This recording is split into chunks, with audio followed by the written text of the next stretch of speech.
Anoka, Benton, Carver, Hennepin, Isanti, McLeod, Meeker, Mille Lacs, Sherburne, Stearns and Wright.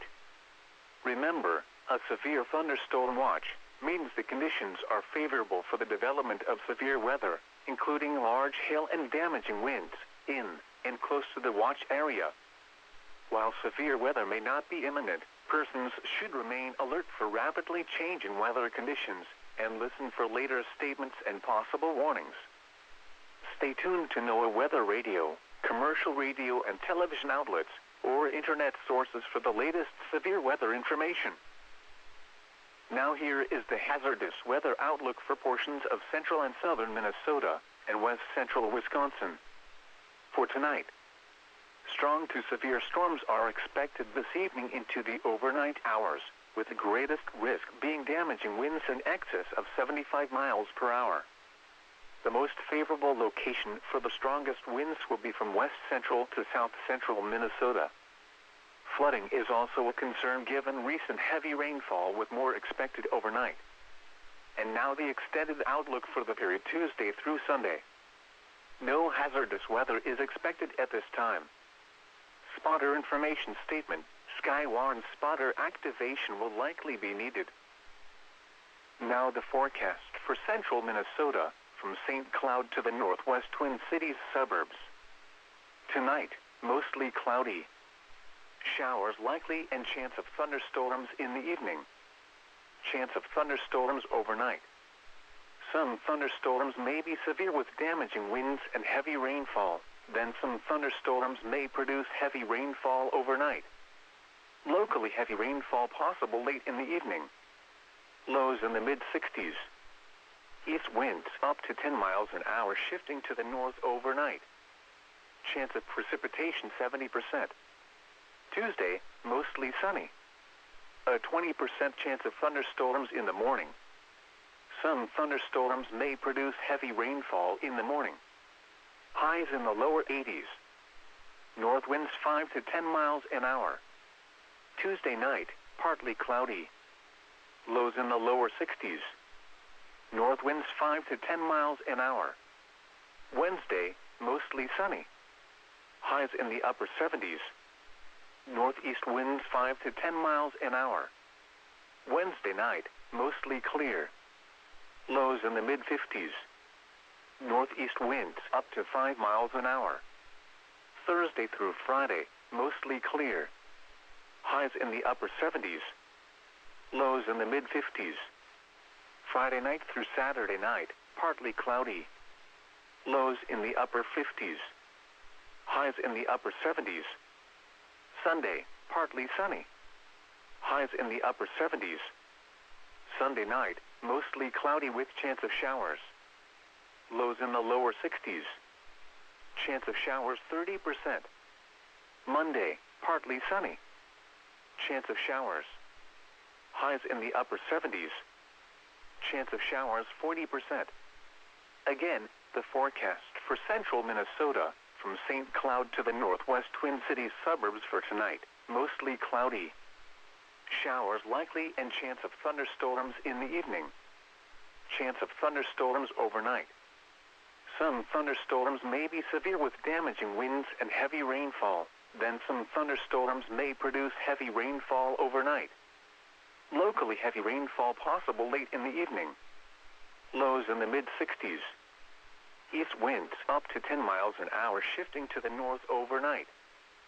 Chance of precipitation 70%. At 6 p.m. in Buffalo, it was sunny. The temperature was 84 degrees, the dew point was 70, and the relative humidity was 61%. The heat index was 88. The wind was southeast at 3 miles an hour. The pressure was 30.04 inches and falling. In Maple Lake, it was sunny. The temperature was 84 degrees, the dew point was 67, and the relative humidity was 57%. The heat index was 86. The wind was calm. The pressure was 30.06 inches and falling. Elsewhere across central Minnesota, it was sunny with a temperature of 83 at St. Cloud, 88 at Anoka, 86 at Crystal, 86 at Princeton, and 82 at Litchfield. it was mostly sunny, with a temperature of 87 at the Twin Cities, and 81 at Little Falls. At Wilmer, it was partly sunny, with a temperature of 81. Around the state, at Mankato, it was sunny, with a temperature of 84. At Duluth, it was mostly sunny, with a temperature of 83. At Rochester, it was partly sunny, with a temperature of 83. At Brainerd, it was cloudy, with a temperature of 83. At International Falls, rain and fog were reported, with a temperature of 65. Once again at 6 p.m., in Buffalo, it was 84 degrees and the heat index was 88, under sunny skies. And in Maple Lake, it was 84 degrees and the heat index was 86, under sunny skies. This is Weather Radio Station WMG 676 Clearwater, broadcasting on a frequency of 162.50 MHz. We broadcast from the National Weather Service Forecast Office in Chanhassen, Minnesota, serving listeners across much of central Minnesota. The current time is 6:44 p.m. Central Daylight Time. The National Weather Service has issued Severe Thunderstorm Watch number 553, effective until 1 a.m. Tuesday. This watch includes the following counties in Minnesota: Anoka, Benton, Carver, Hennepin, Isanti, McLeod, Meeker, Mille Lacs, Sherburne, Stearns, and Wright. Remember, a severe thunderstorm watch means the conditions are favorable for the development of severe weather, including large hail and damaging winds, in and close to the watch area. While severe weather may not be imminent, persons should remain alert for rapidly changing weather conditions and listen for later statements and possible warnings. Stay tuned to NOAA Weather Radio, commercial radio and television outlets, or internet sources for the latest severe weather information.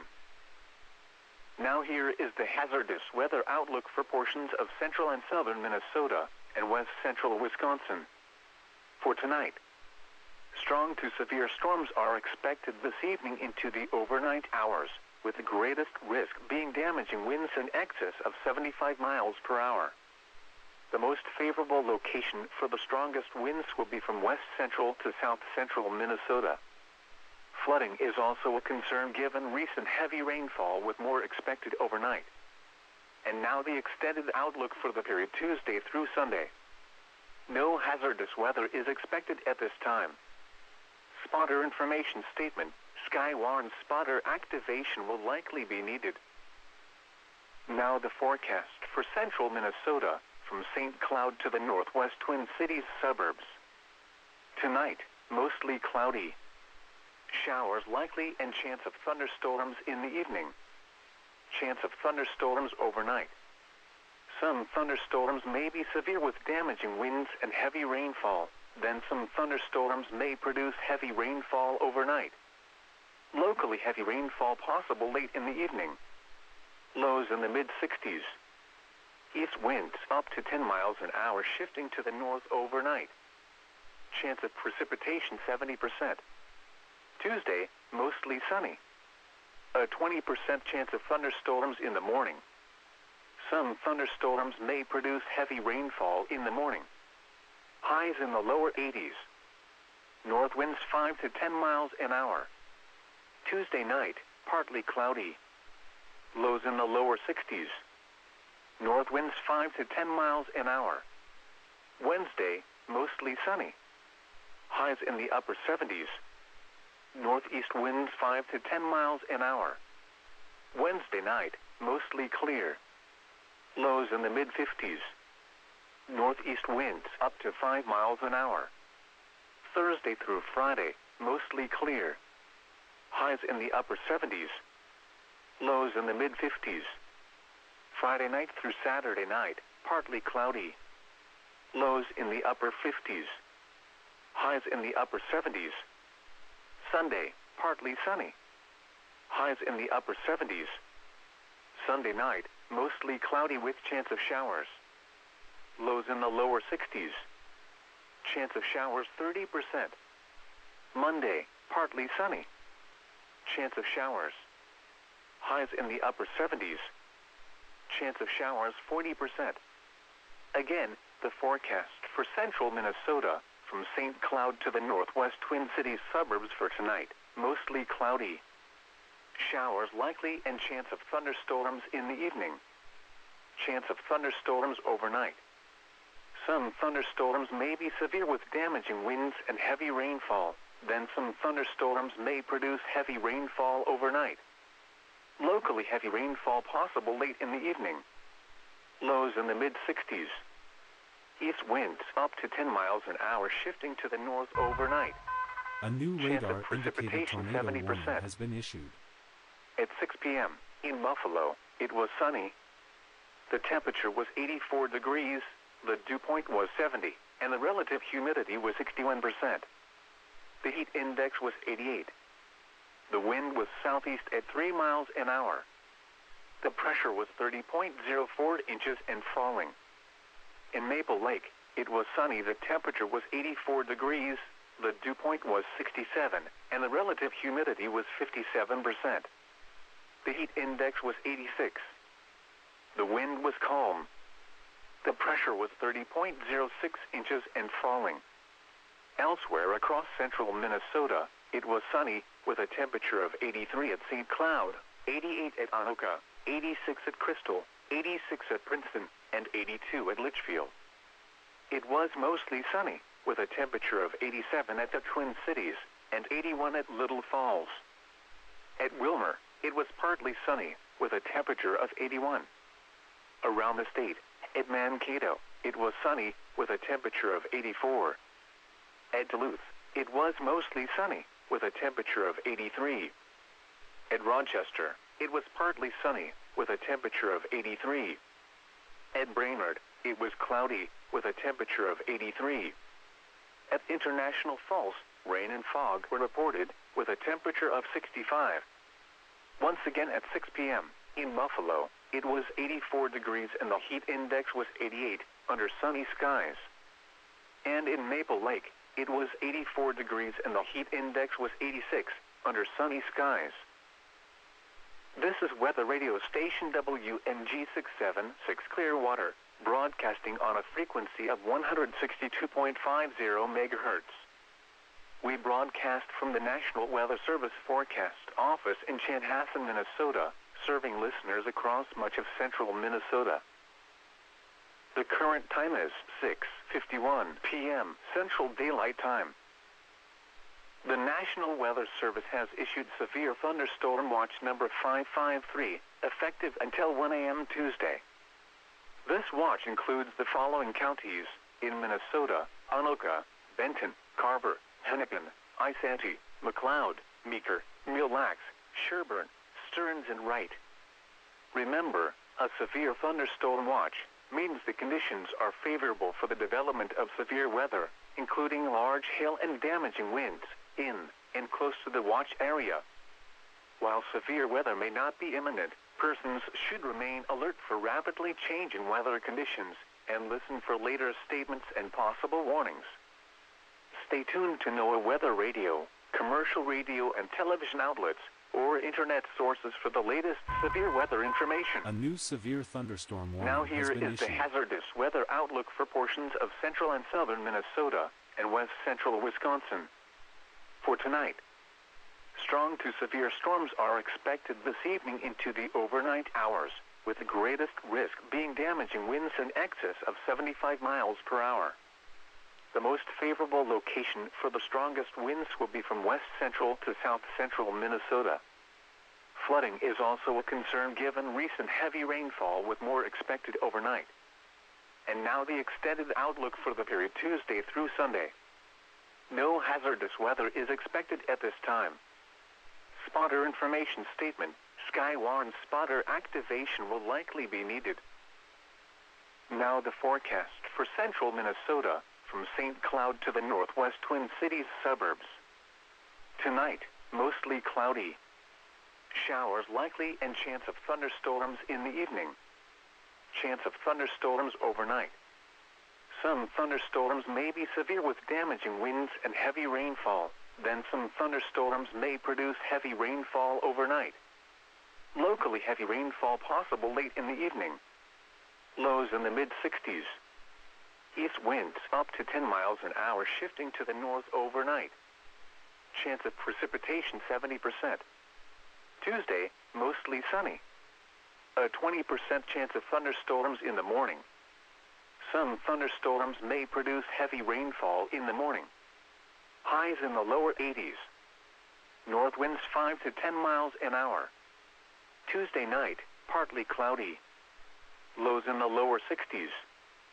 North winds 5 to 10 miles an hour. Wednesday, mostly sunny. Highs in the upper 70s. Northeast winds 5 to 10 miles an hour. Wednesday night, mostly clear. Lows in the mid-50s. Northeast winds up to 5 miles an hour. Thursday through Friday, mostly clear. Highs in the upper 70s. Lows in the mid-50s. Friday night through Saturday night, partly cloudy. Lows in the upper 50s. Highs in the upper 70s. Sunday, partly sunny. Highs in the upper 70s. Sunday night, mostly cloudy with chance of showers. Lows in the lower 60s. Chance of showers 30%. Monday, partly sunny. Chance of showers. Highs in the upper 70s. A Chance new of showers radar 40%. indicated tornado warning has been Again, issued. the forecast for central Minnesota, from St. Cloud to the northwest Twin Cities suburbs for tonight, mostly cloudy. Showers likely and chance of thunderstorms in the evening. Chance of thunderstorms overnight. Some thunderstorms may be severe with damaging winds and heavy rainfall. Then some thunderstorms may produce heavy rainfall overnight. Locally heavy rainfall possible late in the evening. Lows in the mid-60s. East winds up to 10 miles an hour shifting to the north overnight. Chance of precipitation 70%. At 6 p.m. in Buffalo, it was sunny. The temperature was 84 degrees, the dew point was 70, and the relative humidity was 61%. The heat index was 88. The wind was southeast at 3 miles an hour. The pressure was 30.04 inches and falling. In Maple Lake, it was sunny. The temperature was 84 degrees. New The dew point information. was This 67, severe and the considerable relative destructive humidity was thunderstorm warning has been 57%. updated. The heat index was 86. The wind was calm. The pressure was 30.06 inches and falling.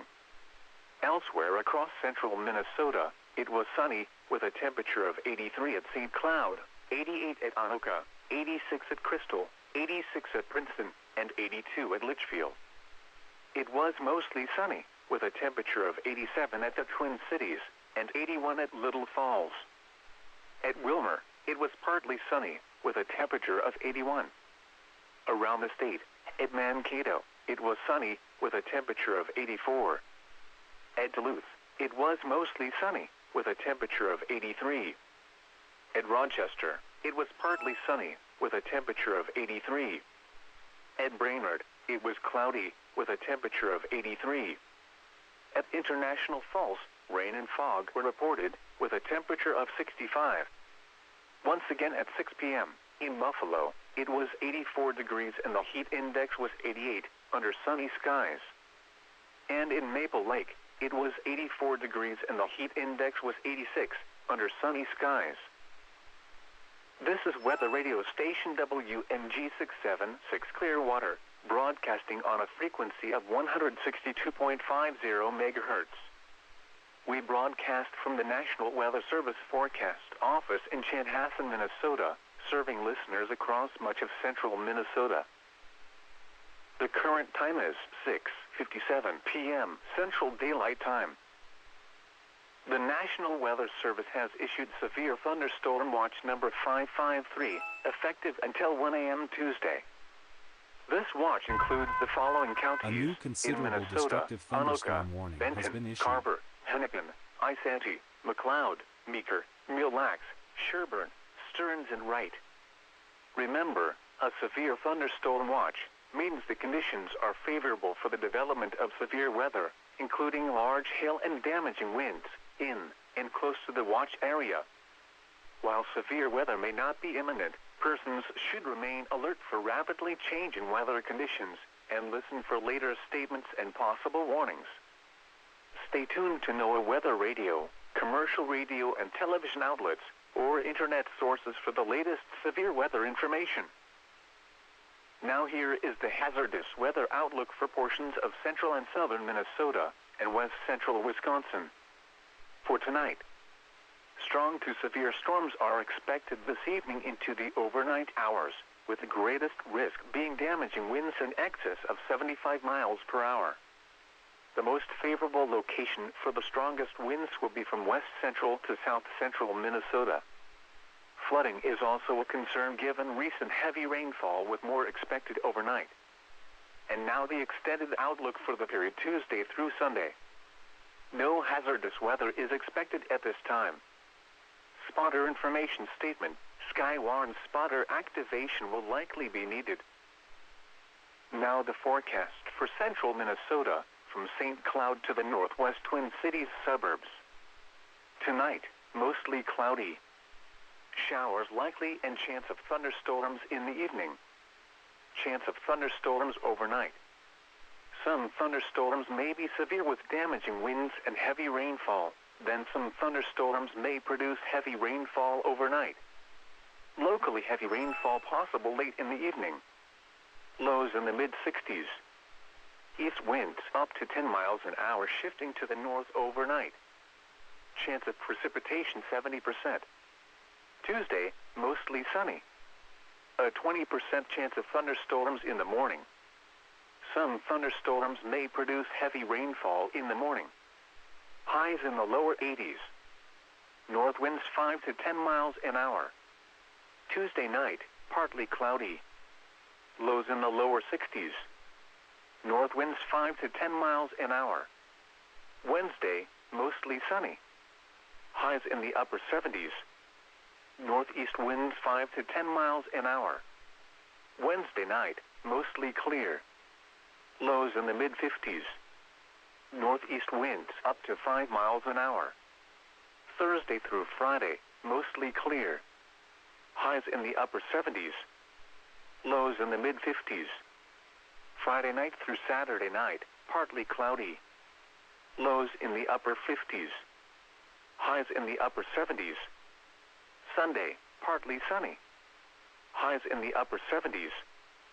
Sunday night, mostly cloudy with chance of showers. All right, and welcome to another night of severe weather coverage here on Black Sheep Weather. I am meteorologist John Lamb. Thought we might have a quiet afternoon. No, that's a lie. We knew something was going to happen today, and the question was more of where it was going to happen and how badly. And so we now know where we're at. So it looks like we're going to get lucky, and most of it will miss us. And I say lucky relatively because there's a lot going on, and it will be very interesting to see how it all shakes out. So right now what we've got is a line of storms that are strong, but not necessarily severe, just strong at this time, running from Alexandria back down to Morris. And they curve back into that same area of Traverse and Big Stone County I think I talked about all night last night, back towards Graceville, back towards Beardsley. And then there's another cell kind of forming up on the bottom of that line to the west of Ortonville. And then once we get down into South Dakota, I'm going to switch radar sites real quick down to Sioux Falls. And this is where the really nasty storms are. You can see this storm, this tornado warned here for 1 3/4 inch hail or golf ball sized hail, and radar indicated tornado there. And the storm to its south, this storm over Lake Andes and the Yankton Indian Reservation, this storm has been tornadic for quite a while. Currently tornado radar indicated with 1 3/4 golf ball sized hail and 70-mile-an-hour winds. So that's what's happening off to our southwest. Most of this is moving to the southwest. And so right now, if you just look at what we have at this moment, we do not have much to worry about, because as you look at this, you can see that the warnings are from Artichoke back up towards Browns Valley and then down towards South Shore and Marietta and Ravillo in South Dakota, just barely cutting into Big Stone County here, or Traverse County. No, Big Stone, that was right. That's moving to the southwest. So areas along the Minnesota River here, from Montevideo down to Appleton, Granite Falls, Redwood Falls, they're in the line for that severe storms. However, what I'm watching is this little area up here from Chicago up towards Morris, back up towards Cyrus, Kensington, and Hoffman, between Alexandria and Elbow Lake. This area is starting to bow, and it's going to race to the southeast as well, but we know they're moving southeast at 45, so if we grab and put a track on that section right there going southeast, that moves right across the core of the metro for one. Two, these storms are moving at 45 miles an hour. They're not wasting any time getting here. So realistically, we're looking at about an hour and 40 minutes, so right about 8:45 into the St. Cloud area. And then getting into the metro, not much later. I mean, looking to get into Rogers and Waconia and Elk River, so the far western sides of the metro, in an hour and 2 hours and 20 minutes. So roughly right about 9:30. So we'll have to watch these storms and see if they do become severe warned, see what's involved and what happens within them. So that's going to be my primary area of focus tonight. Is going to be this area from Traverse Big Stone back up towards Long Prairie, seeing what happens and what comes down the pike at the Twin Cities. So I want to switch views back to the Chanhassen view here. And one thing I had turned off last night because it was making things very crowded was the special weather statements. I'm going to turn those back on just because they can oftentimes give us a heads up as to what's happening. Yeah, there we go. That's what I thought was going to happen. So we've got a special weather statement up here for that area of storms just west of Kensington or north of Morris, moving east at 30. That's Alexandria, Kensington, Home City, Garfield, Farewell, and Long Beach, or Farwell, I should say. And again, those moving east at 30. Primary threat with those is nickel-sized hail, so not severe hail yet. And then back here in Stevens County, where they do not need any more storms, we have heavy rains causing minor flooding in Stevens County. Not surprising, considering they had 4 to 7 inches of rain last night. So we're looking at Morris, Hancock, Donnelly, Lake Hattie, Fish Lake, Alberta, and Morris Airport, and 1 to 2 inches of rain is possible within an hour. That will, combined with the saturated soils up here in Stevens County, lead to some pretty quick flash flooding. And I apologize, my voice is a little rough from last night. I didn't realize how little I talk anymore, and so I was like, oh, I gotta. New information. Okay, This tornado warning updating. has been updated. One of our tornado warnings down here in South Dakota. If you're familiar with our stream, to get the warnings to show up for the surrounding counties, so if I want to see the warnings for, say, Wabasha County, Winona, Rochester, that area, or if I want to see up here towards Hinckley or Baxter, I have to enable the La Crosse or the Duluth weather offices. To do that, I get everything they see, or everything they issue. So in this case, Sioux Falls covers into northwest Iowa, does cover most of southeastern South Dakota. So they're issuing tornado warnings, and they're going to pop up on our screen New here. information. This severe considerable destructive And we just got an update on our thunderstorm warning has been out here in updated. Traverse County, or Big Stone County. We are now up to 70-mile-an-hour winds and 1-inch hail. And that's from Big Stone Colony to near Big Stone City to near Stockholm, moving east at 60. 60. So these storms are starting to really pick up some speed. 70-mile-an-hour wind gust and quarter-sized hail. At 6:45, 77-mile-an-hour winds were reported at Summit, South Dakota. So we'll zoom in here and see if we can find Summit quick. If not, I'm not going to do a whole lot of digging to find Summit.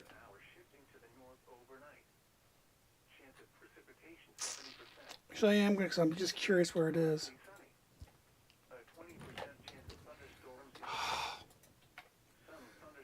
Come on. There we go.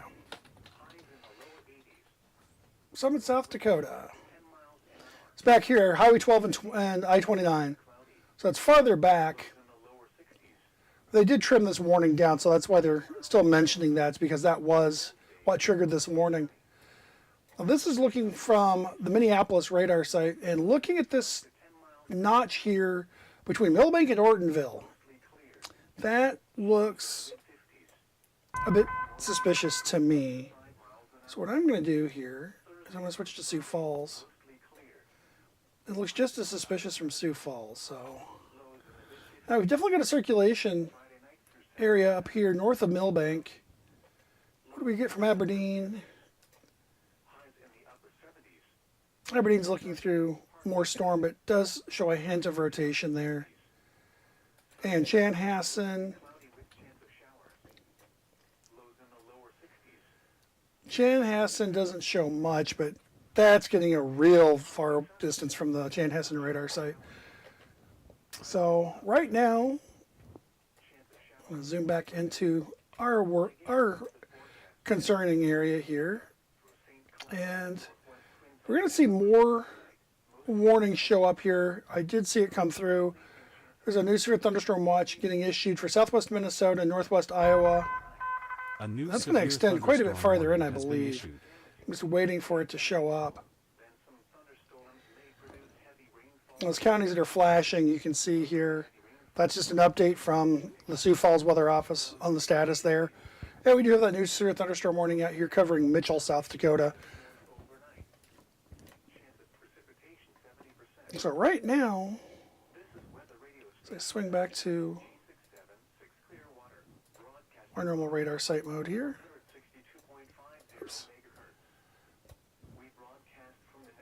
So I'm going to keep a tighter zoom tonight than I normally do. Normally I tend to play around and let things just kind of be there, but tonight I'm going to be a bit more focused on what's going on in terms of what's coming at the Twin Cities and St. Cloud. If something looks really just amazing out here in South Dakota in terms of radar presentation, I may jump down there and show it just because some of these storms have shown some pretty amazing presentation. Actually, these two storms are showing it right now. So you can see this inflow notch here at Marty, South Dakota. That is, yeah, that's out barely Marty, South Dakota. That's the border right there. And then we've got another storm showing a distinct hook, distinct supercell, flying screaming eagle presentation here southwest of Butte, Nebraska. And that is a ping pong ball size tail and 60-mile-an-hour wind gust on that warning. No tornado possible tag. I'm a bit surprised. But that whole area here is going to be moving down through eastern Nebraska. The storms up here in southeastern South Dakota between Plankington and Mitchell, that will all move into northwestern Iowa from Sioux Falls. Might clip a little bit of the extreme side, northeast side of Nebraska there. We'll mostly miss Minnesota. What we're going to be watching for is this area of storms up here between Castlewood and Esteline, back up here towards Madison and Ravillo, and then our cells up here running from Alexandria down to Hancock and then back into Traverse and Big Stone counties and down to Ortonville. That's going to be our primary focus for what we're going to be watching here in the next couple hours.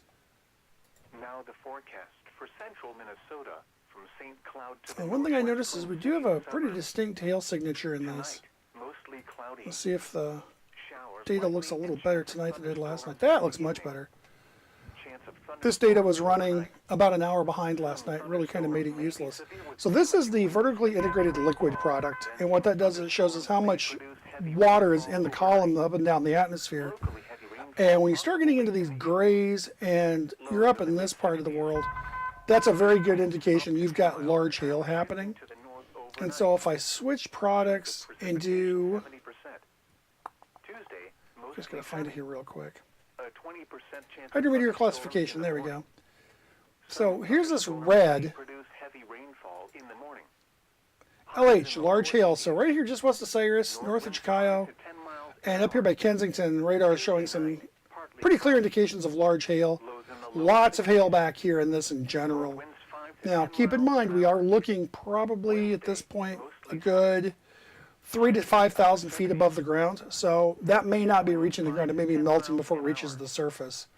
So out here by Cyrus, Chicago, and Kensington, the radar is saying large hail, but it may be, say, nickel size by the time it reaches the ground because it's melting on the way down. Let's go back to standard reflectivity. I'm going to do something I haven't done in a while. I'm going to do a scan here Highs I'm in going the to go, upper whoops, 70s. to draw my Monday line night, first. Mostly There we cloudy go. with chance of showers. Draw myself right through this Lows in the line. lower 60s. Chance of showers 30%. Monday, partly sunny. Okay. Chance of showers. Highs in the upper 70s. And they did just issue a new special weather statement out here. Again, So that's that storm over Cyrus, or 9 miles east of Morris, moving east at 40. Glenwood, Starbuck, Cyrus, suburbs for tonight. Lake Minnewaska, and Glacial Lake State Park all in the path of this strong thunderstorm. Storms in the evening. Again, you notice these storms are still moving mostly east. There's a bit of a south vector to it, but mostly it's an east movement. Heavy rainfall, then some thunderstorms. And we do expect those storms to eventually start to curve, Locally heavy and we'll start to follow along 94. But until they do, lows in the mid we're going to have to be watching these very carefully to see what happens. up to 10 miles an hour, shifting to the north overnight. Chance of All precipitation right, bear with me here. I'm getting at 7 p.m. some offline Buffalo communication was here. cloudy. The temperature was 82 degrees, the dew point was 75, and the relative humidity was 78%. The heat index was 89. The wind was calm. The pressure was 30.06. All right. Rising. New In information. Maple Lake, This it was severe partly considerable sunny. The destructive temperature was thunderstorm 81 warning degrees. has been The updated. dew point was 68. And So the this area out relative here, humidity let's was look, 40-mile-an-hour winds and nickel-sized hail. So right now, these storms are not severe, The which is pressure was good. 30.08. They are moving into an area that is Elsewhere across central conducive to Minnesota, strengthening, Hanukkah, so it was sunny with a temperature of 84. there's the rest of that watch that filled in for southwest Minnesota, northwest Iowa. At the Twin Cities and Waiting for that to 85 show. Bristol. It was partly sunny with a temperature of 84 at All right. 77 at Little Falls and 79 at Wilmar. So right now, It was cloudy. we are still in monitoring mode. It's just with the activity down here in South Dakota by Sioux Falls, I just wanted to jump on and follow up and give a bit of a brief update. With a temperature So- of 81 at A new Rochester flash and flood 82 warning at has Surprise, been surprise, issued. flash flood warning for Stevens County. So Morris, with a temperature of 79 break out the water wings again. It's time for another flash flood warning. So at Brainerd. It was looking at Morris, I'm just going to pull up the observation there. It is not updated. once again at 7 p.m. Last update was 6:55. Same area as last night, really. From Donnelly and Hancock back towards Artichoke and Chicago. And in Maple Lake, The southern, I'd say almost all of Stevens County, except for the far northern weather radio couple of miles there north of Donnelly. So if you're up and you are north of County Road 18 in Stevens County, megahertz. you are not in the flash flood warning. I would still be very vigilant of what is happening. If you're in Morris down here, if you're along Minnesota 9, if you're on 59, or if you're traveling on 28 out of Cyrus between Cyrus and Johnson, you're a flash flood warning. There will be a quick response to this rain. 5-3. And so that is something we will have to watch, especially in Stevens County, because they did get absolutely hammered and flooded last night. Hanukkah, Benton, But we'll also have to watch that here as we Santee, McLeod, go through, Meeker, and Real as all this activity moves to the east and southeast. So as we get into Pope County, Stearns County, even the northern parts of Swift County, Kandiyohi County, Meeker County, hail and damage, and moving towards the metro, Stearns, Sherburne, Benton, and Wright, while severe weather may not could all see flash flood warnings at some point this evening. We're not sure when it'll happen, but it will happen most likely. later statements and possible warnings. Stay tuned Adjust to how I Weather look here. I'm Radio. hanging off the edge of that, and it was bugging me to no end for some reason. Internet sources for the latest Things that severe weather things that make us crazy. It's just kind of wild how that works sometimes. hazardous weather outlook for So what I'm going to do now at this point is, since we have nothing in our area that is urgent and needs my immediate attention, I am going to step aside. I am going to leave this up and running as it is right now. risk being damaging winds I am going to leave the special weather statements up, the light blue polygons. That's just kind of a heads up where things are a little stronger.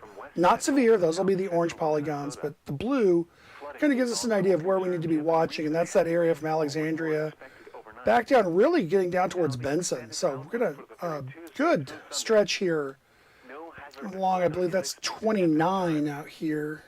Yeah, it's 29. Runs up Warren spotter almost to Glenwood. actually be needed. It does dog over to Glenwood actually. For From Starbuck. Minnesota, from St. Cloud So yeah, Minnesota 29 between Benson and Alexandria is going to be a soggy float tonight. showers, But other than that, I am going to step back out here. I'm going to of thunderstorms overnight. let myself have a little bit of a breather here, grab some dinner before it gets too crazy out here. And I will see you all back in about 20 minutes unless something happens in the meantime. Lows in the mid-60s. East winds up to 10 miles an hour shifting to the north overnight. Chance of precipitation 70%. Tuesday, mostly sunny. A 20% chance of thunderstorms in the morning. Some thunderstorms may produce heavy rainfall in the morning. Highs in the lower 80s. North winds 5 to 10 miles an hour. Tuesday night, partly cloudy. Lows in the lower 60s. North winds 5 to 10 miles an hour. Wednesday, mostly sunny. Highs in the upper 70s. Northeast winds 5 to 10 miles an hour. Wednesday night, mostly clear. Lows in the mid-50s. Northeast winds up to 5 miles an hour. Thursday through Friday, mostly clear. Highs in the upper 70s. Lows in the mid-50s. Friday night through Saturday night, partly cloudy. Lows in the upper 50s. Highs in the upper 70s. Sunday, partly sunny. Highs in the upper 70s. Sunday night, mostly cloudy with chance of showers. Lows in the lower 60s.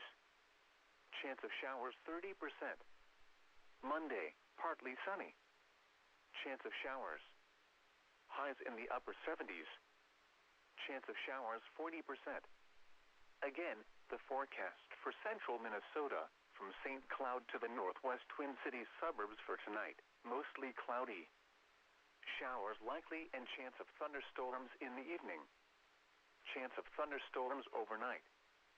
Some thunderstorms may be severe with damaging winds and heavy rainfall. Then some thunderstorms may produce heavy rainfall overnight. Locally heavy rainfall possible late in the evening. Lows in the mid-60s. East winds up to 10 miles an hour shifting to the north overnight. Chance of precipitation 70%. At 7 p.m. in Buffalo, it was cloudy. The temperature was 82 degrees, the dew point was 75, and the relative humidity was 78%. The heat index was 89. The wind was calm. The pressure was 30.06 inches and rising. In Maple Lake, it was partly sunny. The temperature was 81 degrees. The dew point was 68, and the relative humidity was 64%. The wind was calm. The pressure was 30.08 inches and rising. Elsewhere across central Minnesota, at Anoka, it was sunny with a temperature of 84. It was mostly sunny with a temperature of 85 at the Twin Cities and 85 at Crystal. It was partly sunny with a temperature of 84 at Princeton, 77 at Little Falls, and 79 at Wilmer. It was cloudy with a temperature of 82 at St. Cloud and 81 at Litchfield. Around the state, it was sunny with a temperature of 81 at Rochester. Warning, a special and event 82 has at been updated. Mankato. It was mostly sunny with a temperature of 79 at Duluth and 67 at International Falls. At Brainerd, it was partly sunny with a temperature of 78. Once again at 7 p.m. in Buffalo, it was 82 degrees and the heat index was 89 under cloudy skies. And in Maple Lake, it was 81 degrees under partly sunny skies. This is Weather Radio Station WMG 676 Clearwater, broadcasting on a frequency of 162.50 megahertz. We broadcast from the National Weather Service Forecast Office in Chanhassen, Minnesota, serving listeners across much of central Minnesota. The current time is 7:22 p.m. Central Daylight Time. The National Weather Service has issued Severe Thunderstorm Watch number 553, effective until 1 a.m. Tuesday. This watch includes the following counties in Minnesota: Anoka, Benton, Carver, Hennepin, Isanti, McLeod, Meeker, Mille Lacs, Sherburne, Stearns, and Wright. Remember, a severe thunderstorm watch means the conditions are favorable for the development of severe weather, including large hail and damaging winds, in and close to the watch area. While severe weather may not be imminent, persons should remain alert for rapidly changing weather conditions and listen for later statements and possible warnings. Stay tuned to NOAA Weather Radio, commercial radio and television outlets, or internet sources for the latest severe weather information. Now here is the hazardous A weather new severe outlook for thunderstorm portions of warning central has and been southern issued. Minnesota and west central Wisconsin. For tonight, strong to severe storms are expected this evening into the overnight hours, with the greatest risk being damaging winds in excess of 75 miles per hour. The most favorable location for the strongest winds will be from west central to south central Minnesota. Flooding is also a concern given recent heavy rainfall with more expected overnight. And now the extended outlook for the period Tuesday through Sunday. No hazardous weather is expected at this time. Spotter information statement: Skywarn spotter activation will likely be needed. What? The Minnesota Pollution Control Agency has issued an air quality alert for fine particles pollution. The air quality severe thunderstorm watch number 553 remains in effect until 1 a.m. Tuesday for the following counties.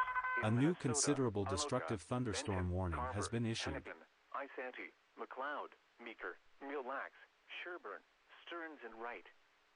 Remember, a severe thunderstorm watch means the conditions are favorable for the development of severe weather, including large hail and damaging winds, in and close to the watch area. While severe weather may not be imminent, persons should remain alert for rapidly changing weather conditions and listen for later statements and possible warnings. Stay tuned to NOAA Weather Radio, commercial radio and television outlets, or internet sources for the latest severe weather information.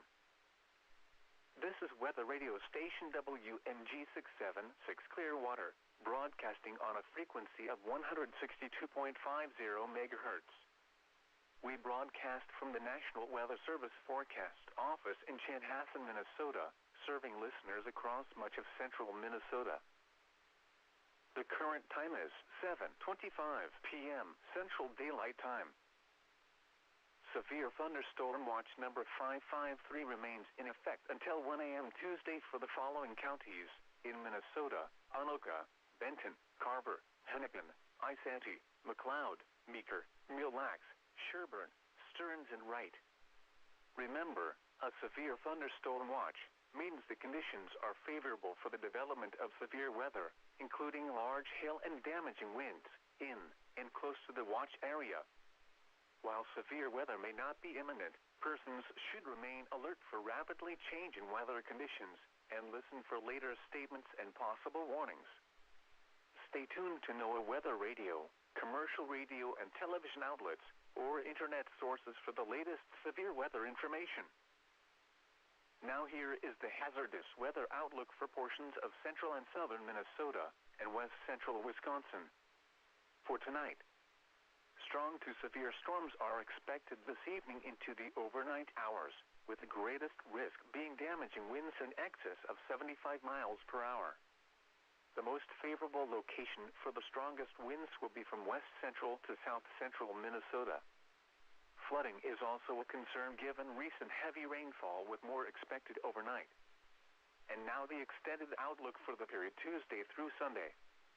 No hazardous weather is expected at this time. Spotter information statement: Skywarn spotter activation will likely be needed. Now the forecast for central Minnesota, from St. Cloud to the northwest Twin Cities suburbs. Tonight, mostly cloudy. Showers likely and chance of thunderstorms in the evening. Chance of thunderstorms overnight. Some thunderstorms may be severe with damaging winds and heavy rainfall. Then some thunderstorms may produce heavy rainfall overnight. Locally heavy rainfall possible late in the evening. Lows in the mid-60s. East winds up to 10 miles an hour shifting to the north overnight. Chance of precipitation 70%. Tuesday, mostly sunny. A 20% chance of thunderstorms in the morning. Some thunderstorms may produce heavy rainfall in the morning. Highs in the lower 80s. North winds 5 to 10 miles an hour. Tuesday night, partly cloudy. Lows in the lower 60s. North winds 5 to 10 miles an hour. Wednesday, mostly sunny. Highs in the upper 70s. Northeast winds 5 to 10 miles an hour. Wednesday night, mostly clear. Lows in the mid-50s. Northeast winds up to 5 miles an hour. Thursday through Friday, mostly clear. Highs in the upper 70s. Lows in the mid-50s. Friday night through Saturday night, partly cloudy. Lows in the upper 50s. Highs in the upper 70s. Sunday, partly sunny. Highs in the upper 70s. Sunday night, mostly cloudy with chance of showers. Lows in the lower 60s. Chance of showers 30%. Monday, partly sunny. Chance of showers. Highs in the upper 70s. Chance of showers 40%. Again, the forecast for central Minnesota, from St. Cloud to the northwest Twin Cities suburbs for tonight, mostly cloudy. Showers likely and chance of thunderstorms in the evening. Chance of thunderstorms overnight. Some thunderstorms may be severe with damaging winds and heavy rainfall. Then some thunderstorms may produce heavy rainfall overnight. Locally heavy rainfall possible late in the evening. Lows in the mid-60s. East winds up to 10 miles an hour shifting to the north overnight. Chance of precipitation 70%. At 7 p.m. in Buffalo, it was cloudy. The temperature was 82 degrees, the dew point was 75, and the relative humidity was 78%. The heat index was 89. The wind was calm. The pressure was 30.06 inches and rising. In Maple Lake, it was partly sunny. The temperature was 81 degrees. The dew point was 68, and the relative humidity was 64%. The wind was calm. The pressure was 30.08 inches and rising. Elsewhere across central Minnesota, at Anoka, it was sunny with a temperature of 84. It was mostly sunny with a temperature of 85 at the Twin New Cities information. and 85 This severe at Crystal. thunderstorm warning has been It was updated. partly sunny with a temperature of 84 at Princeton, 77 at Little Falls, and 79 at Wilmer. It was cloudy with a temperature of 82 at St. Cloud and 81 at Litchfield. Around the state, it was sunny with a temperature of 81 at Rochester and 82 at Mankato. It was mostly sunny with a temperature of 79 at Duluth and 67 at International Falls. At Brainerd, it was partly sunny with a temperature of 78. Once again at 7 p.m. in Buffalo, it was 82 degrees and the heat index was 89 under cloudy skies. And in Maple Lake, it was 81 degrees under partly sunny skies. This is Weather Radio Station WNG676 Clearwater, broadcasting on a frequency of 162.50 megahertz. We broadcast from the National Weather Service Forecast Office in Chanhassen, Minnesota, serving listeners across much of central Minnesota. The current time is 7:32 p.m. Central Daylight Time. Severe thunderstorm watch number 553 remains in effect until 1 a.m. Tuesday for the following counties in Minnesota: Anoka, Benton, Carver, Hennepin, Isanti, McLeod, Meeker, Mille Lacs, Sherburne, Stearns, and Wright. Remember, a severe thunderstorm watch means the conditions are favorable for the development of severe weather, including large hail and damaging winds, in and close to the watch area. While severe weather may not be imminent, persons should remain alert for rapidly changing weather conditions and listen for later statements and possible warnings. Stay tuned to NOAA Weather Radio, commercial radio and television outlets, or internet sources for the latest severe weather information. Now here is the hazardous weather outlook for portions of central and southern Minnesota and west central Wisconsin. For tonight, strong to severe storms are expected this evening into the overnight hours, with the greatest risk being damaging winds in excess of 75 miles per hour. The most favorable location for the strongest winds will be from west central to south central Minnesota. Flooding is also a concern given recent heavy rainfall with more expected overnight. And now the extended outlook for the period Tuesday through Sunday. No hazardous weather is expected at this time. Spotter information statement. Skywarn spotter activation will likely be needed. Now the forecast for central Minnesota, from St. Cloud to the northwest Twin Cities suburbs. Tonight, mostly cloudy. Showers likely and chance of thunderstorms in the evening. Chance of thunderstorms overnight. Some thunderstorms may be severe with damaging winds and heavy rainfall. Then some thunderstorms may produce heavy rainfall overnight. Locally heavy rainfall possible late in the evening. Lows in the mid-60s. East winds up to 10 miles an hour shifting to the north overnight. Chance of precipitation 70%. Tuesday, mostly sunny. A 20% chance of thunderstorms in the morning. Some thunderstorms may produce heavy rainfall in the morning. Highs in the lower 80s. North winds 5 to 10 miles an hour.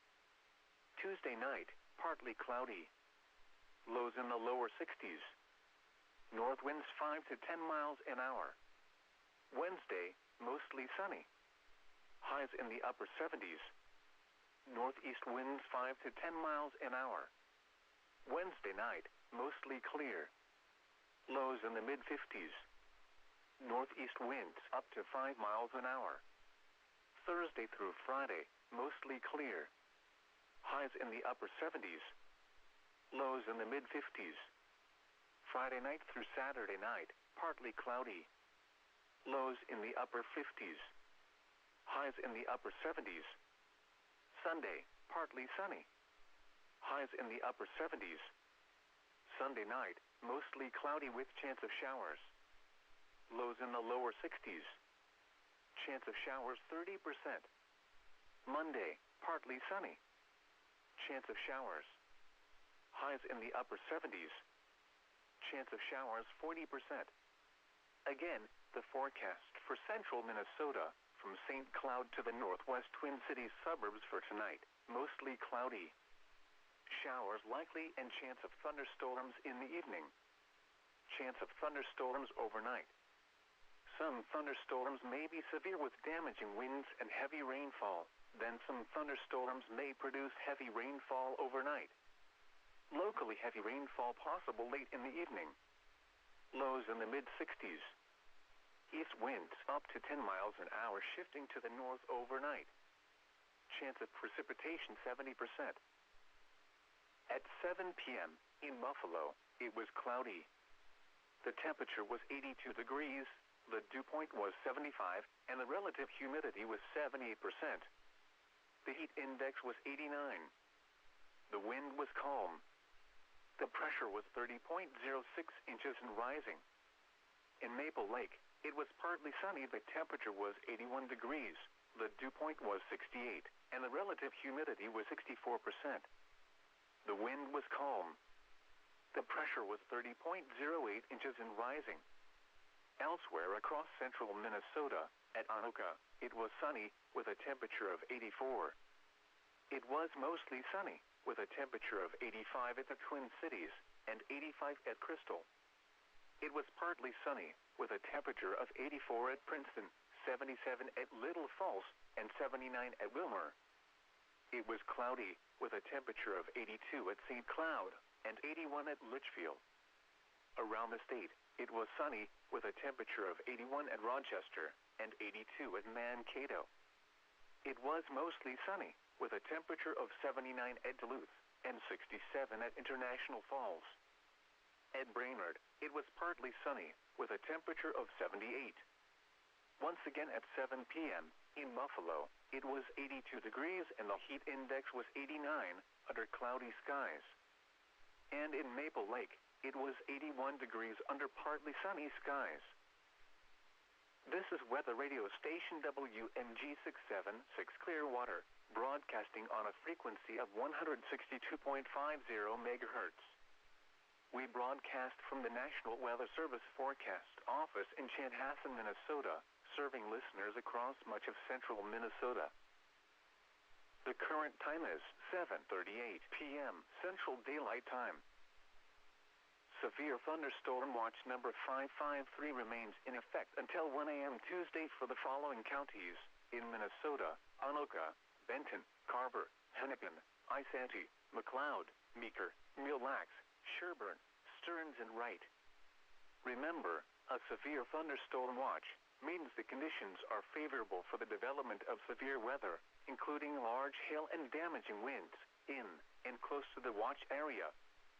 While severe weather may not be imminent, persons should remain alert for rapidly changing weather conditions and listen for later statements and possible warnings.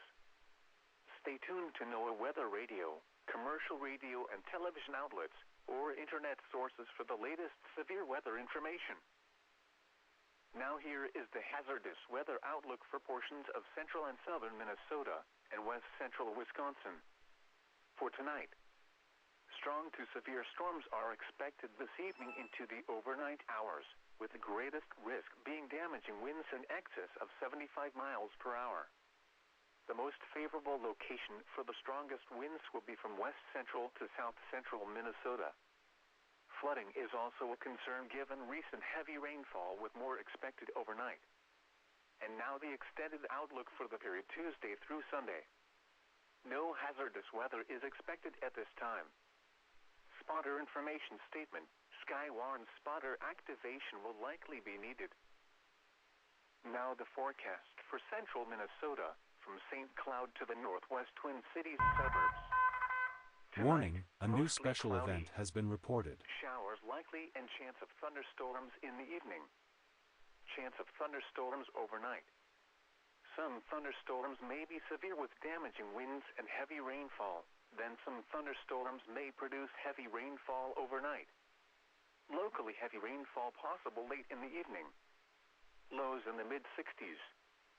East winds up to 10 miles an hour shifting to the north overnight. Chance of precipitation 70%. Tuesday, mostly sunny. A 20% chance of thunderstorms in the morning. Some thunderstorms may produce heavy rainfall in the morning. Highs in the lower 80s.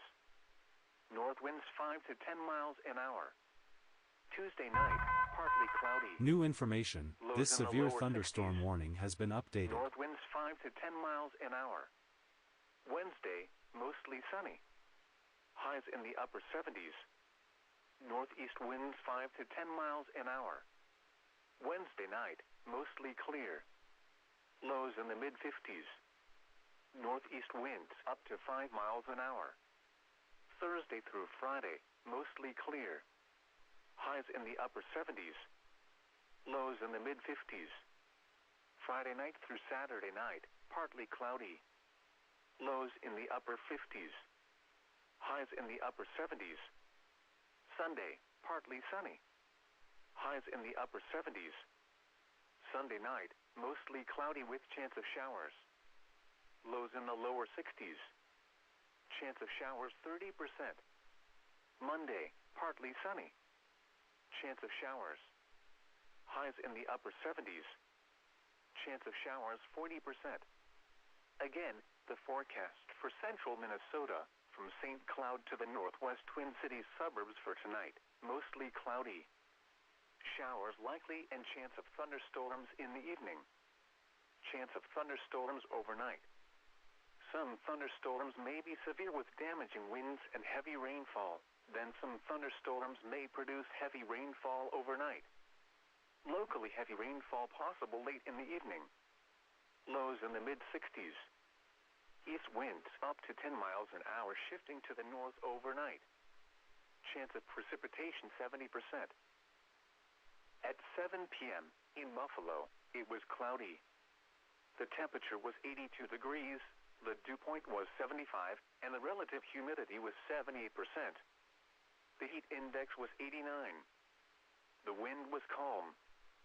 The pressure was 30.06 inches and rising. In Maple Lake, It was partly sunny. The temperature was 81 degrees. The dew point was 68, and the relative humidity was 64%. The wind was calm. The pressure was 30.08 inches and rising. Elsewhere across central Minnesota, at Anoka, it was sunny, with a temperature of 84. It was mostly sunny, with a temperature of 85 at the Twin Cities, and 85 at Crystal. It was partly sunny, with a temperature of 84 at Princeton, 77 at Little Falls, and 79 at Wilmer. It was cloudy, with a temperature of 82 at St. Cloud, and 81 at Litchfield. Around the state, it was sunny, with a temperature of 81 at Rochester, and 82 at Mankato. It was mostly sunny, with a temperature of 79 at Duluth, and 67 at International Falls. At Brainerd, it was partly sunny, with a temperature of 78. Once again at 7 p.m., in Buffalo, it was 82 degrees and the heat index was 89, under cloudy skies. And in Maple Lake, it was 81 degrees under partly sunny skies. This is Weather Radio Station WMG 676 Clearwater, broadcasting on a frequency of 162.50 MHz. We broadcast from the National Weather Service Forecast Office in Chanhassen, Minnesota, serving listeners across much of central Minnesota. The current time is 7:44 p.m. Central Daylight Time. Severe thunderstorm watch number 553 remains in effect until 1 a.m. Tuesday for the following counties in Minnesota: Anoka, Benton, Carver, Hennepin, Isanti, McLeod, Meeker, Mille Lacs, Sherburne, Stearns, and Wright.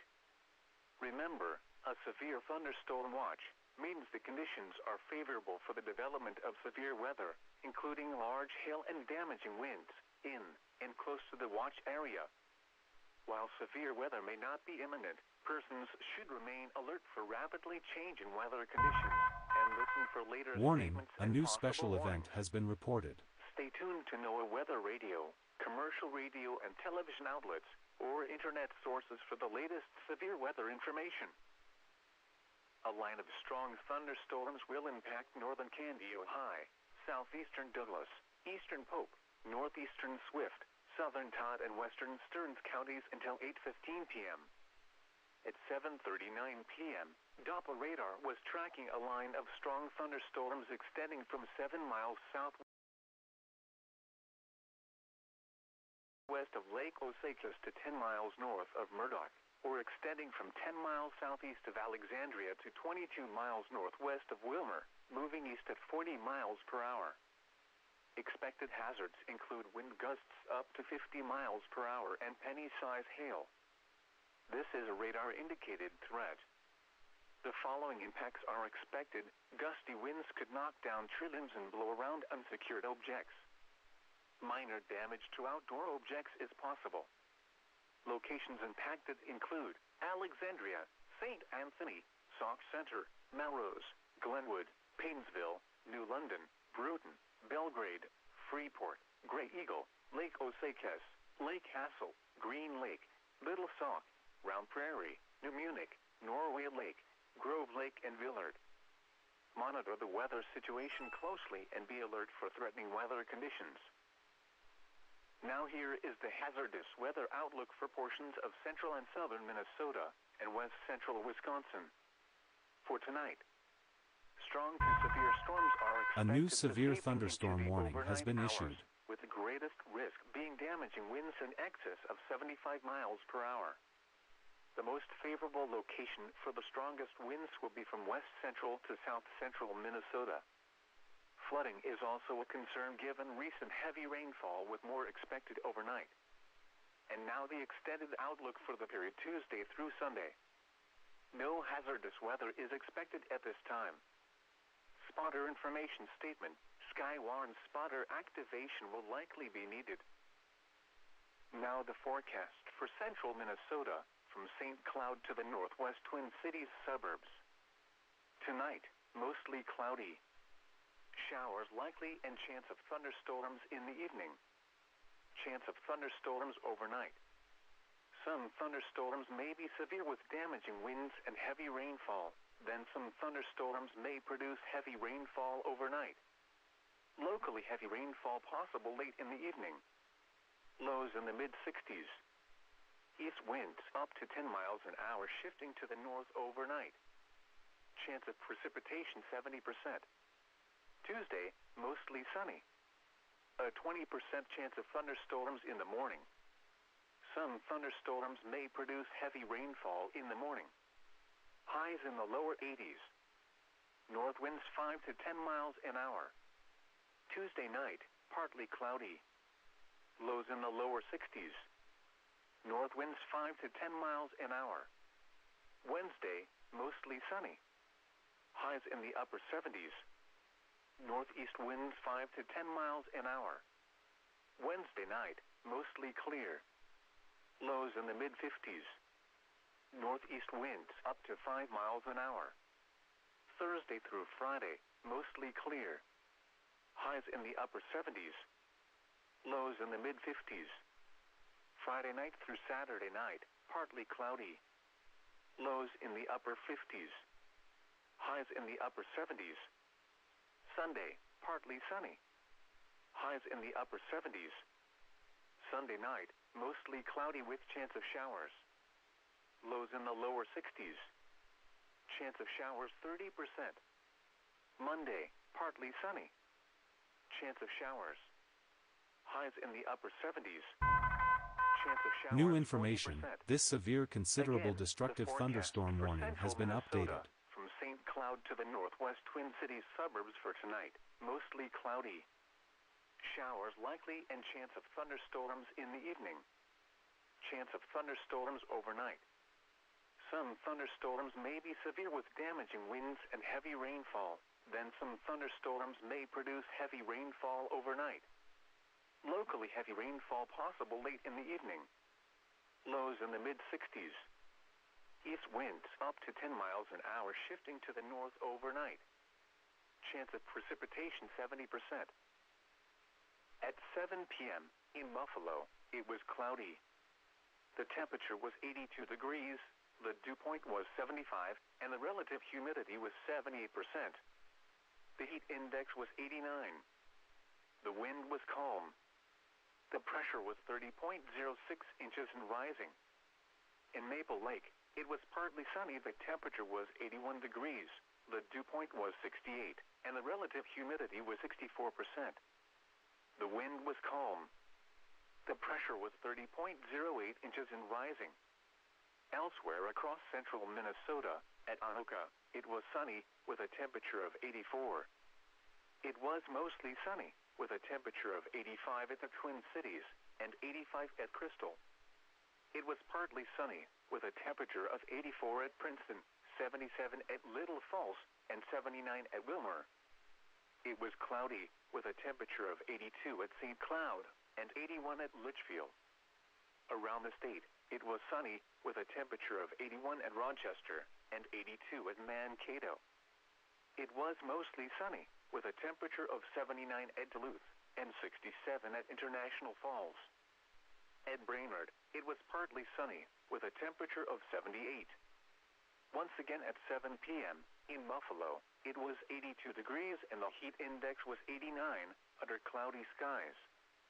And in Maple Lake, it was 81 degrees under partly sunny skies.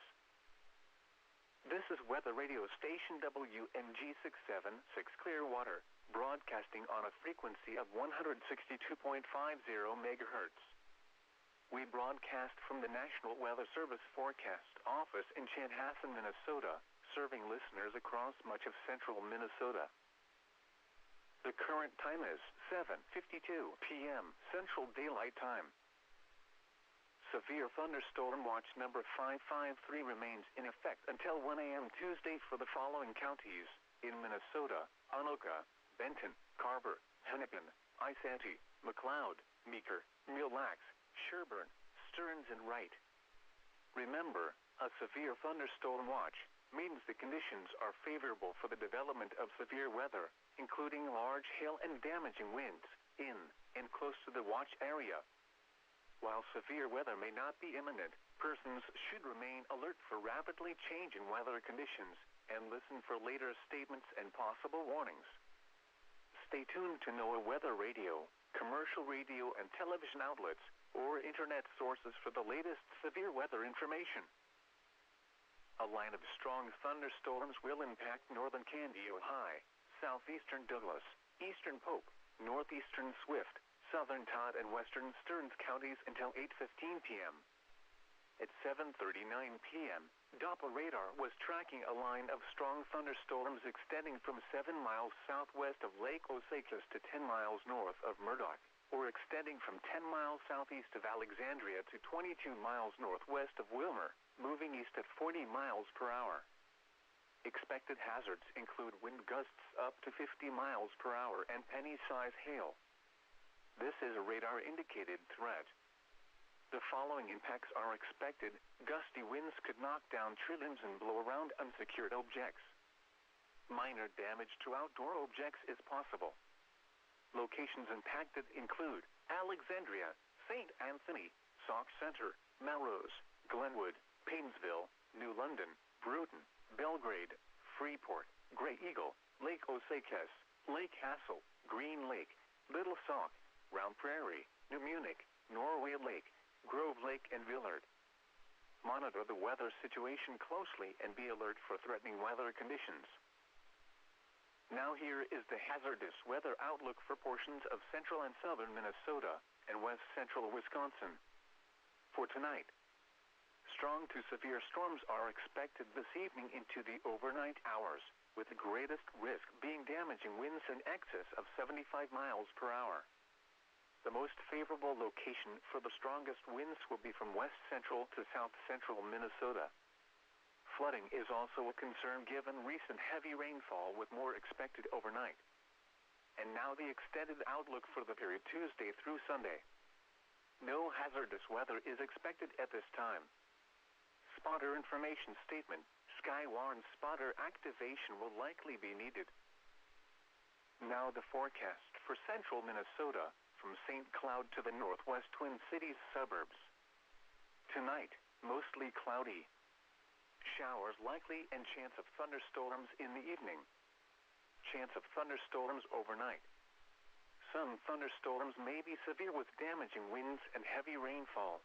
Then some thunderstorms may produce heavy rainfall overnight. Locally heavy rainfall possible late in the evening. A new Lows in the severe mid-60s. thunderstorm warning has been issued. East winds up to 10 miles an hour shifting to the north overnight. Chance of precipitation 70%. Tuesday, mostly sunny. A 20% chance of thunderstorms in the morning. Some thunderstorms may produce heavy rainfall in the morning. Highs in the lower 80s. North winds 5 to 10 miles an hour. Tuesday night, partly cloudy. Lows in the lower 60s. North winds 5 to 10 miles an hour. Wednesday, mostly sunny. Highs in the upper 70s. Northeast winds 5 to 10 miles an hour. Wednesday night, mostly clear. Lows in the mid-50s. Northeast winds up to 5 miles an hour. Thursday through Friday, mostly clear. Highs in the upper 70s. Lows in the mid-50s.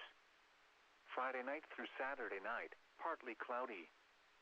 Lows in the upper 50s. Highs in the upper 70s. Sunday, partly sunny. Highs in the upper 70s. Sunday night, mostly cloudy with chance of showers. Lows in the lower 60s. Chance of showers 30%. Monday, partly sunny. Chance of showers. Highs in the upper 70s. Chance of showers 40%. Again, the forecast for central Minnesota, from St. Cloud to the northwest Twin Cities suburbs for tonight, mostly cloudy. Showers likely and chance of thunderstorms in the evening. Chance of thunderstorms overnight. Some thunderstorms may be severe with damaging winds and heavy rainfall. Then some thunderstorms may produce heavy rainfall overnight. Locally heavy rainfall possible late in the evening. Lows in the mid-60s. East winds up to 10 miles an hour shifting to the north overnight. Chance of precipitation 70%. At 7 p.m. in Buffalo, it was cloudy. The temperature was 82 degrees, the dew point was 75, and the relative humidity was 78%. The heat index was 89. The wind was calm. The pressure was 30.06 inches and rising. In Maple Lake, it was partly sunny. The temperature was 81 degrees. The dew point was 68, and the relative humidity was 64%. The wind was calm. The pressure was 30.08 inches and rising. Elsewhere across central Minnesota, New information. at This Anoka, severe it was thunderstorm sunny warning with has a been temperature of updated. 84. It was mostly sunny with a temperature of 85 at the Twin Cities and 85 at Crystal. It was partly sunny with a temperature of 84 at Princeton, 77 at Little Falls, and 79 at Wilmer. It was cloudy with a temperature of 82 at St. Cloud and 81 at Litchfield. Around the state, it was sunny with a temperature of 81 at Rochester and 82 at Mankato. It was mostly sunny with a temperature of 79 at Duluth and 67 at International Falls. At Brainerd, it was partly sunny with a temperature of 78. Once again at 7 p.m. in Buffalo, it was 82 degrees and the heat index was 89 under cloudy skies. And in Maple Lake, it was 81 degrees under partly sunny skies. This is Weather Radio Station WNG676 Clearwater, broadcasting on a frequency of 162.50 megahertz. We broadcast from the National Weather Service Forecast Office in Chanhassen, Minnesota, serving listeners across much of central Minnesota. The current time is 8 p.m. Central Daylight Time. Severe thunderstorm watch number 553 remains in effect until 1 a.m. Tuesday for the following counties in Minnesota: Anoka, Benton, Carver, Hennepin, Isanti, McLeod, Meeker, Mille Lacs, Sherburne, Stearns, and Wright. Remember, a severe thunderstorm watch means the conditions are favorable for the development of severe weather, including large hail and damaging winds, in and close to the watch area. While severe weather may not be imminent, persons should remain alert for rapidly changing weather conditions and listen for later statements and possible warnings. Stay tuned to NOAA Weather Radio, commercial radio and television outlets, or internet sources for the latest severe weather information. A line of strong thunderstorms will impact northern Candido High, southeastern Douglas, eastern Pope, northeastern Swift, southern Todd, and western Stearns counties until 8:15 p.m. At 7:39 p.m., Doppler radar was tracking a line of strong thunderstorms extending from 7 miles southwest of Lake Osakis to 10 miles north of Murdoch, or extending from 10 miles southeast of Alexandria to 22 miles northwest of Wilmer, moving east at 40 miles per hour. Expected hazards include wind gusts up to 50 miles per hour and penny-size hail. This is a radar-indicated threat. The following impacts are expected. Gusty winds could knock down tree limbs and blow around unsecured objects. Minor damage to outdoor objects is possible. Locations impacted include Alexandria, St. Anthony, Sauk Center, Melrose, Glenwood, Paynesville, New London, Bruton, Belgrade, Freeport, Grey Eagle, Lake Osakis, Lake Hassel, Green Lake, Little Sauk, Round Prairie, New Munich, Norway Lake, Grove Lake, and Villard. Monitor the weather situation closely and be alert for threatening weather conditions.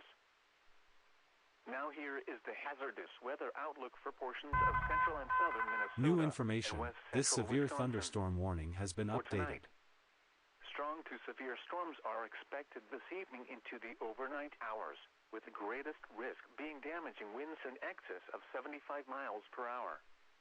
The most favorable location for the strongest winds will be from west central to south central Minnesota. Flooding is also a concern given recent heavy rainfall, with more expected overnight. And now the extended outlook for the period Tuesday through Sunday. No hazardous weather is expected at this time. Spotter information statement: Skywarn spotter activation will likely be needed. Now the forecast for central Minnesota from St. Cloud to the northwest Twin Cities suburbs. Tonight, mostly cloudy. Showers likely and chance of thunderstorms in the evening. Chance of thunderstorms overnight. Some thunderstorms may be severe with damaging winds and heavy rainfall. Then some thunderstorms may produce heavy rainfall overnight. Locally heavy rainfall possible late in the evening. Lows in the mid-60s.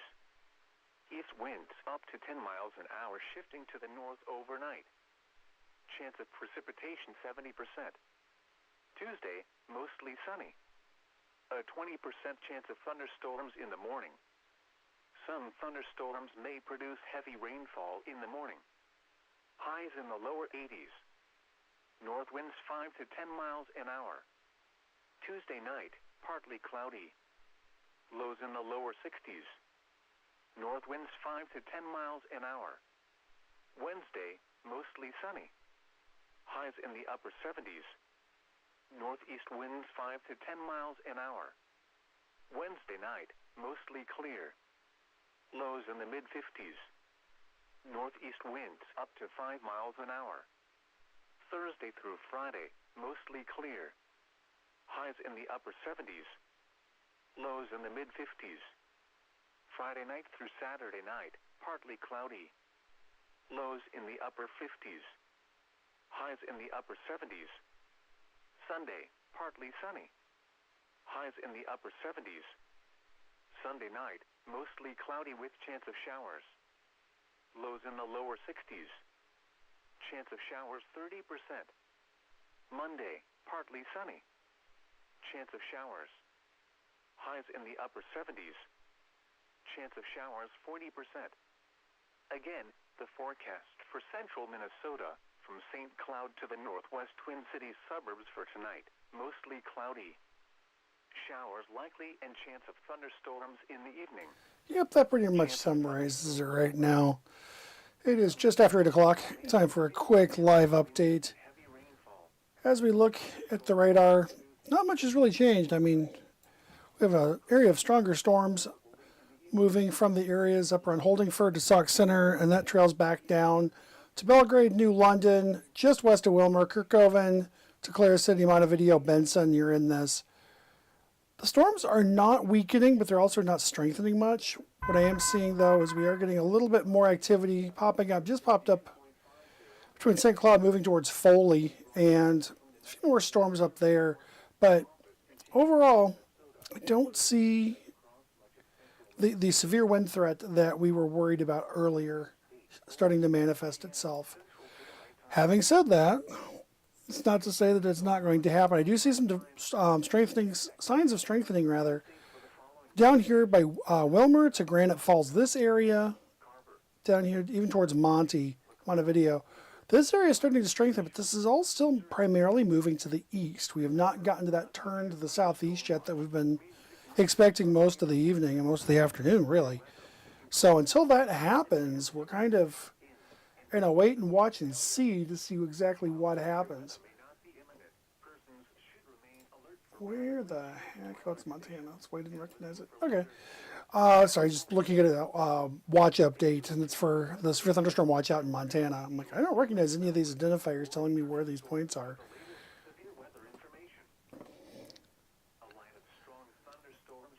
So I'm going to zoom out a bit here, get the big picture going.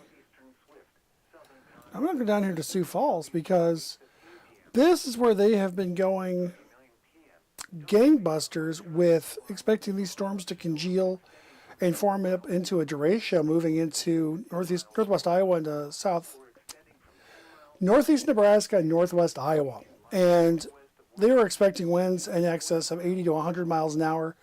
What I will note, and I'm this severe thunderstorm watch, none of it has been cleared, not a county. And that watch has been in effect for a few hours now. And Storm Prediction Center is still looking at this and really has not ruled out more development back up here. Chamberlain to Pierre, back towards Kadoka, and even up towards Mobridge and back up towards Aberdeen. That could still develop and move southeast and form a derecho. I'm not seeing those chances up here nearly as much as I thought might be possible. As we look at New information. our severe, current state of destructive affairs, thunderstorm warning we have our has special been weather updated. statement that runs from Alexandria over to Gray Eagle, almost over to Uppsala, south along Prairie, down to Paynesville, New London, Spicer, and back towards almost Benson and covers Glenwood. But that is for strong thunderstorms capable of producing 50-mile-an-hour winds and penny-sized hail. Not the most severe things that have come along, and we have nothing down here south of that. So once you get south of Spicer to Benson, those storms are there, but there's not even a special weather statement on them. But what I'm going to do is put this back in motion. I want you to notice the area here along the Minnesota River, west from Renville to Redwood Falls, down towards Lamberton, and down towards Wyndham. You see how that's starting to develop? This little area right here, right around Montevideo, and Dawson towards Claris City. So out here, moving out of Lac-La-Parle County into Chippewa County, it's going to move into Renville County here as well, in southern Candy, Ojai. This is an area to be watching for the possibility of stronger storms and possibly even some severe storms. But until something happens, we're just going to be stuck in a watch and wait pattern, and not my favorite thing to do is sit and watch and wait. It's not my idea of a good time.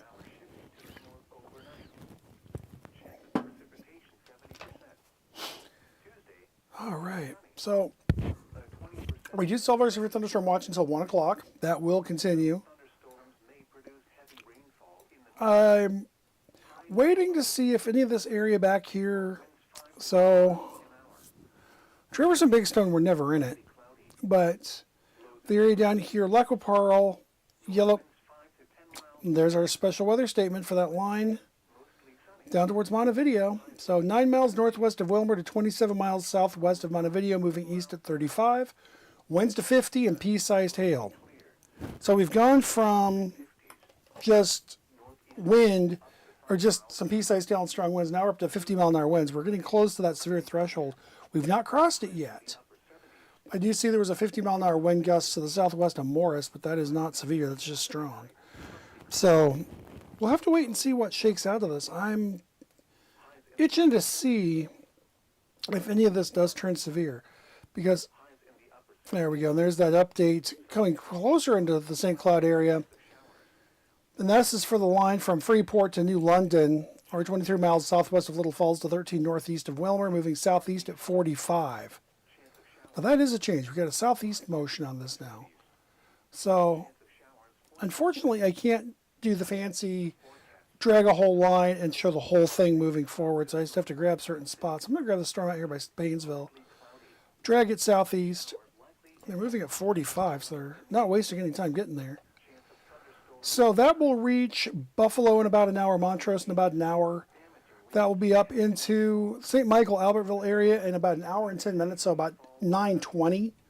And then Elk River, Rogers, Corcoran, Mound, getting into that northwest Hennepin County area in about, an hour and 20 minutes, so right about 9:30. And then into the core metro here, right about 9:45.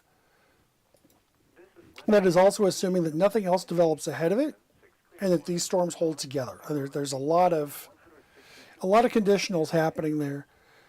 But I will point out there is now a special weather statement that runs from the Minnesota River back in Yellow Medicine, Lac-La-Parle County, Chippewa County, all the way up through most of Stearns County. So that is a substantial line now that has special weather statements on it for winds gusting up to 50 and small hail.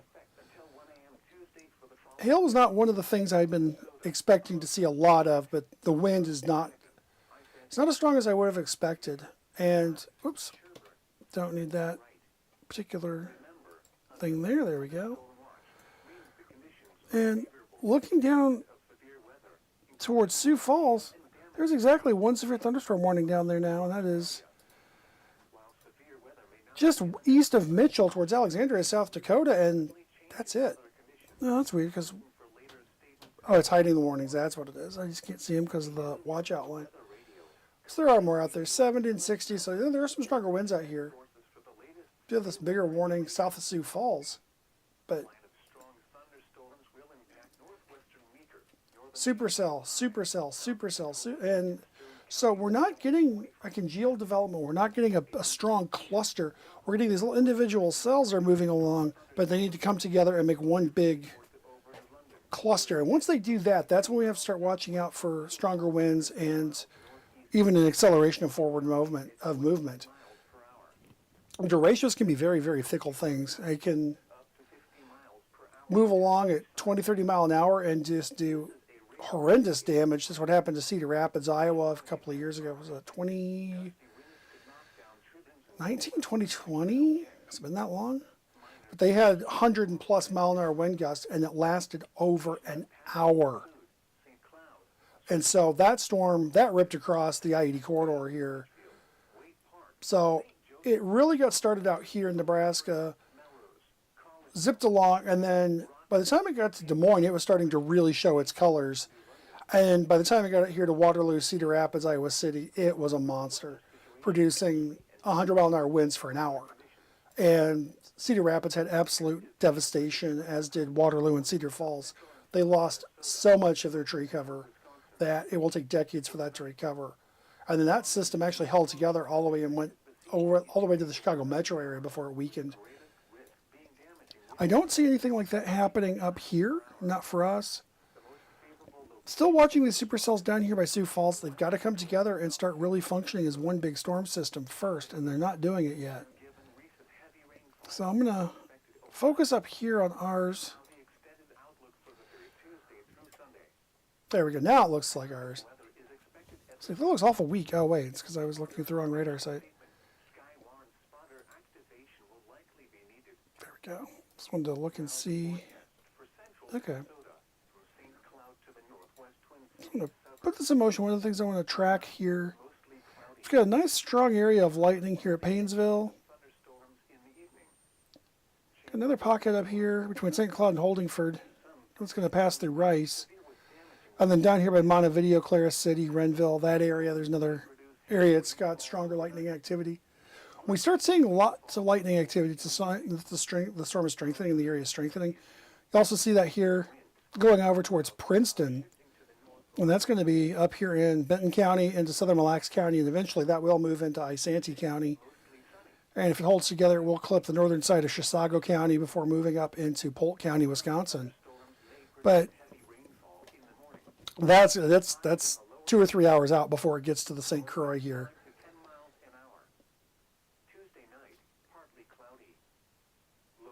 Yeah, line is starting to turn a bit, but part of it's consolidating and part of it's opening up. So it's starting to organize and strengthen, but until it's done, we have to wait until see what it's going to do, because sometimes these things have a mind of their own, and they decide that, you know what, nah, we're good the way we are, and they don't do anything. And other times it's just like, okay, we're going to go bonkers. So look and see if we have an update from Chanhassen National Weather Service. Still expecting the line to move through between 10 and midnight. I think it's going to be earlier than that. I think we're going to get closer to 9. And we did get an update out here. Grab this. I have a stage lighting here, so I can't read it. Come on. So we did just get an update from the Storm Prediction Center for Minnesota. Severe threat will likely continue over the next few hours from central Minnesota southwestward into far southeast South Dakota and northwest Iowa. So that's this area we're talking about right here, from St. Cloud back down towards Granite Falls. And to the north and northeast of the strongest instability, moving southeast along a sharp instability gradient, which we knew. Wind damage and hail will be the primary threats. Yeah, if this area can organize and get a cold pool, which means there's an organized outflow and an organized structure to these storms, we could be looking at winds going as high as 90 miles an hour. That is from the Storm Prediction Center. And if it can move quickly southeast, there would be that wind damage risk. Unfortunately, where it would be doing it is it's starting to make that southeast turn, and this would be about the time it would start to organize and do that, which means it would make it to the Twin Cities in that condition. Not what I want to see from the Storm Protection Center. I respect them immensely. And when they start talking about things like that, it starts making me nervous. I'm not nervous in a bad way, just more of the... I like severe weather, don't get me wrong. I think severe weather is a blast. That's why I love meteorology. I went it specifically for convective storms, for severe thunderstorms, tornadoes, derechas, things like this. Hurricanes and tropical systems, interesting. They do a lot of weird things, but not really my bag. This kind of stuff is what I really enjoy watching and forecasting for. And one of the things I have not done with this that well is really glued myself into it earlier in the day. I was going to do that, and I told myself I was going to get up early today and just spend most of my morning analyzing and writing up a big forecast and a big discussion. The big discussion got done. The forecast, I realized, is really very simple. It's 3 days, and takes about 3 days, because today, Monday, Tuesday, Wednesday, and then from Thursday to Sunday, even Wednesday to Sunday, looking at 80 degrees, lows in the around 60, and mostly clear skies. Boring, but that's exactly what I'm looking forward to, is some nice drier weather. The only fly in the ointment with that, we might see some smoke. There is smoke advisories, or air quality advisories for smoke. Those run pretty much north of the Twin Cities, so if you could kind of draw along the Highway 8 corridor from Forest Lake all the way back out to Benson, Ortonville, and north. That's that area that's in that air quality alert, and that will run for 2 days. Once you get north of Highway 210 up Duluth towards Fargo and Wapits in that area, then you're looking at 3 days. And that's just because we're going to be getting those northeast winds coming out of Canada and pumping that wildfire smoke down with it. It's the price we pay. We get some cooler, drier air, but we're going to have smoke. Hopefully it will stay mostly aloft, and we'll get some milky skies, hazy skies, and some amazing sunsets, but not have a lot of air quality issues at the surface. Unfortunately, with that cold air coming in, it is going to be sinking. So what will happen is it'll come in, and as it cools, it'll start to sink. It'll bring that smoke down with it. So as I watch this, there's an area up around Paynesville that is starting to look more organized. There's a little bit of a gap trying to open up between New London and Belgrade. Not seeing that falling apart, just noting there's a gap there. And then you've got a solid line that runs from west of New London right along 71 there to Wilmer, and then back down 23 all the way down to Granite Falls. That area is actually starting to look more intense. So this is an area I'm really keeping an eye on at this point.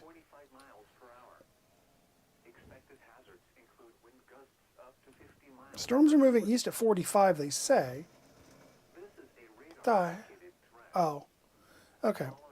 So, sorry, landscaping crews outside the studios here and trying to figure out what the noise was, and I realized they're weed whipping along, so that's what was happening there.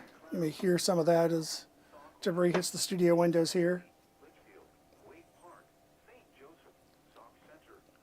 By St. Cloud to Litchfield to Olivia, all the way back down to Cottonwood. That's the front edge of that special weather statement. I'm waiting to see, I haven't seen any storm reports come through. The only one I've seen is quite a ways farther back in Stevens County. And that is out here. It was a storm chaser 7 miles south of Alberta, Minnesota, in Stevens County, 50-mile-an-hour wind gust.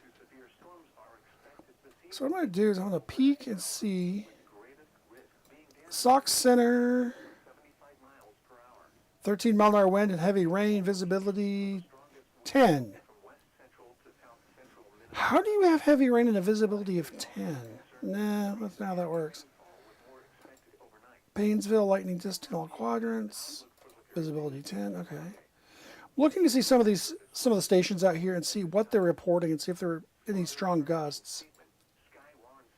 Okay, Benson, half-mile visibility, heavy rain, fog, 25-mile-an-hour wind gusting to 35, so that's noteworthy. Not severe, but noteworthy. Wilmer, 5-mile-an-hour wind, but the storms have just really gotten there, and I don't think they've gotten an update out since that happened. These stations only report once an hour. They really sample every minute, but they only report every hour. Some of the automated stations do it every 20 minutes. Blaine and Lake Elmo are two in the metro that once they Lake Elmo is always every 20 minutes.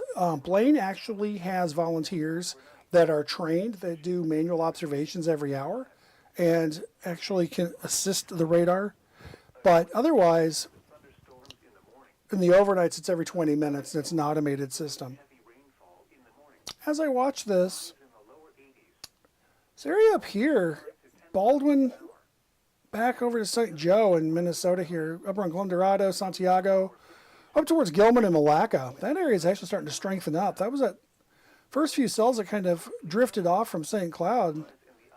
Strengthened up quite well. Cambridge, you're going to get a nice little thunderstorm here in about the next 20, 30 minutes. Nothing severe, just a good preview of coming attractions as it blows through. Warning, a special event has been updated. All right, taking a look. Yes. Kind of eyeballing up here towards St. Joe. This area up along 94 looks like it might be losing some strength, but the area down here towards Painesville is definitely gaining. Same thing can be said Wilmer down here towards Granite Falls. This area is strengthening up. Another little finger of stronger activity from Montevideo back down towards Cottonwood, Wood Lake, and Hanley Falls. We'll have to keep an eye on this area down here. Redwood Falls down towards Lamberton and Springfield, reaching down to almost Windham. That's another area that's starting to build, but was not in the area that was expected to really do anything. So we've gotten some verification with these storms out here in South Dakota and northeast Nebraska into northwestern Iowa. They're doing exactly what was expected. Tornado possible, 60-mile-an-hour winds. Now, we get into Nebraska here, down towards Niobrara, Bloomfield, and I'm not sure which county that is, north of Creighton. Central Knox County, Nebraska. This is Nebraska. 70-mile-an-hour wind gust, half-dollar-sized hail. But the larger severe thunderstorm warning down here, 70-mile-an-hour winds, 1-inch hail tornado possible.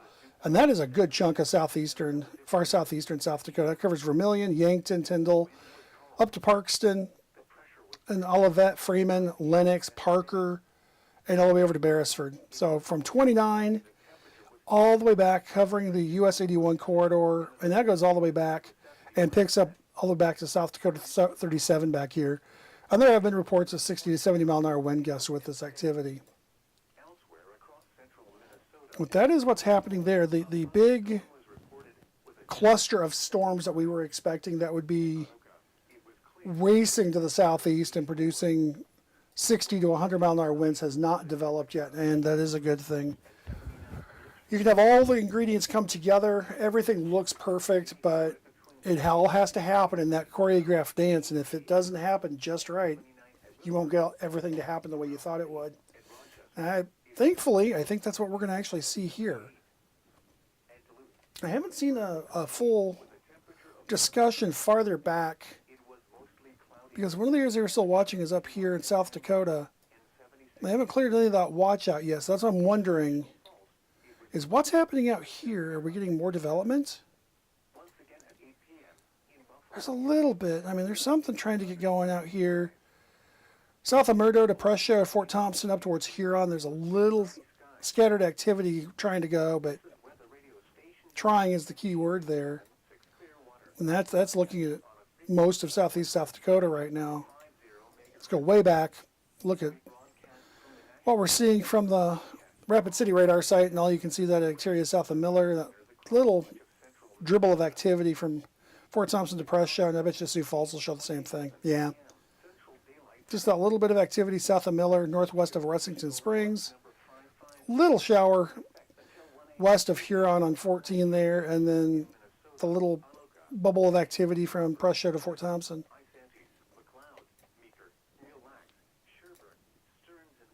I am expecting us to get a new update here out in front of this. It'll probably really extend into the metro. St. Cloud, you're getting it now. Nothing severe, it looks like. It just, I mean, there's not even that much lightning activity in this, which is not a bad thing. This could be actually starting to fall apart some, but I'm not willing to stake a forecast on that and stake my reputation. So what we're looking at is this line of storms from Princeton, which looks like there might be a nice little hail core developing north of Princeton, northeast of Princeton there. That will be moving towards you, Cambridge. So if you are in southern Isanti County, Cambridge, Isanti, even down towards Bethel, over towards North Branch and Chisago County, Stacy and Harris. That area, you could be getting in some hail here. Won't be large hail, probably no bigger than Nichols, but still enough to get your attention when it starts pinging on your roof or your windows. And looking at this area back here, I'm going to put this much farther back. I'm going to go back almost an hour now. You can see how strong this looks. You get that nice, the purples in here.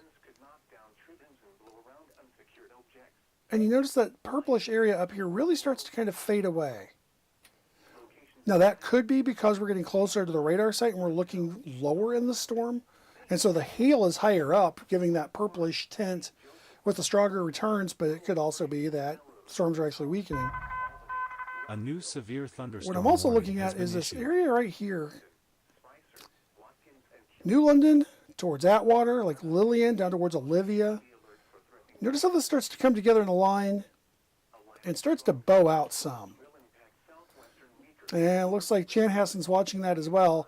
So from Spicer to Hanley Falls, or 7 miles north of Wilmer to 20 miles south of Montevideo, getting 51 mile an hour wind gust at Wilmer, so wind gust 50 to 55 miles an hour and half-inch hail. Those storms are all moving to the southeast at 40. So I have to see how well these hold together and if they continue to develop. So I'm going to be watching this area up here. St. Joseph down to Manana, just north of Litchfield here. That's going to be the area that would come through the cities if anything's going to organize. And it does look like it's trying to re-strengthen. Because remember that area that was up here towards New London, that little gap that tried to open? You can see where it's there. But you can see that finger from Paynesville down along Minnesota 4, heading down towards Grove City there. That's starting to redevelop. And then you've got that stronger line back here, back on 71. So we got quite a bit going on now. It's all bearing watching. Excuse me. And even back towards Granite Falls, you're in that same area, kind of on the south part of that line that's south of Wilmer towards Granite Falls. That's moving to the east. Even Redwood Falls, you've got some storms coming through. Nothing severe, just some general thunderstorms.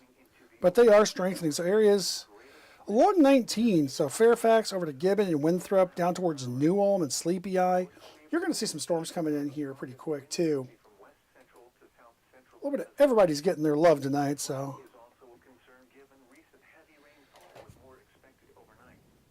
Yep, and a little studio malfunction there. There we go. That's mostly fixed.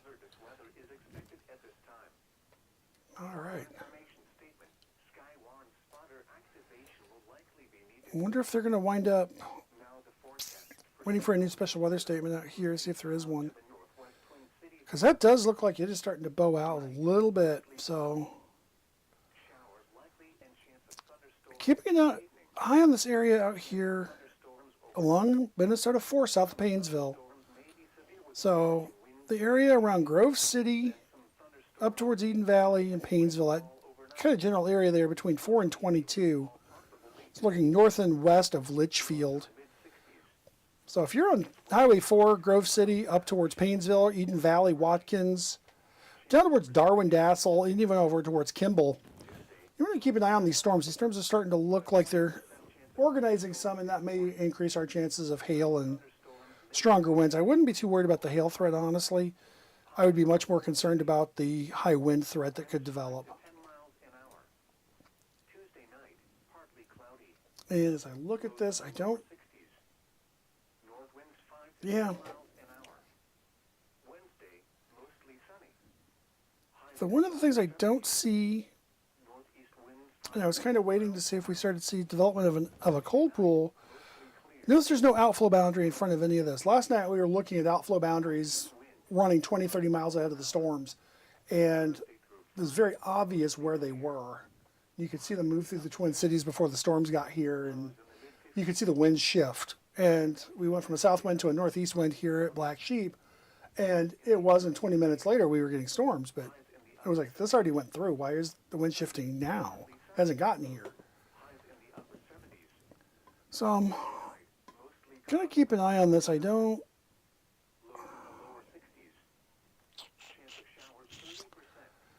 So watch me make the thinking faces all of a sudden here.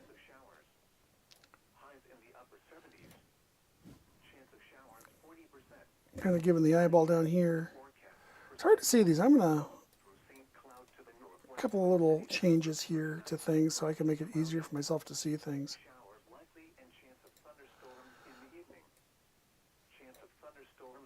Okay, that should make that a little easier. Yes, it does. Okay.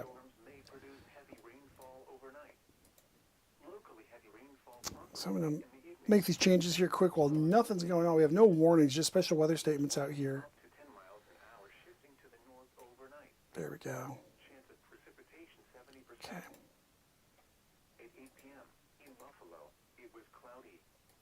I'm going to bring this down just a little bit.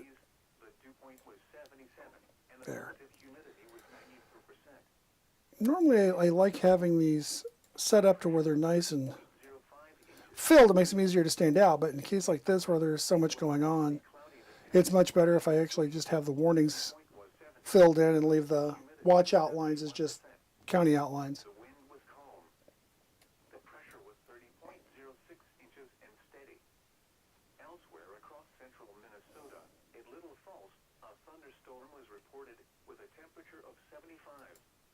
At Anoka, it was clear with a temperature of 84.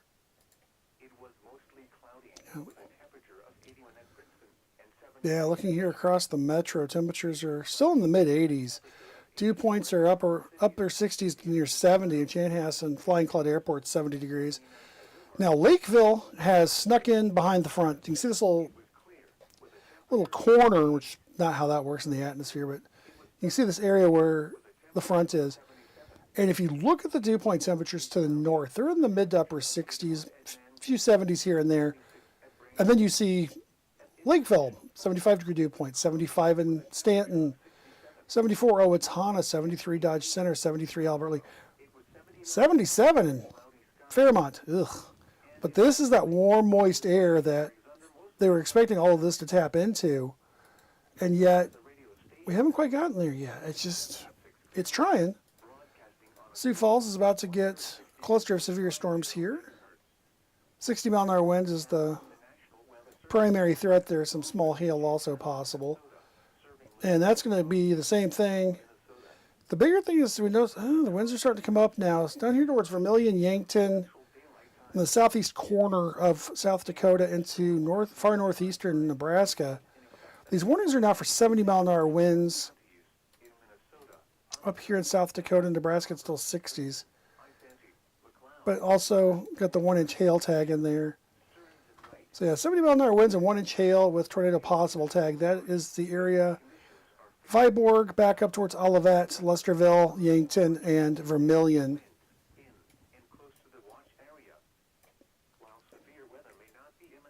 Oops. There we go. Declutter this just a bit more.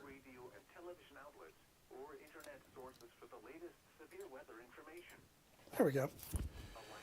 And what I just did there, and it's not affecting anything, I just adjusted it so it's not showing the current weather conditions anywhere.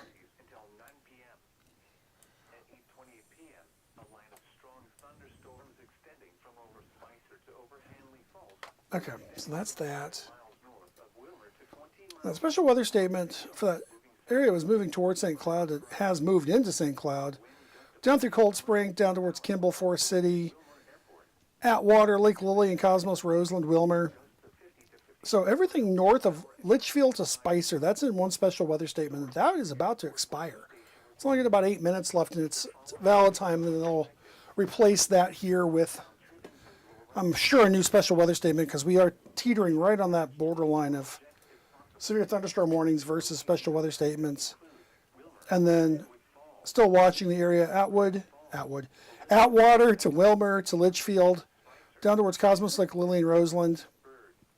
Granite Falls, Renville, Olivia, Hector, down towards Beaver Falls, and then back Granite Falls and Wood Lake. This area is really starting to organize.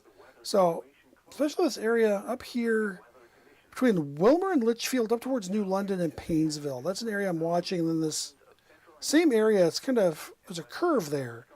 There's a east-west line running right along the boundary there between Mille Lacs, Benson, and Sherburne counties, east-west, over to Cambridge. And then once it gets back to St. Joseph, it dives southeast, or southwest rather, back down towards Lake Lillian, Clara City, back down to Granite Falls. Given the east-west motion there, I'm not as concerned about that extended east-west line that pokes out towards Cambridge. New information. I am watching This the St. severe Joseph considerable destructive to Granite thunderstorm Falls warning has line been much more updated. intently. I'm going to do a quick, bear with me here, I'm going to play with some fun stuff here. Okay. So what I'm doing is I'm looking at the thunderstorm. This is the way you would normally expect to see it. It's actually rotated 90 degrees, so looking at it more that way. Winged around there. It's hard to think in 3D sometimes. There we go. Looking at it that way, I'm looking across the line, just north of Lake Henry, coming back all the way out to the area between Clearwater and Annandale. But what I'm looking at is also the storm heights and where we're at. So this is all the way up 33,000 feet. Not terribly tall. The very tippy tops are at 40,000 feet. But what I'm more wondering is what it looks like behind this line. And that's what I'm wanting to see. Grab this line.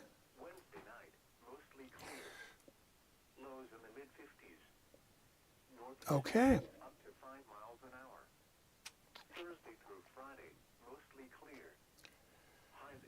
Okay. Need to rotate this so I can see it. Where's north? Where's north? Okay. About like that.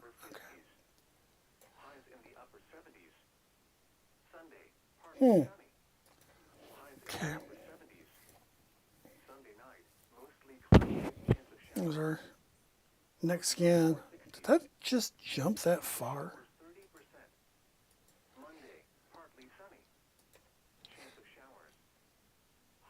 No, it didn't. Okay. For a second there, I thought I saw everything jump about 10 miles to the east. I'm like, if it's doing that in 5 minutes, we've got a problem. Because that would be starting to push 100-mile-an-hour motions. That's not going to happen.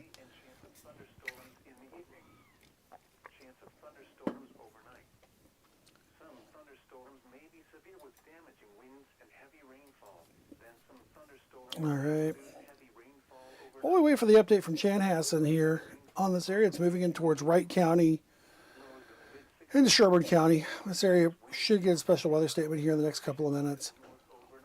Pointing out we do still have flood warnings along the Minnesota River, Redwood Falls, and Montevideo areas. Minor flooding forecast there.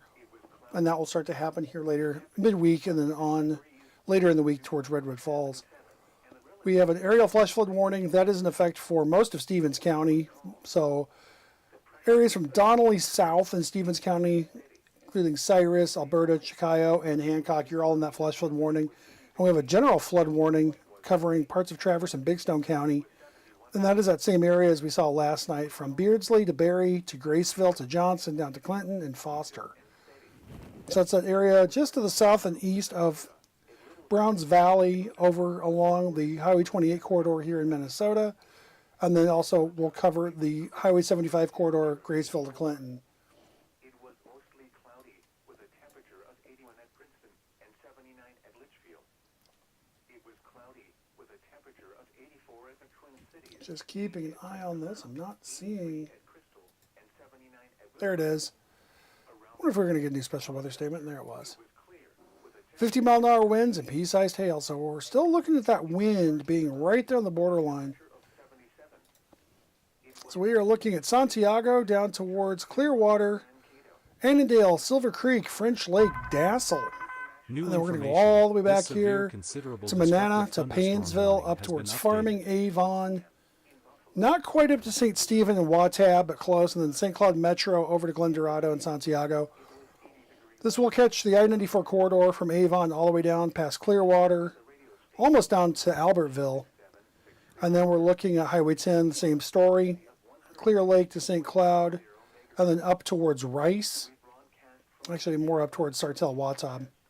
Not quite as far north there. So this is going to be the area it's going to move through most of the Twin Cities.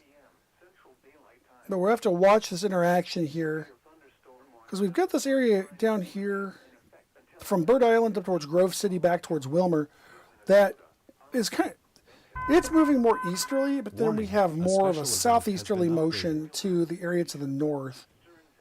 We did just get an updated flood warning there. Warning, a special event has been updated. Redwood, Renville. Okay. So yeah, they just updated the flood warnings here. Moderate flooding is now forecast at Morton, which would be Redwood Falls. 20 feet and rising, expected to rise up to 24.1 feet. Flood stage 21 feet there at Granite Falls, Morton. And so may have a couple of roads get flooded there in the Redwood Falls area. And then back up here in the area around Montevideo, minor flooding forecast. Looks like we're going to get to a flood stage probably in the next hour or two, and then rising up to almost 16 feet on the 4th of August, so a week from now.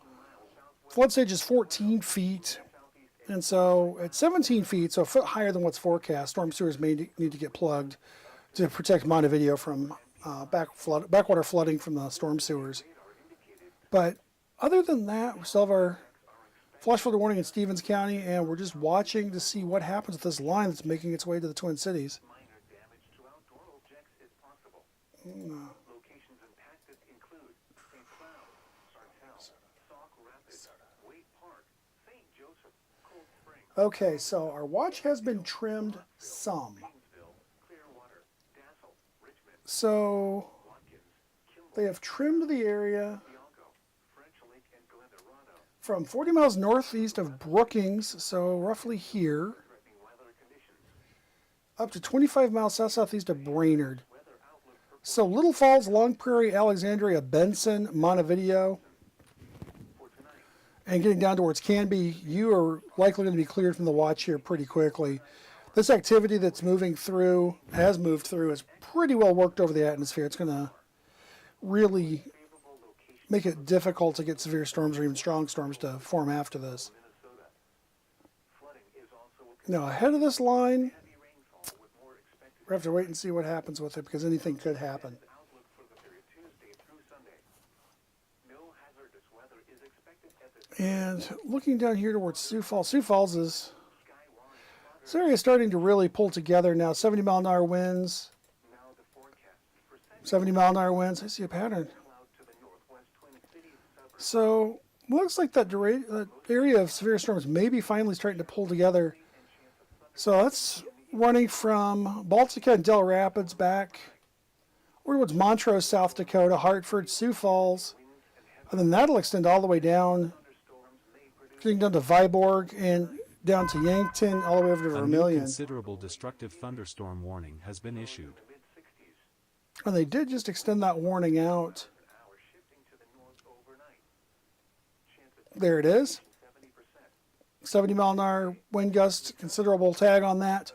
And that's going to be the area from Sioux Falls and T all the way extending into extreme northwestern Iowa, up around Rock Rapids and Rock Valley, Canton, Fairview, and then all the way up to Brandon, Laverne. And that will get up a little bit further, right along the I-90 corridor there from Laverne back to Sioux Falls, Beaver Creek. Rock Rapids, you're right on the edge of that warning, but keep in mind this storm is moving to the southeast fairly rapidly. 5 to 10 miles an hour. Moving to the east at 40 with 70 mile an hour wind gusts. But you can tell by the shape of the polygon, it is moving slightly south of east. So Rock Rapids, you'll see this in about an hour, but downstream, if you're in Sibley or Sheldon, Iowa, even as far as Spencer, you want to keep an eye on this storm system. because this is the area that they were really worried that was going to form up a derecho, or at least a severe complex of storms that could produce winds anywhere from 80 to 100 miles an hour. Sunday, partly sunny. Back up here Highs in the upper 70s. towards the metro, Sunday night, mostly cloudy with chance of showers. looks like Lower 60s. we might dodge a bullet on this one. Showers 30%. They're expecting the storms to go to our south and east, if we got any, or south and west rather. They're expecting the severe storms to stay south and west of the Minnesota River here. So from Ortonville down towards New Ulm and then heading back towards Austin. That area south and east is where they expected the worst storms to be. And it looks like that's verifying, except nothing really happened in Marshall, Pipestone to Worthington and Windham. This area did not see much. It's all been clustered down here, Sioux Falls down towards Yankton and back towards Tyndall and even Lake Andes. And then our activity picks up here. Got a nice storm starting to develop out in front of this area. Let's switch back to the Chanhassen radar.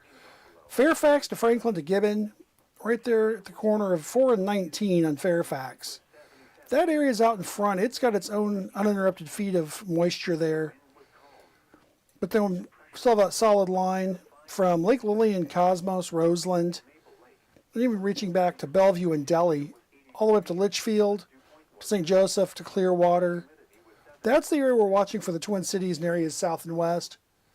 This area from Clearwater up towards Baldwin and Cambridge, extending off into Grantsburg and Frederick, Wisconsin. Nothing severe. There is a little bit of a stronger area just passed through Cambridge, moving east. That will be into Chisago County, north and the Harris and North Branch area here shortly. And that will quickly cut across that little narrow part of Chisago County and move into Polk County, Wisconsin within the hour. So right now I'm going to give my voice a rest, and what I'm going to do is step aside. I'll leave this stream up. We're still going to have all the display up, still have it in motion, so nothing will change. I'm just going to step off camera and give my voice a rest, and I will be back with all of you here in about 15 to 20 minutes. Cloudy with a temperature of 81 at Mankato and 76 at Brainerd. At International Falls, it was cloudy with a temperature of 67. Once again at 8 p.m. in Buffalo, it was 79 degrees under cloudy skies. And in Maple Lake, it was 80 degrees under mostly cloudy skies.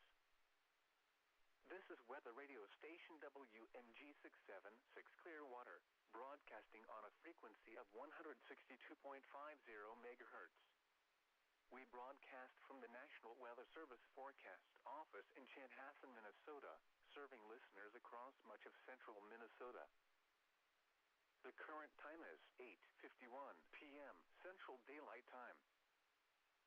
Severe thunderstorm watch number 553 remains in effect until 1 a.m. Tuesday for the following counties in Minnesota: Anoka, Benton, Carver, Hennepin, Isanti, McLeod, Meeker, Mille Lacs, Sherburne, Stearns, and Wright. Remember, a severe thunderstorm watch means the conditions are favorable for the development of severe weather, including large hail and damaging winds in and close to the watch area. While severe weather may not be imminent, persons should remain alert for rapidly changing weather conditions and listen for later statements and possible warnings. Stay tuned to NOAA Weather Radio, commercial radio and television outlets, or internet sources for the latest severe weather information. A strong thunderstorm will impact northern Meeker, southeastern Benton, northwestern Sherburne, eastern Stearns, and northwestern Wright counties until 9:15 p.m. At 8:42 p.m., Doppler radar was tracking a strong thunderstorm near Richmond, or 18 miles southwest of St. Cloud, moving southeast at 45 miles per hour. Expected hazards include wind gusts up to 50 miles per hour and pea-size hail. This is a radar-indicated threat.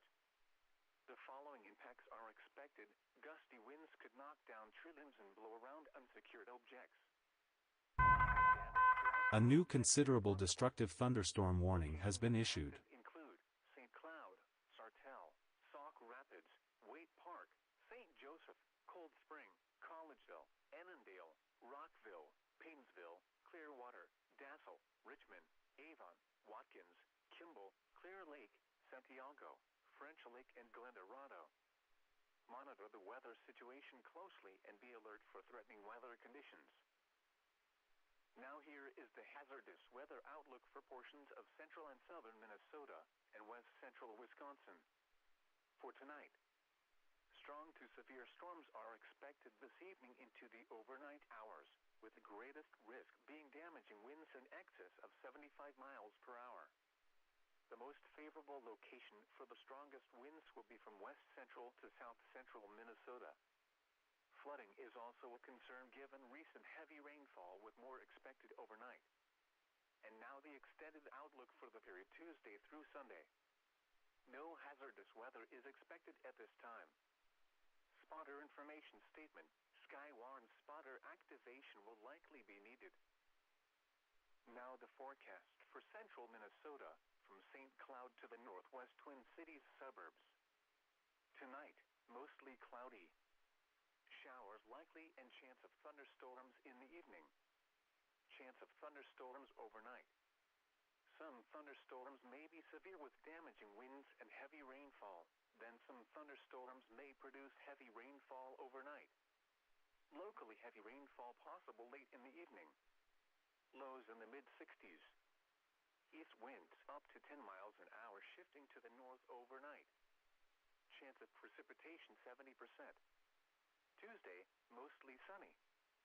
A 20% chance of thunderstorms in the morning. Some thunderstorms may produce heavy rainfall in the morning. Highs in the lower 80s. North winds 5 to 10 miles an hour. Tuesday night, partly cloudy. Lows in the lower 60s. North winds 5 to 10 miles an hour. Wednesday, mostly sunny. Highs in the upper 70s. Northeast winds 5 to 10 miles an hour. Wednesday night, mostly clear. Lows in the mid-50s. Northeast winds up to 5 miles an hour. Thursday through Friday, mostly clear. Highs in the upper 70s. On a frequency of 162.550 megahertz. Serving listeners throughout much of east central Minnesota and west central Wisconsin. We broadcast from the National Weather Service Forecast Office in Chanhassen, Minnesota. And transmit from the KSTP Eyewitness News Television Tower in St. Paul. The current time is 8:55 p.m. Central Daylight Time. Severe thunderstorm watch number 553 remains in effect until 1 a.m. Tuesday for the following counties in Minnesota: Anoka, Carver, Chisago, Dakota, Hennepin, Ramsey, Scott, Washington, and Wright. Remember, a severe thunderstorm watch means the conditions are favorable for the development of severe weather, including large hail and damaging winds. A new radar-indicated tornado warning has been issued. While severe weather may not be imminent, persons should remain alert for rapidly changing weather conditions and listen for later statements and possible warnings. Stay tuned to NOAA Weather Radio, commercial radio and television outlets, or internet sources for the latest severe weather information. A strong thunderstorm will impact northern Meeker, southeastern Benton, northwestern Sherburne, eastern Stearns, and northwestern Wright counties until 9:15 p.m. At 8:42 p.m., Doppler radar was tracking a strong thunderstorm near Richmond, or 18 miles southwest of St. Cloud, moving southeast at 45 miles per hour. Expected hazards include wind gusts up to 50 miles per hour and pea-size hail. This is a radar-indicated threat. The following impacts are expected. Gusty winds could knock down tree limbs and blow around unsecured objects. Minor damage to outdoor objects is possible. Locations impacted include St. Cloud, Sartell, Sauk Rapids, Waite Park, St. Joseph, Cold Spring, Collegeville, Annandale, Rockville, Paynesville, Clearwater, Dassel, Richmond, Avon, Watkins, Kimball, Clear Lake, Santiago, French Lake, and Glen Dorado. With a temperature of 77. It was mostly cloudy, with a temperature of 81 at Mankato and 76 at Brainerd. At International Falls, it was cloudy, with a temperature of 67. once again at 8 p.m. In Buffalo, it was 79 degrees under cloudy skies. And in Maple Lake, it was 80 degrees under mostly cloudy skies. This is Weather Radio Station WMG676 Clearwater, broadcasting on a frequency of 162.50 megahertz. We broadcast from the National Weather Service Forecast Office in Chanhassen, Minnesota, serving listeners across much of central Minnesota. The current time is 8:58 p.m. Central Daylight Time. Severe thunderstorm watch number 553 remains in effect until 1 a.m. Tuesday for the following counties in Minnesota: Anoka, Benton, Carver, Hennepin, Isanti, McLeod, Meeker, Mille Lacs, Sherburne, Stearns, and Wright. Remember, a severe thunderstorm watch means the conditions are favorable for the development of severe weather, including large hail and damaging winds in and close to the watch area. While severe weather may not be imminent, persons should remain alert for rapidly changing weather conditions and listen for later statements and possible warnings. Stay tuned to NOAA Weather Radio, commercial radio and television outlets, or internet sources for the latest severe weather information. A strong thunderstorm will impact northern Meeker, southeastern Benton, northwestern Sherburne, eastern Stearns, and northwestern Wright counties until 9:15 p.m. At 8:42 p.m., Doppler radar was tracking a strong thunderstorm near Richmond, or 18 miles southwest of St. Cloud, moving southeast at 45 miles per hour. Expected hazards include wind gusts up to 50 miles per hour and pea-size hail. This is a radar-indicated threat. The following impacts are expected. Gusty winds could knock down tree limbs and blow around unsecured objects. Minor damage to outdoor objects is possible. Locations impacted include St. Cloud, Sartell, Sauk Rapids, Waite Park, St. Joseph, Cold Spring, College, Annandale. New information: this severe considerable destructive thunderstorm warning has been updated. Watkins, Kimball, Clear Lake, Santiago, French Lake, and Glen Dorado. Monitor the weather situation closely and be alert for threatening weather conditions. A line of strong thunderstorms will impact northwestern Brown, Meeker, McLeod, northwestern Nicollet, western Sibley, northeastern Redwood, southeastern Candy, Ojai, Renville, southwestern Wright, and east central Yellow Medicine counties until 9:30 p.m.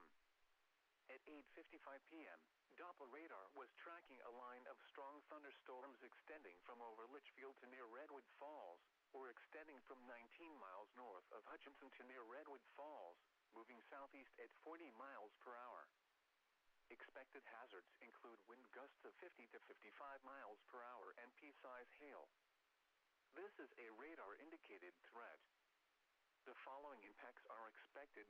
Gusty winds could knock down tree limbs and blow around unsecured objects. Minor damage to outdoor objects is possible. Locations impacted include Hutchinson, Redwood Falls, Litchfield, Glencoe, Cokato, Olivia, Winstead, Gaylord, Dassel, Winthrop, Renville, Fairfax, Hector, Atwater, Bird, Island, Morgan, Silver Lake, Gibbon, Broughton, and Buffalo Lake. Monitor the weather situation closely and be alert for threatening weather conditions. The storm may intensify, so be certain to monitor local radio stations and available television stations for additional information and possible warnings from the National Weather Service. Now here is the hazardous weather outlook for portions of central and southern Minnesota and west central Wisconsin. For tonight, strong to severe storms are expected this evening into the overnight hours, with the greatest risk being damaging winds in excess of 75 miles per hour. The most favorable location for the strongest winds will be from west central to south central Minnesota. All right, so things have kind of changed up a little bit. Looking at the area here from North Branch towards Monticello, Elk River, back down towards French Lake, that area is starting to move quite noticeably to the southeast, starting to push out. The question is whether or not it's going to outrun itself, it's going to outflow it, and Warning: A new special event has been reported. Just call it a day, and they're going to reissue that flood warning for Stevens County. Not a surprise there. And even the storms that were down here, Litchfield to Hutchinson, back towards Fairfax, Redwood Falls, those are not looking as intense as they were either. It almost makes the way it's changing. It almost looks like the storms are over the radar site, causing some signal loss. But I know that's not the case. But if you're here in the metro areas from Columbus to Andover to Ramsey, St. Michael into Buffalo and back towards Cokato, you're about to start getting into some storms. Nothing severe. Could be some strong gusty winds, 40 to 50 miles an hour. But other than that, maybe some small hail, pea-sized, maybe a little larger, but I wouldn't get too worked up about it. If you're in the area from Annandale, Maple Lake, back to Watkins, back down towards Litchfield, Greenleaf, Hutchinson, and you're to the east of that activity, then I would be watching it a bit more, because that is the area where there is still some stronger activity, and that could still produce 50 to 60 mile an hour winds and some slightly larger hail. But as it is now, we just have the two special weather statements, one for that activity from Redwood Falls to Litchfield, Hutchinson, and then we have one for the area still back up into Wright, Sherburne, Benton, and Stearns County, along with far northern Meeker. But that activity is quickly moving out of that area and is moving into, about to move into, well, it's moved into northern Anoka County, and will be here in Ramsey County. I saw Ramsey of the Sound. I was looking and said Ramsey County. Hennepin County, and moving into northern Washington County here in the next half an hour. But here in the metro, as it stands right now, is not looking like it's going to be a severe storm. Just strong winds, maybe 40 to 45 mile an hour gusts. And beyond that, nothing too terrible. One of these storms out here towards Sioux Falls. These severe thunderstorm warnings are all for 70 mile an hour winds and hail up to 3/4 of an inch or almost an inch. And then we have a tornado warning buried in this. New information. This tornado warning has been updated. And that is for southern Lincoln, East Central Turner, and northern Union counties and southeastern South Dakota. And that is way down there. That's going to move into Iowa here shortly. Just waiting for the update to kick through on that because they did just issue an update. There it is. Severe squall line capable of producing tornadoes and extensive strong straight line winds. I'm just looking. I don't have anything listed. Nor do I see. I mean, I totally believe that it's producing severe winds. That's not even a question in my mind.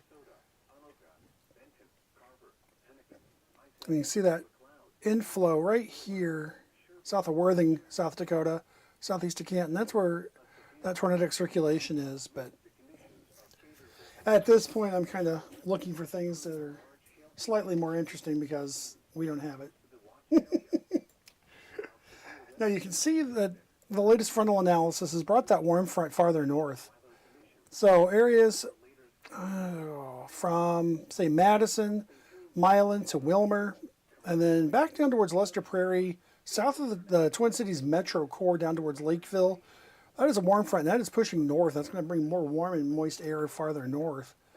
But then that front just kind of stalls as it moves to the southeast and then picks back up as a cold front, actually, in northern Illinois into Michigan and Indiana.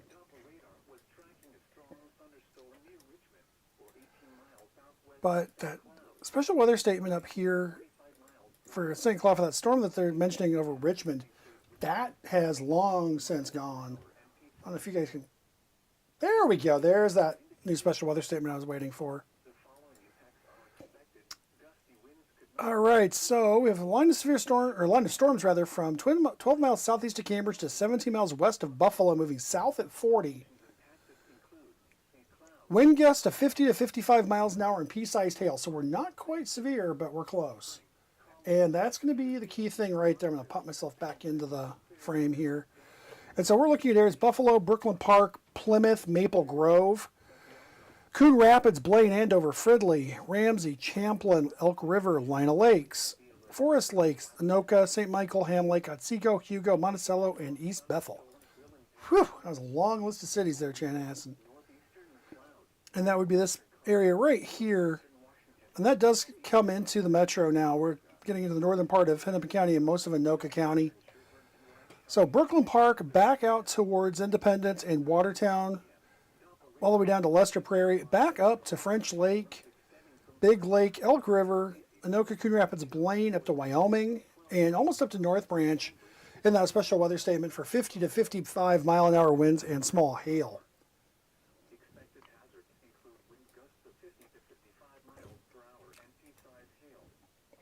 This is a radar indicated. Yes, it is. The following effects are expected.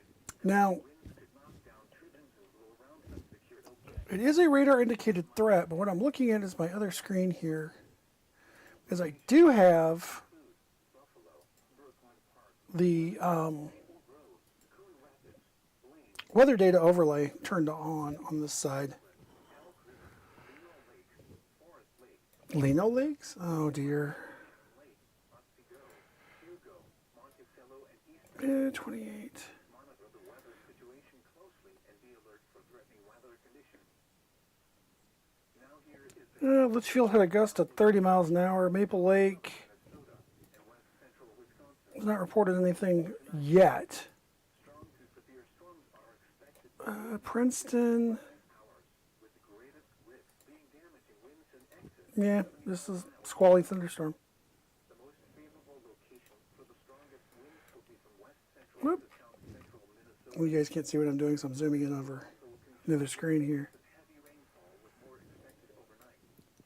And now the extended outlook for the period Tuesday through Sunday. And yeah, we're really starting to see that line. That east-west line is really starting to dive south here. Skywarn spotter activation will likely be needed. Now the forecast for central Minnesota from St. So, for those of us up here in the North Metro, where I am, Black Sheep, we are about to see some storms come through, finally. I've been teasing that for a while, and it's finally going to happen. Whoa! Self-destructing studios. Gotta love it.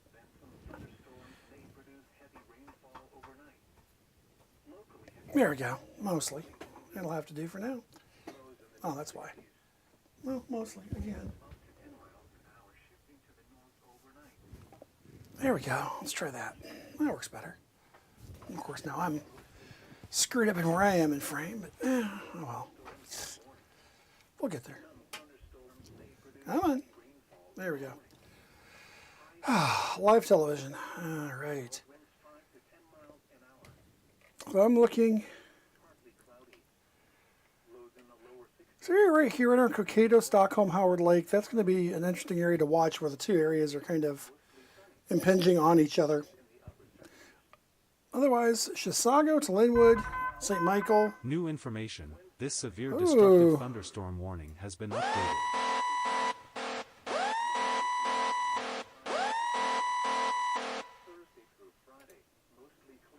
All right.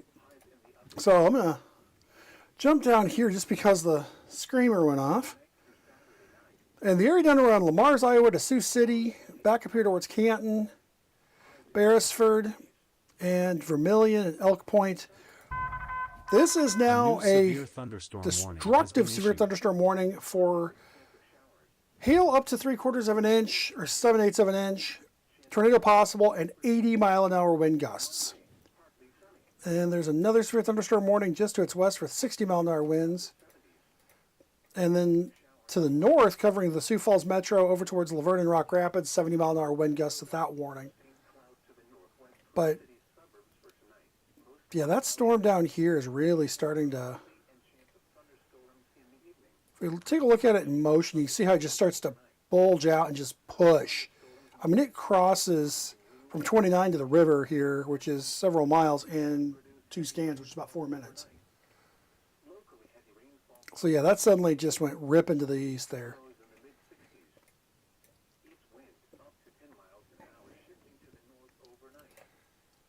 But here we are up in the metro. And things to note. There's a little bit of lightning up here by North Branch, and even that's getting a little older, but Cambridge North Branch to sunrise. There were a few strikes up here by Clearwater. And they have extended our severe thunderstorm watch now. That was set to expire here at 1. Why did they extend it? I'm confused.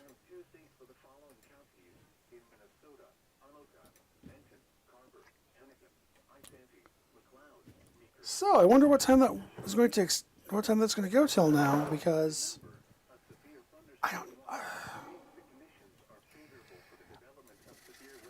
I'm A new severe thunderstorm severe warning thunderstorm has been warning. issued. Okay, that is the metro.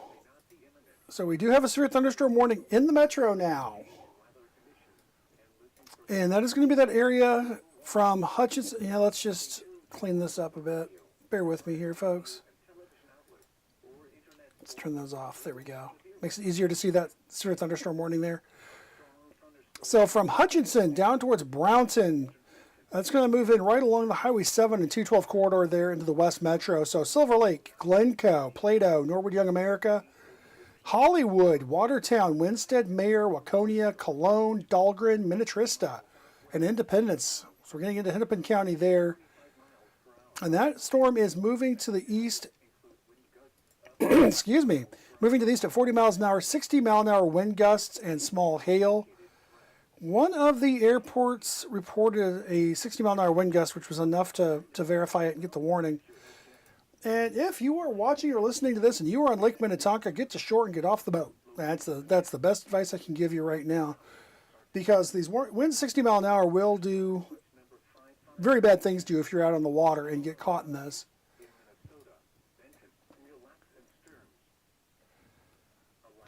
So, looking at this, I'm just going to take a look at it in terms of the storm structure internally. Yeah. So I'm going to put this in motion.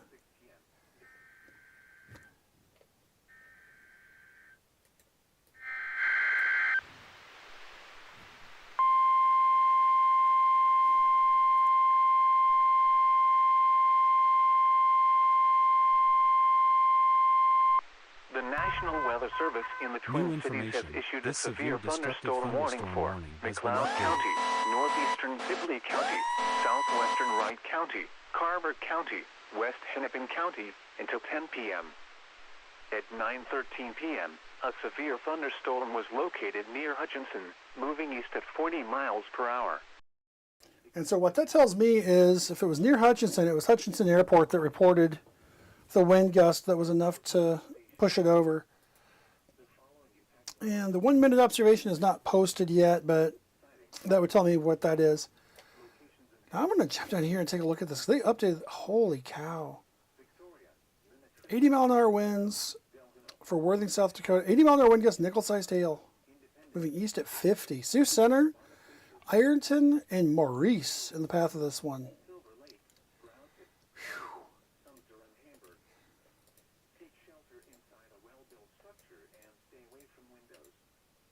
Yeah, and that warning to the north now even. So Laverne and Rock Rapids, Brandon, down towards Harrisburg, to Rock Valley. You were in that severe thunderstorm warning as well for up to 80 mile an hour winds and hail. But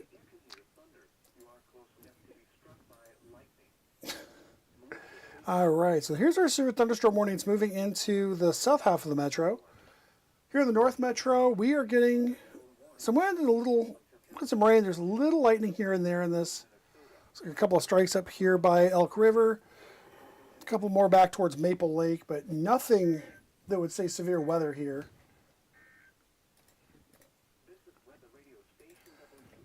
And as I look at this,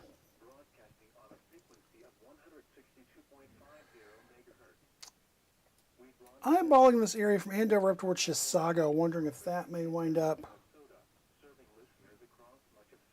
There's a couple of weather stations up here that could actually report this and give us enough information to tell us. Where am I at? I'm in the wrong spot entirely. And the gust front has hit Black Sheep. I just heard the wind shift there, so.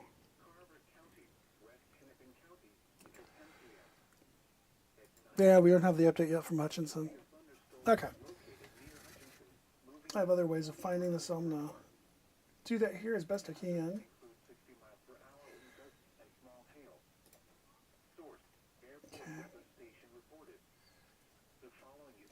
And looking at the Weather Prediction Center, I'm going to interrupt my own thought process. Portions of central and southern Minnesota into western Wisconsin, heavy rainfall and flash flooding possible.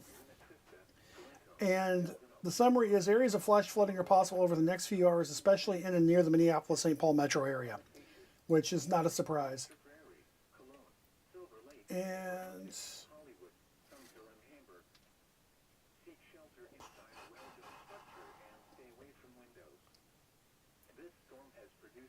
yeah, peak flash flood threat in the Minneapolis area should begin here at about 9:30 and run through 11, which would make sense because that's going to be in the next 10 minutes. So that'll be this area coming in from the south, or coming south from the north. And so it's going to be a combination of this activity that's now moving into the north metro, along and north of 694, really, from Hanover to Coon Rapids north. And then this area that's severe moving in from Howard Lake to Winsted to Lester Prairie down towards Glencoe and Gaylord. That's moving to the east. Those two areas are going to combine over the metro.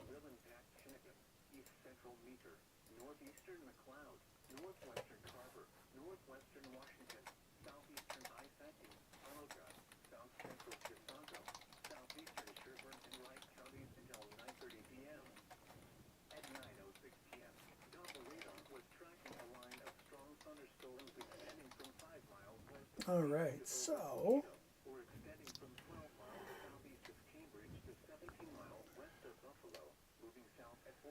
we got some gusty winds up here at Black Sheep and Champlin, but nothing too crazy.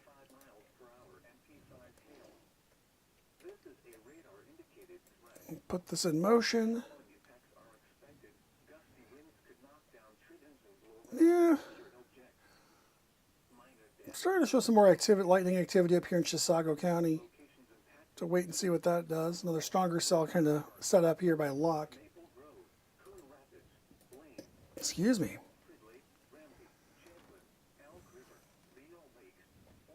Yeah, definitely getting some stronger winds here. Again, nothing severe, probably 30-mile-an-hour tops. Don't have the weather station up and running at the moment, so I can't tell for certain. However, I may be able to pull up Blaine here and get it to tell me.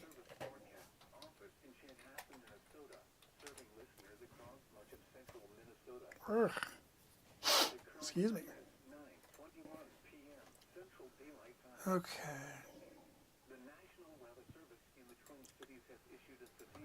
Once upon a time, I knew how to pull up the 1 minute obs.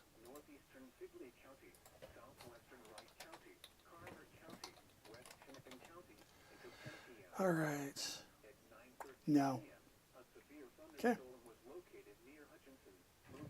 I suppose I could always call it.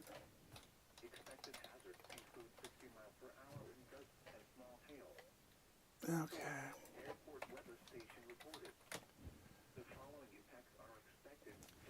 No, Blaine is reporting calm. And that was as of 20 minutes ago. All right, so we have a thunderstorm warning. And that line of storms is now moving into the Winsted, Lester Prairie, and Green Isle area. So just now moving into Carver County from McLeod County. Beyond that, looking at that line of storms from the north, that is just moving south and bringing some gusty winds and rain, but definitely not severe. Likely, I haven't gotten the Blaine observation to pull up yet for the real time, but from what I can see of tree motion and such here in the area of the Black Sheep Studios, 30 mile an hour tops would be the gust that I'm seeing. So we will watch That continued to move south and intercept this line that's moving in. And that line is pretty much from French Lake down to Gaylord. So kind of right along just to the east of the Highway 15 corridor there. So if you were in Carver County, you're about to get hit. Far southern Wright County, and we're talking areas south of Delano and south of Stockholm. And then a small slice of Hennepin County from Independence to Minnetrista. Again, that's getting into the Lake Minnetonka area. If you're on the lake, you need to be off the lake and seeking shelter and making sure that your boat is secured or your watercraft is secured. Otherwise, yeah, it's good gusty rain right now. It's about all we've got. I don't think that's about all we're going to get. So I'm going to a new watch. Wow. That's a big severe thunderstorm warning. So, areas from Rock Rapids, Iowa, to Sioux City, to Sioux Center, to Lamar's, over to Sheldon, Sibley, and Cherokee. You're in a severe thunderstorm warning for 80-mile-an-hour wind gusts and hail up to 3/4 of an inch. These storms are racing to the east at 65 miles an hour. So these storms are not asking any questions. They are just tearing off. Yeah, you see the multiple little bowing areas here. And that's where the strongest winds will be. So the area around Dune here, that's going to be the focus of the strongest winds. Again, coming into Sioux City, look at this little thumb-like dimple. It kind of looks like the thumb of Michigan right here between Rock Valley and Sioux Center, that gap. That would be an area to watch to see if that area starts to rotate. Yeah, right there. I mean, it shows up quite clearly. The other thing that jumps out at me is just how strong those winds are. Yeah, this area in the bright yellow, right in here, pretty much from Craig and Ireton to just west of Sioux Center, all the way back up to Larchfield. This is all areas reporting 80-knot plus winds just off the surface. So this area, it will not take much to bring those winds down to the surface. But for us up here, there are a couple of pockets of stronger winds in this. Hollywood to Lester Prairie, there's a little bit of a pocket there around New Germany. And then there's another little pocket up here by Plato, right just north of 212. But those are not anywhere near 50-mile-an-hour wind gusts. And that's very close to the radar, because here's Chanhassen. So 40 to 50-mile-an-hour wind gusts possible. Again, that is not severe. Severe has to be at least 60 miles an hour. Or having 1-inch hail, and we don't have that either. So you can see where the gust front is as this line of storms moves in from the north. And that runs from Franconia, it's through Columbus, Lino Lakes, Mounds View, Brooklyn Center, down to Medina, Maple Plain, Watertown. And that's where it starts to take that south turn. So just to the west of Mare, Norwood Young America, Hamburg, Green Isle, down towards Gaylord. And then behind that, starting to get some distance from the radar and the wind direction changes, but that is not an indicator of anything severe at this point.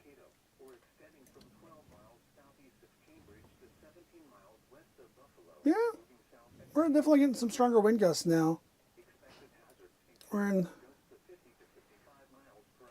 this little pocket right here from Ramsey down towards Corcoran, this little brighter line that's about to blow through here. Anoka and the 169 corridor down towards New Hope. But beyond that, I think 60, 65 mile an hour wind gusts the most is what we're going to see here. Not, given the amount of rain we've had, I would be concerned about trees being damaged and getting uprooted. But at the same time, I'm also not terribly worried about it because we have had a lot of rain, but we've not had that much rain. And it's looking here, a couple updates that don't need to worry about that. This is me also trying to watch a few things at once. And bear with me here. I'm going to, again, let's see what, oh yeah, it cooled way off. So, Black Sheep, we're up here just west of Coon Rapids, south of Anoka and Champlin. And we were sitting at 83 degrees. This gust front and rains kicked in, and it's down to 68. So definitely got some cooler air coming in. And that is still that warning until 10, so we got another half an hour on this warning. So Watertown to Mayer to Norwood Young America down towards Green Isle. That is where that gust front's coming in and producing the wind gusts. Not a lot of lightning. We've got more lightning up here between Wyoming and St. Croix Falls, up towards Chisago, up along the Highway 8 corridor than we do anywhere else. Scattered lightning, though, still back towards Winstead to Buffalo, and then down farther south. Along the Highway 19 corridor out here, Gaylord to Winthrop, back towards Fairfax, and down towards Lafayette. But not anything we haven't seen many times before here in Minnesota. We are lucky we are missing the worst of it. The worst of it is down here in northwest Iowa. The severe thunderstorm warning, again, this is all northwest Iowa. Severe thunderstorms moving east at 65, producing wind gusts to 80 miles an hour and penny-sized hail. So not only are you getting penny-sized hail, which is right on the edge of being severe, you're getting it wind blown with 80 mile an hour wind gusts, which will just drive that hail into your siding, your roof, your windshield. God forbid you're outside, you're going to get a good stinging beating from that.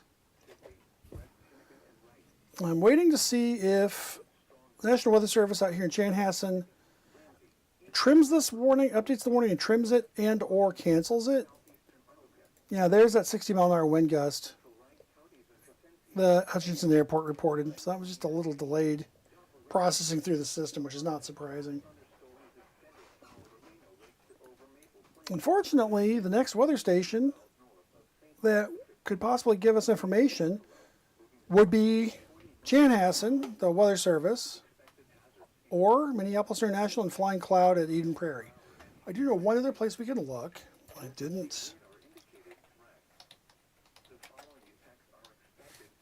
There we go.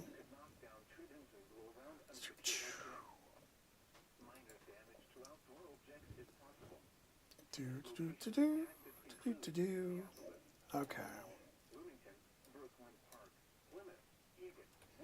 Huh. All right. Glencoe has had a gust of 36 miles an hour.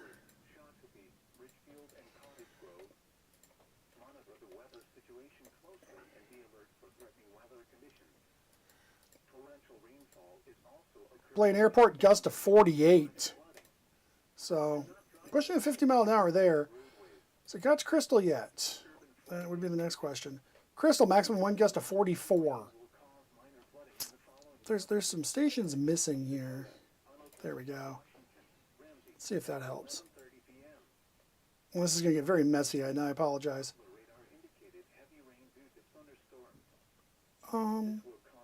Hi. It's not showing me what I want to see. Okay. Okay.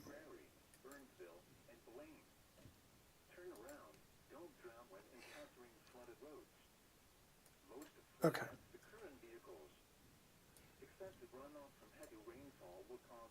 Yeah, normally what I can do is I can pull up. I apologize, I'm sitting here staring at this, trying to get it to cough up what I know I should be able to see.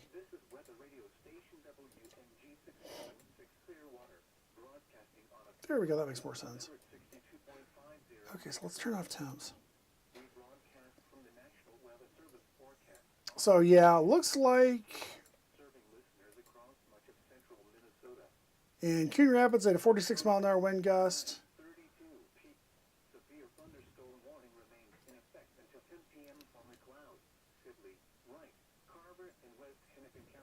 Okay. Was located over Lester Prairie, or 16 miles east of Hutchinson, moving east at 40 miles per hour.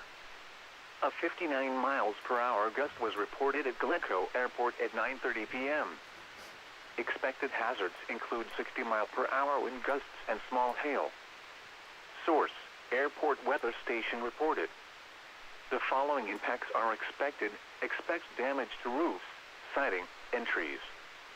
Locations impacted include Waconia, Mound, Victoria, Minnetrista, Glencoe, Delano, Watertown, Norwood Young America, Independence, Winstead, St. Bonifacius, Mayer, Lester Prairie, Cologne, Silver Lake, Hollywood, Sumter, Hamburg, New Germany, and Plato.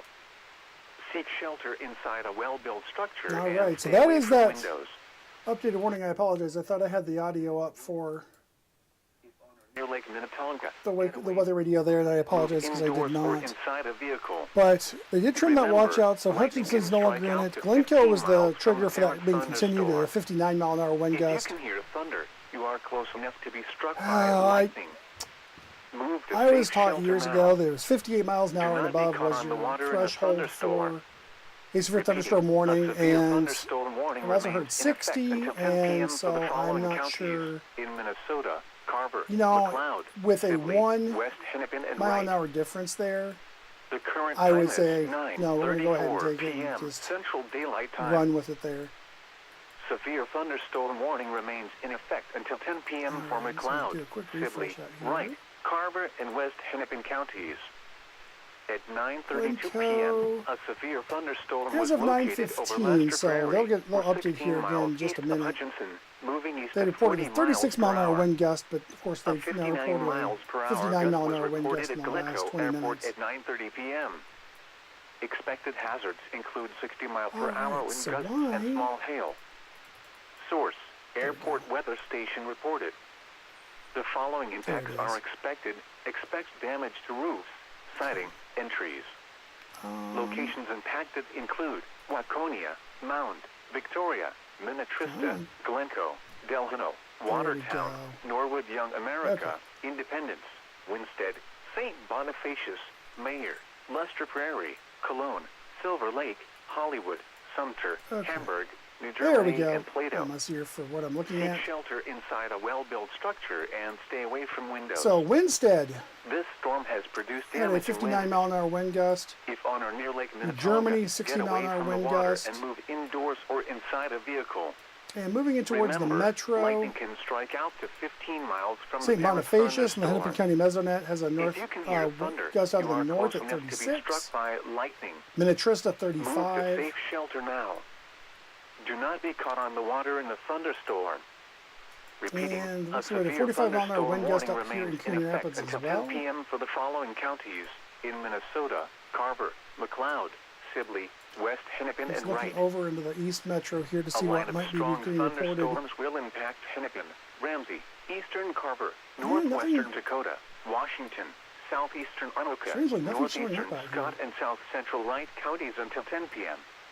Okay. At 9:29 p.m., Doppler radar was tracking a line of strong thunderstorms extending Let's try from this over again. Lino Lake There to we go. over Maple Plain, or extending from 18 miles north of St. Paul to 15 miles southeast of Buffalo, moving southeast at 40 miles per hour. Expected hazards include wind gusts of 50 to 55 miles per hour and pea-size hail. This is a radar-indicated threat. The following impacts are expected. Gusty winds could knock down tree limbs and blow around unsecured objects. Objects. So what they're looking at is this area from Osceola down towards Vadnais Heights, back towards Plymouth to Mound, down to Waconia. And that's that front edge of this area that was moving due south from the St. Cloud area. Originally had kind of blown up along the area from St. Cloud to Cambridge over towards Luck, and now that is predominantly moving to the south and southeast.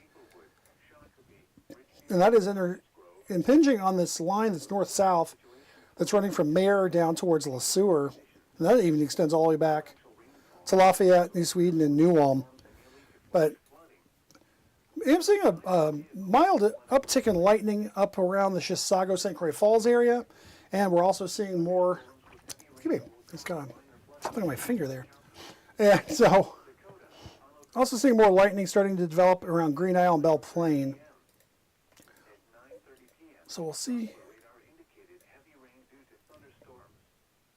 This will cause urban flooding in the area. Some locations that will experience minor flooding include Minneapolis, St. Paul, Bloomington, Brooklyn Park, Plymouth, Eagan, Woodbury, Maple Grove, Coon Rapids, Eden Prairie, Burnsville. Okay. So two things going on here. One is this larger special weather statement, the larger kind of book-shaped area here. That is the calling out the wind gust ahead of this line. The square. So from Hugo to Lino Lakes to Blaine, back out here to Champlin, almost over to Fletcher, including Maple Grove, the entire 694, 494 loop down to the Minnesota River, also including the eastern part, or the western part rather, of Washington County. So Delwood to Matamidi to Woodbury to Cottage Grove. And Dakota County, if you are north of about Diffley Road, this whole area and that kind of squared area is in an area of enhanced flooding risk, and that is due to heavy rain in the urban interface. And so what they're calling out is the next 2 hours could see some minor street flooding and urban flooding. So your typical areas, like if you know 35W and Diamond Lake Road, that area in Minneapolis, they've worked on that, but it still has its issues at times. And any place where you have an underpass where you go under, like some of the train tracks in St. Paul, there's some of the bridges there, you might see some water bonding there. So if the road looks flooded, don't drive in it, because you don't know how deep it is. You don't know if the road is still structurally intact. And so it's better to just turn around and not drown. It only takes 3 inches of water to move your car. 6 inches can float your car. And that's even if you're driving one of them fancy schmancy cyber trucks.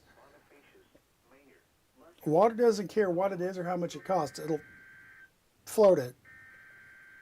Okay, we have a new warning of some sort. That's a big severe thunderstorm warning.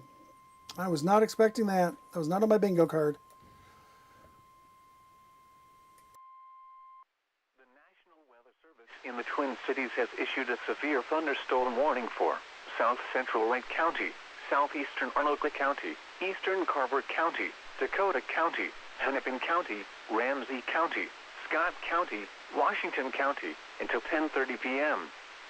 At 9:39 p.m., severe thunderstorms were located along a line from near Hugo to over Maple Plaine, or along a line from 18 miles northeast of St. Paul to 17 miles southeast of Buffalo, moving south at 40 miles per hour.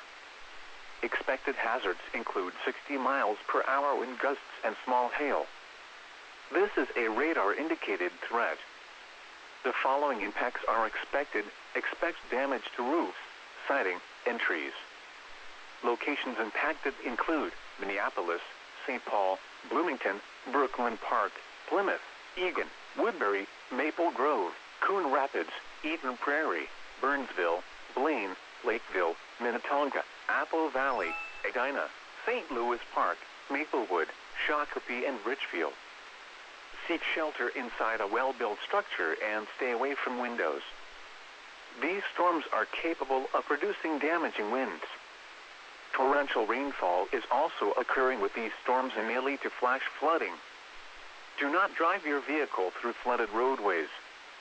Repeating, a severe thunderstorm warning has been issued until 10:30 p.m. for the following counties in Minnesota: Anoka, Carver, Dakota, Hennepin, Ramsey, Scott, Washington, and Wright.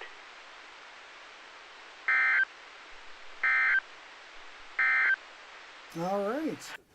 And so there is that big new severe thunderstorm warning, including the entire core of the metro here. I was surprised to see that I got the alert on my phone because I thought we were out of it up here, but apparently we are just inside it. I kind of surprised they brought the area all the way back here towards Andover and Greenfield. It's a little farther back than I thought they would have issued a warning for. So with those storms coming through, again, as you heard, 60-mile-an-hour wind gusts are the likely effect of this, and some small pea-sized to dime-sized hail. And then, of course, we have our flooding risk with this much rain coming down as quickly as it is. And these storms are moving pretty progressively, but at the same time, there's still a lot of water coming out of the cloud. You've got your risk of flooding. And they did issue an update on this storm. I keep poking down here. Still moving east at 60, Rock Rapids, Iowa, to Hospers to Remsen. 80-mile-an-hour wind gusts and penny-sized hail. A 65-mile-an-hour gust was reported in Hawarden, Iowa, with this system. It has a destructive severe thunderstorm warning, and it is labeled as a dangerous, extremely dangerous situation. So it's not something. If you're in northwest Iowa, if you know people down that way, or even if you were thinking about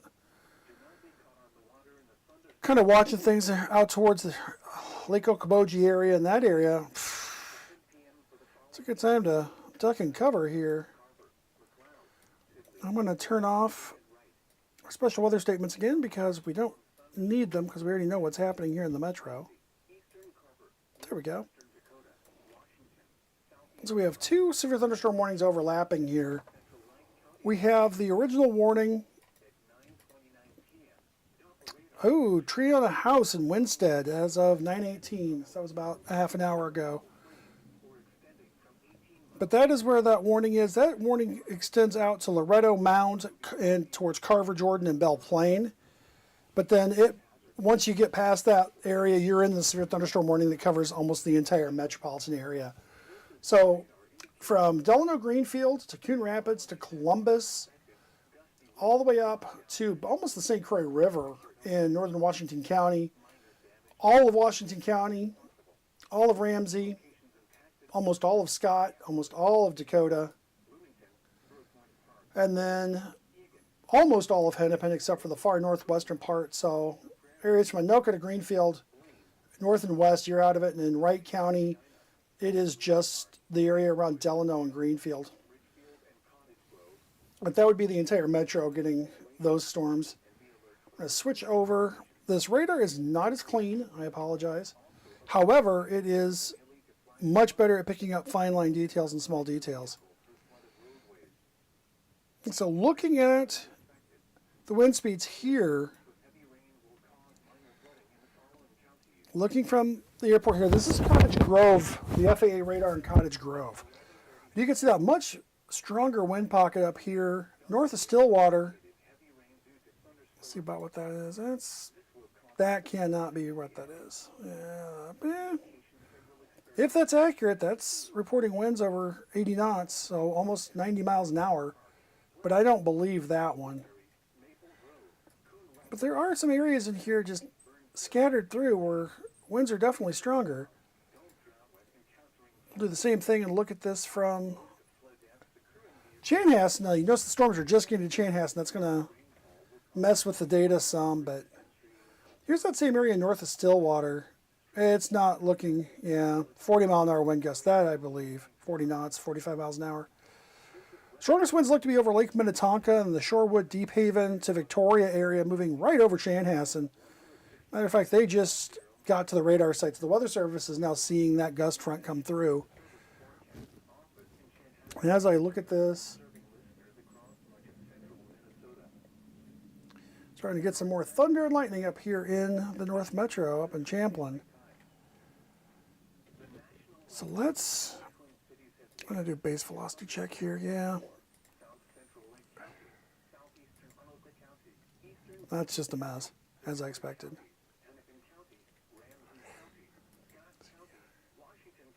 Okay.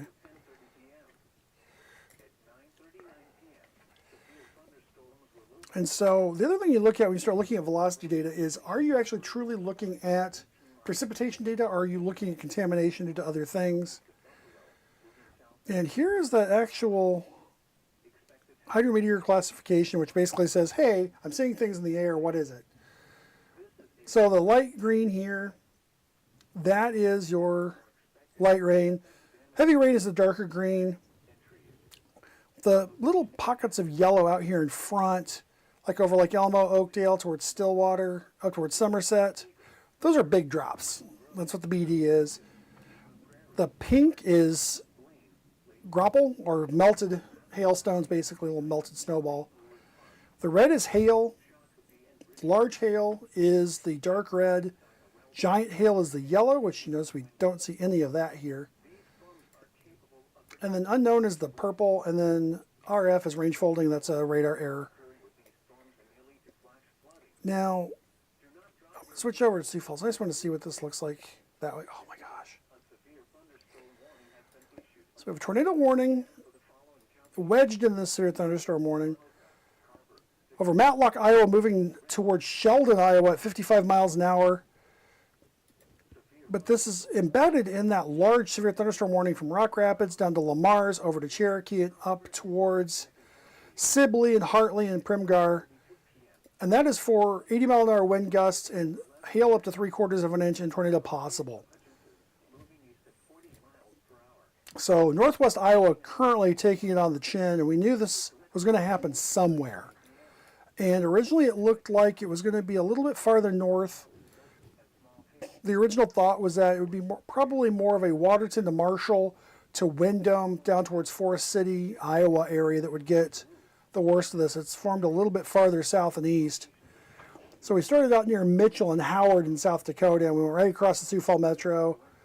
And now we've gone through Sioux Center, Lamar's, Rock Rapids. And they just updated this warning again. 9:40, so that was 10 minutes ago. Just wait for this update to flash through.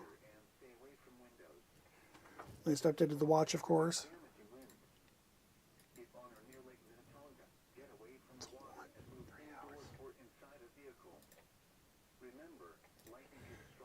See.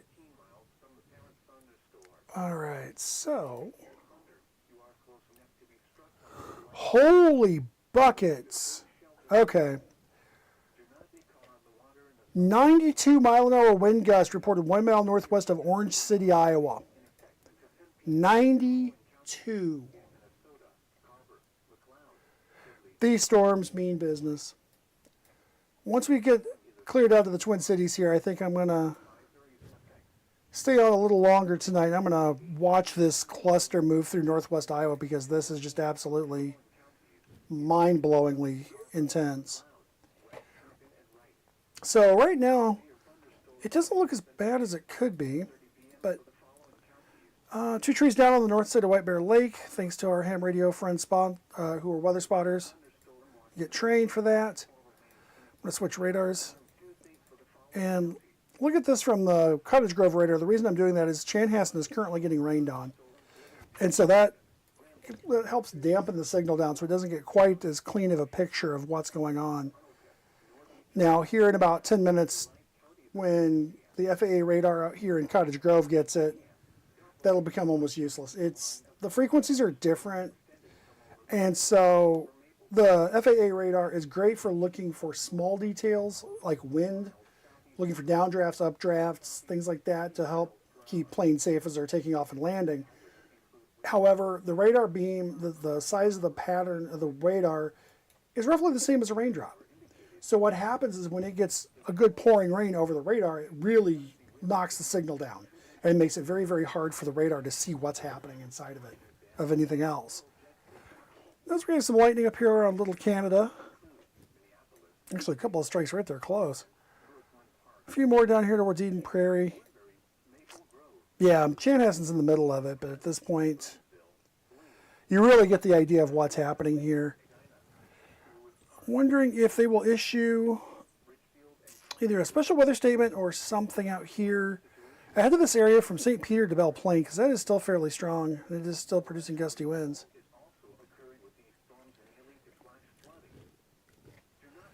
Okay, so coming up on 10 o'clock is 9:52.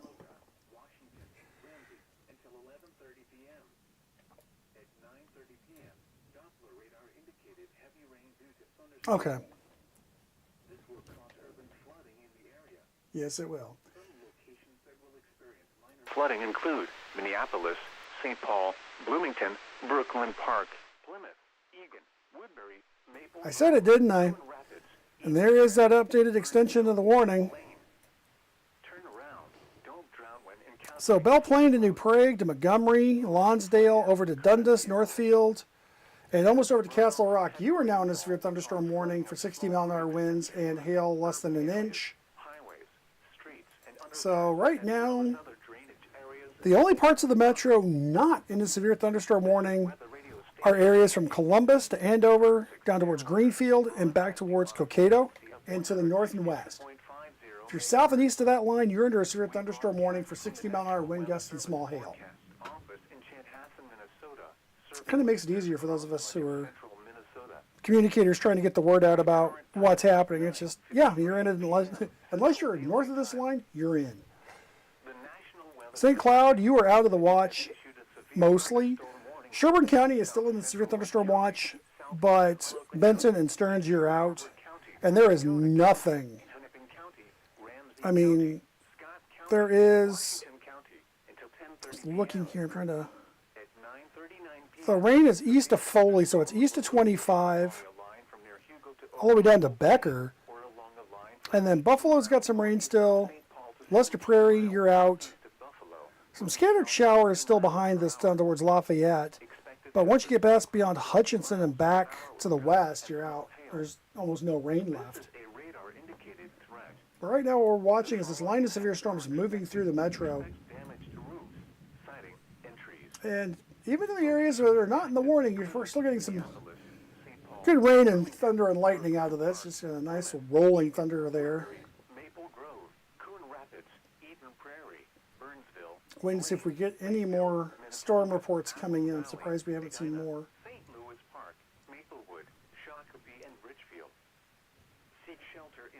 Okay, I just realized I don't have this emotion. There we go. These storms are capable of producing damaging winds. Torrential rainfall is also occurring with these storms and may lead to flash flooding. Yes, it will. Drive your vehicle through flooded roadways. Repeating. There are times I have to watch myself. I talk back to the weather radio far more than I should. The biggest thing that just irritates me to no end is occasionally we'll utter things like winds up to 40 miles an hour instead of winds. And then, of course, the infamous unsecured objects. Not objects, objects.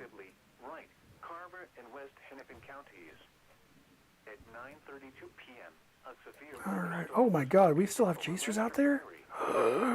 They're insane. Absolutely insane.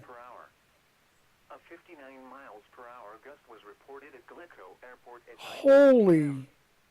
Expected hazards include 60 mile per hour wind gusts and small hail. Wow. Airport weather station reported. Got a couple storm chasers still live and out in front of the storm, out in front of Orange City, Iowa, which, whew. We have issued an update on that. It's a new warning. Holy cow, it's a huge warning, too. So this is all in northwest Iowa. Cherokee County, Lyon County, Osceola County, Dickinson, Eastern Sioux County, Eastern Plymouth, Buena Vista, Clay, and O'Brien counties in northwest Iowa until 11:15. Severe storm is moving east at 60, producing 80-mile-an-hour wind gusts and penny-sized hail.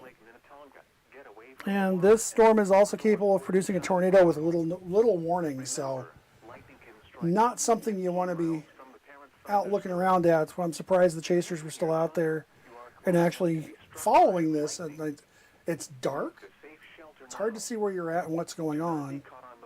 I would not want to be caught in a 90-mile-an-hour windstorm. A severe thunderstorm warning remains in effect until 10 p.m. for the following counties in Minnesota: Carver, McLeod. Just looking. I've not gotten an update yet on any of these warnings. I'm not surprised.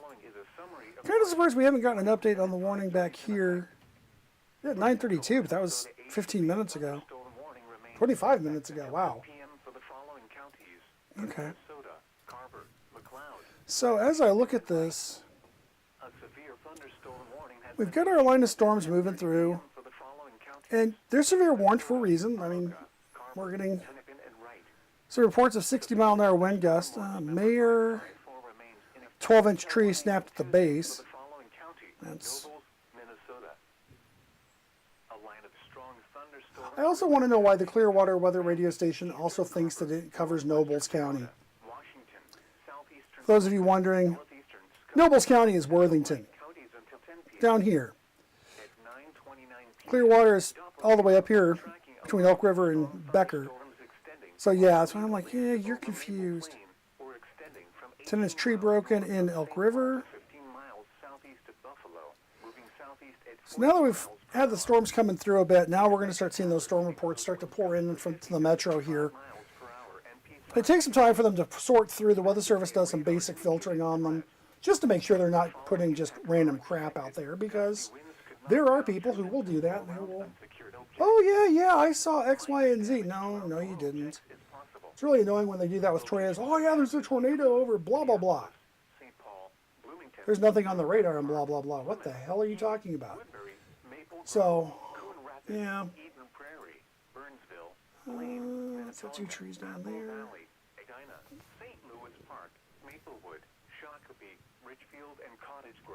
So I'm waiting to see.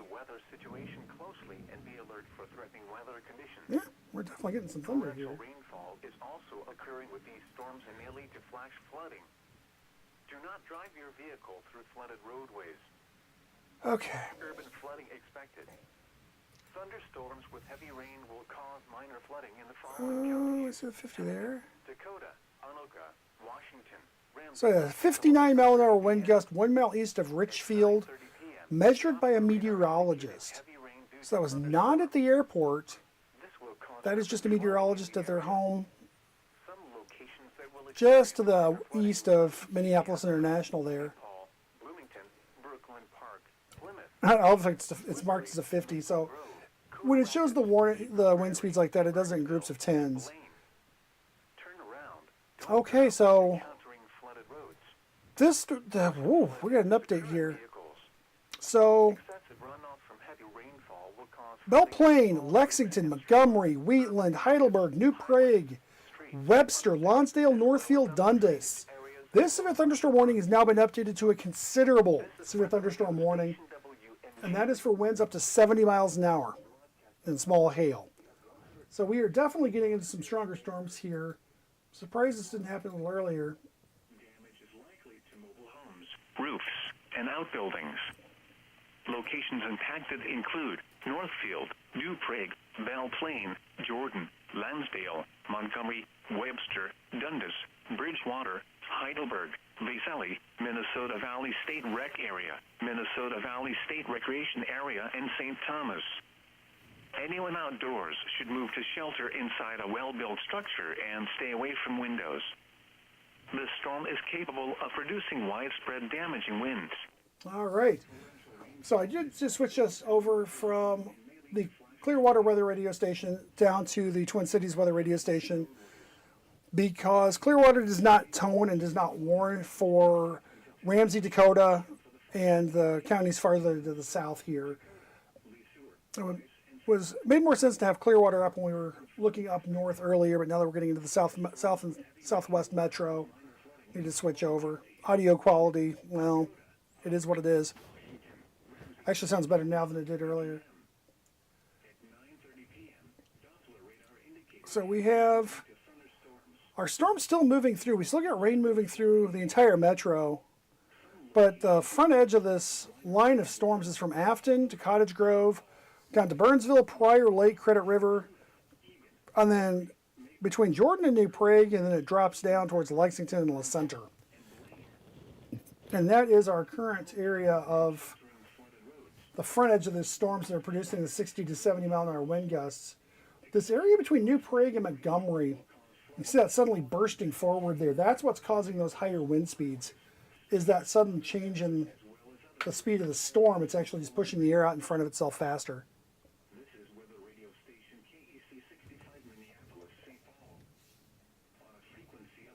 And if you keep me looking off to the side here, I have another computer, one of my other computers running, and I'm watching this cluster of storms out in northwest Iowa and just dumbstruck by how bad it is. It's starting to show signs of full organization, which is kind of terrifying in the way it's starting to organize.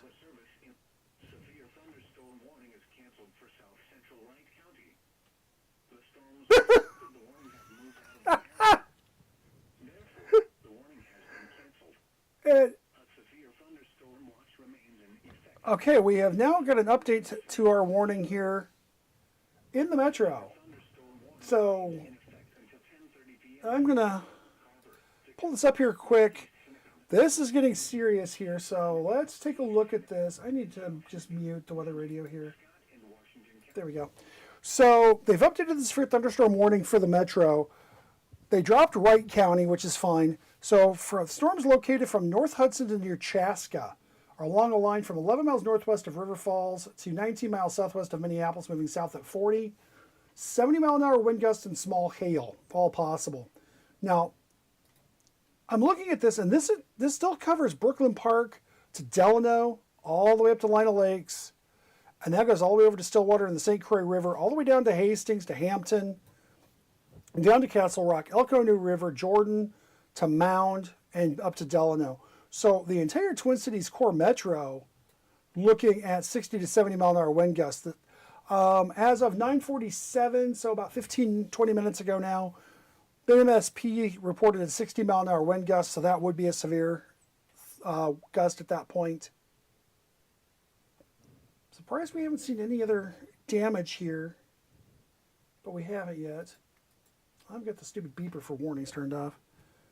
Too many things going on. I had to A new severe thunderstorm warning has been issued. figure out where I was at. So we're farther south now. We got a big warning. This is that area coming out of St. Peter. So from La Center to Madison Lake to Eagle Lake, going all the way over to 35 corridor, Cannon City to Faribault to Owatonna, almost down to Ellendale. So that includes Waseca, Waterville, Morristown, and Kilkenny and Shieldsville. Severe thunderstorm warning with a tornado possible tag, 60-mile-an-hour winds and hail less than an inch. And I will kind of not be surprised at the fact that there is a tornado possible tag on this. I'm a little surprised, but at the same time, I'm kind of not. So I'll have to see what happens with that.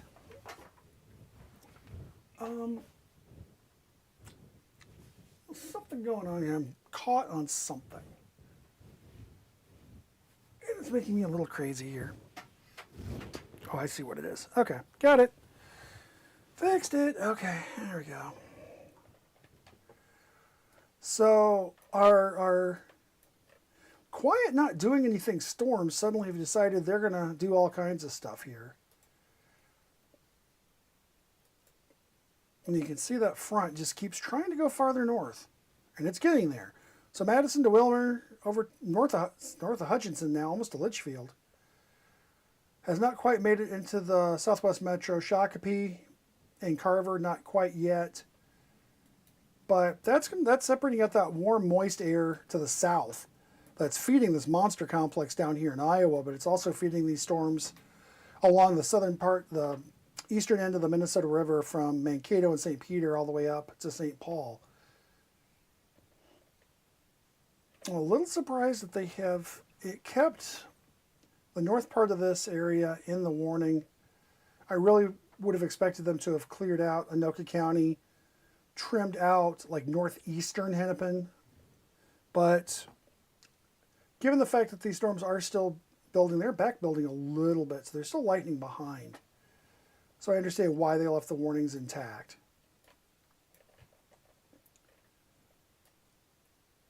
Starting to see more and more reports come in here. 65-mile-an-hour wind gust, 1 mile east-southeast of Shakopee from the Scott County Mesonet. Just north of New Prague, 61-mile-an-hour wind gust, again, thanks to Scott County and their network. That's one of the things I was kind of looking at for Hennepin County, but I see Scott County is getting them in there too.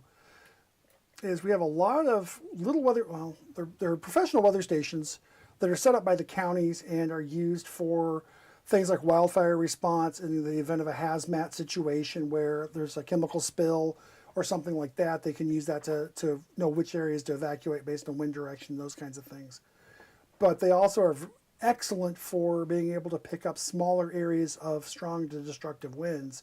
And that's what we're seeing here, is we're getting that Scott County observation showing us that we're getting 60+ mile-an-hour winds, which is why that severe thunderstorm warning is still in effect. But right now, the strongest part of the line is looking to be getting close to south of the Minnesota River. So from Mendota to Bloomington to Shakopee, back to Belle Plaine, to Le Sueur, to St. Peter. Mankato, you've got more behind you, so you've still got some stronger cell back here towards Nicollet and Judson. But the strongest is south and east of the Minnesota River.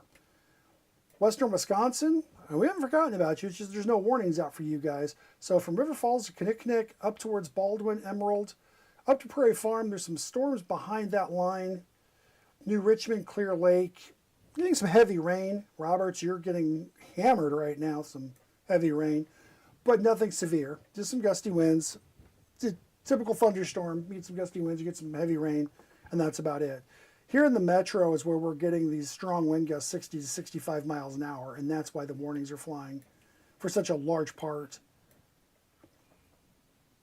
Now, if I'm in Wabasha County, not Wabasha, Goodhue County, we're county off, Goodhue County, I would be getting ready to take my precautions for a severe storm now because you've got some lead time. Because almost all of Dakota County from Oak Grove and Castle Rock north and east is in a severe thunderstorm warning. You've got considerable severe thunderstorm warnings now in Northfield, Faribault, moving to the east at you. That's all going to come together here in this area to the east of Northfield. So between Goodhue, Northfield, Pine Island, and Kenyon, that area is where this is all going to kind of congeal. And that could be an area where we see a pocket of stronger winds develop. Doesn't necessarily mean that it will, but we could see it there. And I'm just going to, yeah, still 80 mile an hour winds, good grief. I will point out that there are multiple 90 plus mile an hour reports here. Personal weather station, 99 mile an hour wind gusts just to the southwest of Sioux Center. 92 miles an hour just northwest of Orange City, Iowa. That's a personal weather station as well. And if you have a personal weather station and you have it set up to report, thank you for that because it helps us immensely by seeing things like this. 79 miles an hour near Rock Rapids, another one, 72. Those reports give us the ground truth to what we're seeing on radar. We can see a lot, but we can't see everything. And as I've pointed out before, once you get farther and farther from the radar site, you're looking farther and farther up into the storm. So here, looking at these storms, if you're looking at these storms up here in the South Metro along the Minnesota River, I mean, they don't look that bad. Well, no, because you're looking 15,000, 20,000 feet up in the air. If we look at it from the close radar, whoa, there's a whole lot more going on there than you could see before. I'm going to turn off the radar here just so we can see the extent of the warnings that are involved. So, excuse me, from Delwood, we got another severe report here. That's the same one. Okay. So they've not cleared any of Anoka, Washington, or Hennepin counties yet from this. I'm a little surprised, but kind of not. Oh! Western Wisconsin, welcome to the party. Has a big severe thunderstorm warning. Barron, Chippewa, Dunn, Eau Claire, all in this warning, so we're getting busy. Southwestern Barron County in northwestern Wisconsin. There we go. Southeastern Polk County in northwestern Wisconsin. Southwestern Chippewa County, Dunn County, northwestern Eau Claire County, Pierce County, St. Croix County until 11 p.m. At 10:10 p.m., severe thunderstorms were located along the line from over Prairie Farm to 5 miles southwest of River Falls, or along the line from 20 miles southwest of Rice Lake to 5 miles southwest of River Falls, moving southeast at 45 miles per hour. Okay, sorry. Expected hazards include 70 mile per hour wind gusts and small hail. This is a radar-indicated threat.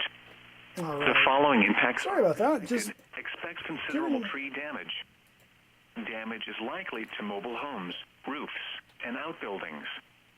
Locations impacted include Eau Claire, Menominee, River Falls, Stillwater, Chippewa Falls, Hudson, New Richmond, Lake Holly, Prescott, North Hudson, Ellsworth, Afton, Somerset, Baldwin, Hammond, Roberts, New Woodville, information. Glenwood This severe City, destructive Colfax, and thunderstorm warning Boyceville. has been updated. Anyone outdoors should So move to here's some shelter reports of power inside a outages well-built here. structure and stay away from windows.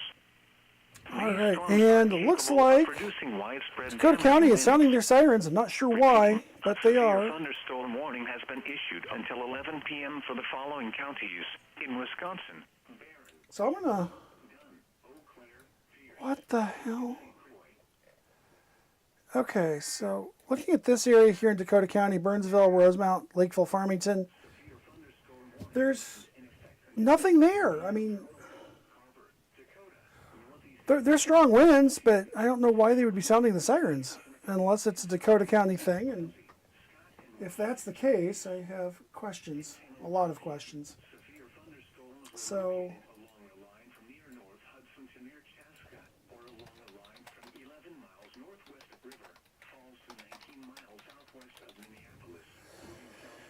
So,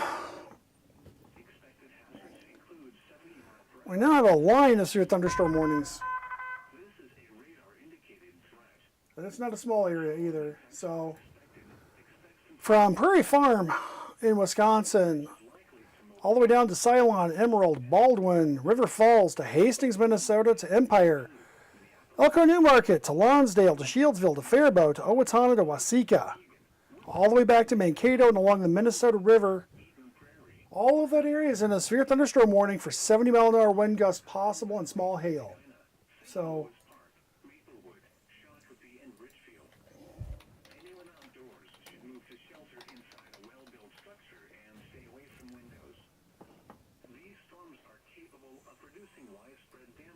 yeah, so wind is the big threat. I mean, small hail, definitely a possibility. Definitely have the possibility of some strong winds, but other than that, I mean, it's all wind. And I'm very curious as to why Dakota County is sounding the sirens. That's bugging me to no end now. Okay, so I just new severe thunderstorm watch got issued here. This is kind of an oddball because it's got some holes. And I know what's happening. So, southeast Minnesota, from Red Wing to Rochester, all the way along the Mississippi River, all the way down to Elkader and West Union in Iowa. Now in a severe thunderstorm watch, and that watch is going to run for another 5 hours and 30 minutes until 4 a.m. Wind gust up to 85 possible, and that will fill in here in the area from St. James, Fairmont, and Albert Lee as well, just a different option.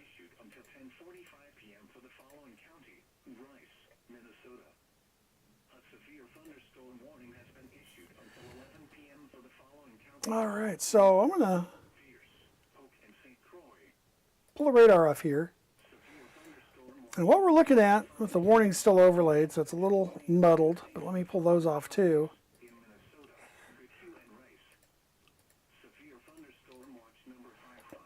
So what we're looking at right now is the power outage map. Hennepin County, why is it not letting me query this? This is annoying. A new considerable destructive thunderstorm Okay. warning has been issued. You know what? I'm not going to worry about it right now. So we got bigger things going on that we need to be looking at here in the Twin Cities. And here is that Goodhue County warning that I was expecting.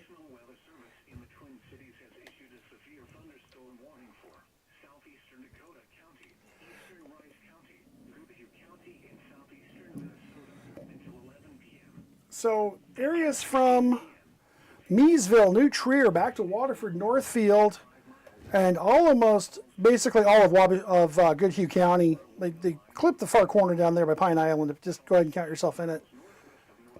So 70-mile-an-hour wind gusts and less than 1 inch hail are the threats there.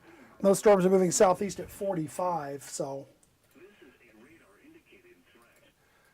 still not sure why it will not let me query. That's okay. I'm not going to fight with it too bloody much right now, but I'm going to turn it off. But we are starting to get some pretty substantial reports of power outages across the metro here, so there we go. Now I can query it.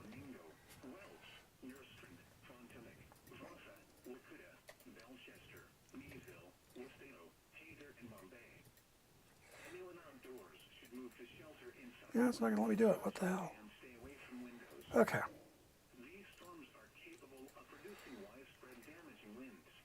Okay. So the radar is currently turned off just to make the warnings clearer. So Madison Lake to Waseca to Owatonna, all the way up to Brooklyn Park, White Bear Lake, Stillwater, all the way back through Shakopee to Lake Minnetonka to Belle Plaine, New Prague, all the way over to Red Wing, almost to Lake City, Zumbrota, and Pine Island. You're all in severe thunderstorm warnings for wind gusts to 70 miles an hour and for small hail. Same thing continues into Wisconsin. A good chunk of western Wisconsin in this, everywhere from Hudson down the St. Croix and the Mississippi, all the way down to Maiden Rock, and then all the way back to Elk Mound, to Lake Hallie, back up towards Prairie Farm, Clear Lake, and New Richmond. And looking at a 5-inch tree snapped in the yard in New Richmond. That's the latest report there. Bring the radar back into this. Oh, the other radar. There we go. So there's our line of storms.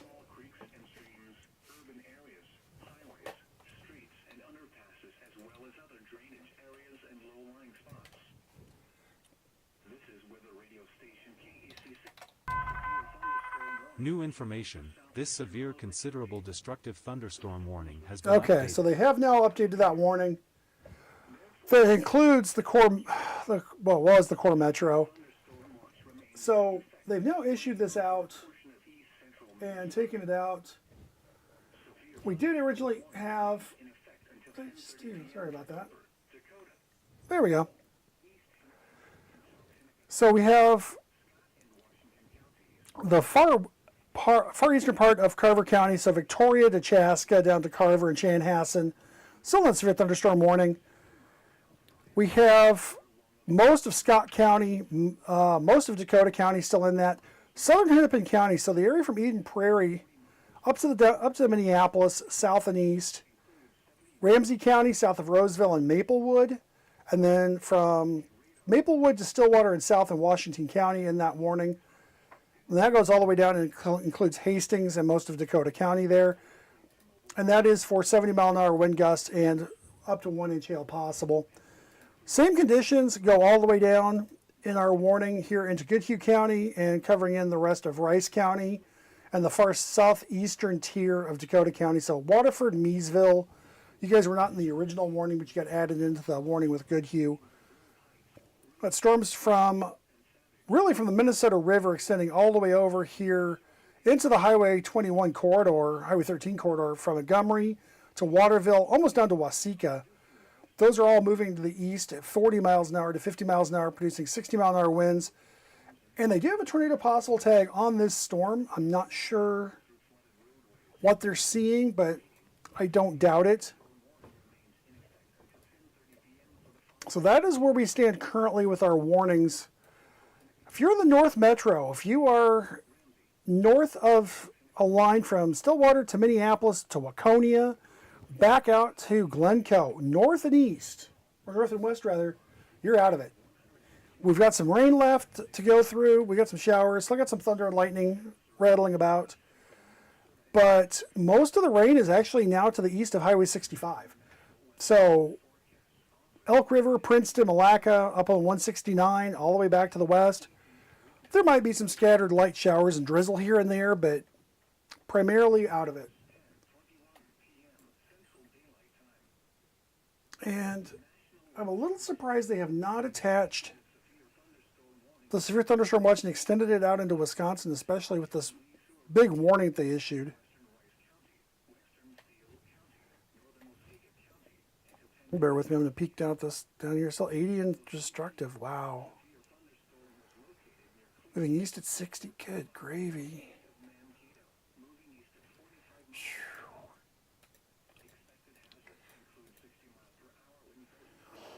And for our friends in far southern Minnesota, if you're looking at this going, oh, it's all up by Owatonna, Mankato, Waseca. Not quite.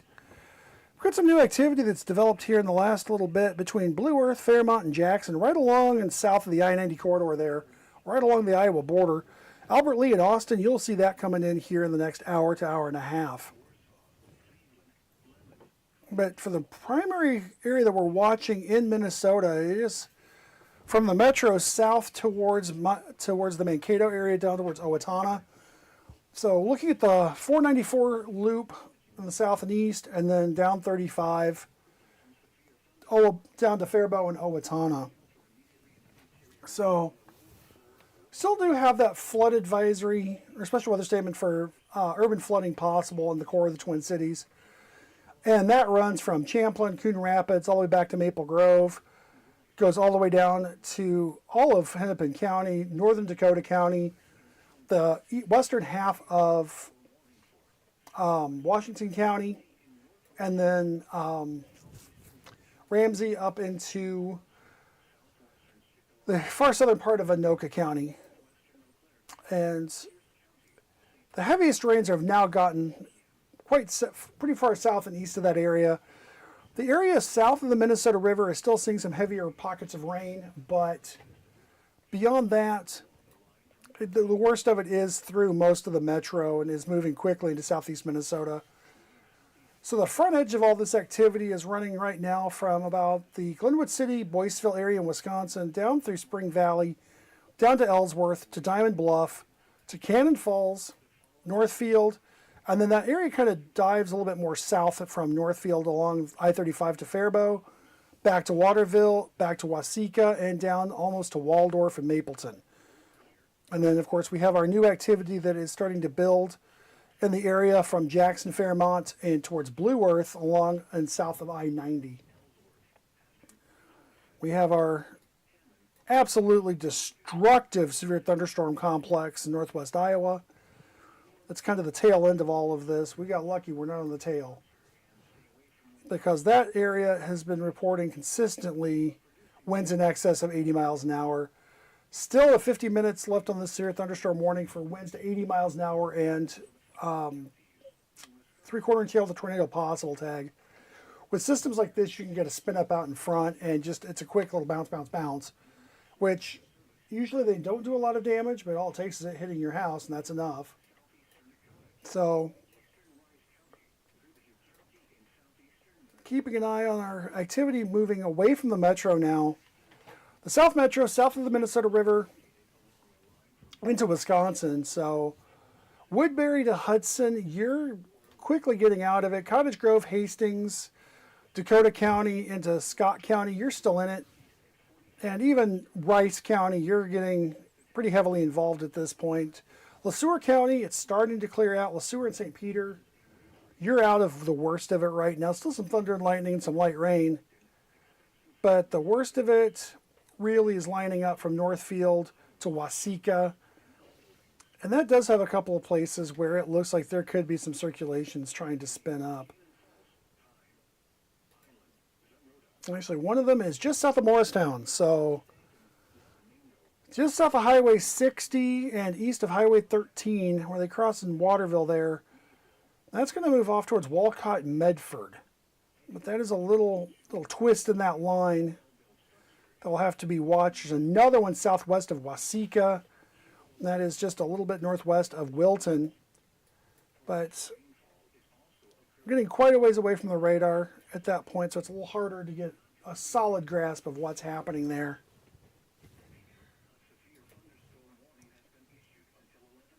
Let's see what we have for updates here. Okay.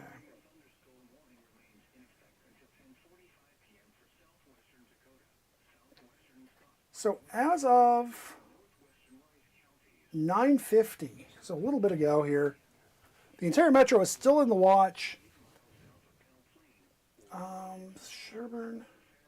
Sherburne, Benton are cleared. Chisago is cleared. So yeah, we got this area up here farther to the north is getting cleared out. Anoka is still in. Chisago is out. Isanti's out. Which makes sense. The worst of it is cleared through. can't clear Hennepin County yet, Ramsey County yet, or Washington because there's still activity in those counties. So what we're looking at right now is high-res velocity. It's showing the wind speeds aloft, and not seeing a whole lot of really strong signatures out in Wisconsin, even back down towards Cannon Falls. Once you get down to Cannon Falls, from Northfield to Wausau to Waseca, that area is starting to show some very intense wind speeds.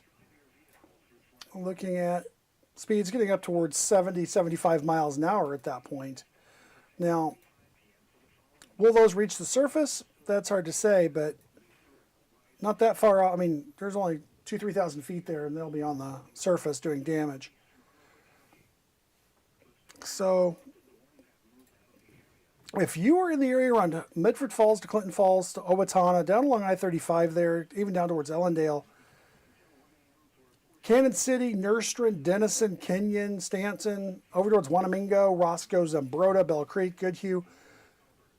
And I know it's not Minneapolis area, it's in La Crosse, but Dodge Center, Hayfield, Vernon, Claremont, West Concord, Blooming Prairie, these storms are moving at you, and they do have a lot of wind involved. So you want to make sure you are protecting yourself and you are ready to deal with it as necessary.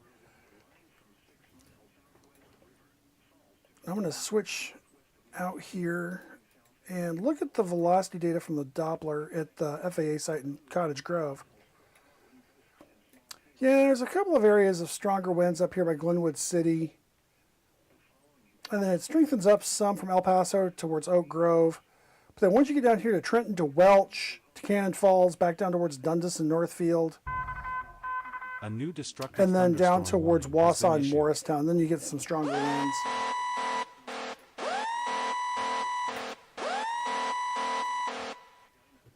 And that severe thunderstorm warning siren you just heard is for Iowa. That is for that storm cluster moving into north central Iowa now. Esterville, Emmitsburg, Bancroft, Algona. That area, you are in a destructive severe thunderstorm warning for winds to 80 miles an hour. Tornado possible and hail less than 3/4 of an inch. And these are destructive storms for Emmett, Palo Alto, and Kossuth counties. And these storms are moving to the east at 50 to 60 miles an hour.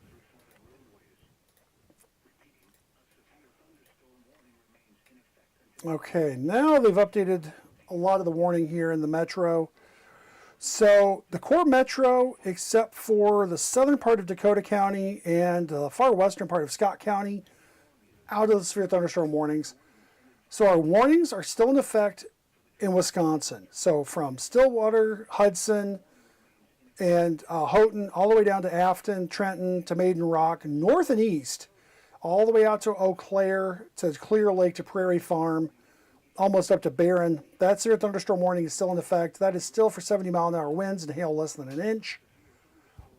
Goodhue County and the far southern parts of Dakota County, including Meadville down to Waterford, and then Cannon Falls, Vasa, Hay Creek, Goodhue, Wanamingo, Zumbrota. You're in a severe thunderstorm warning for another half an hour for 70 mile an hour winds and 1 inch hail.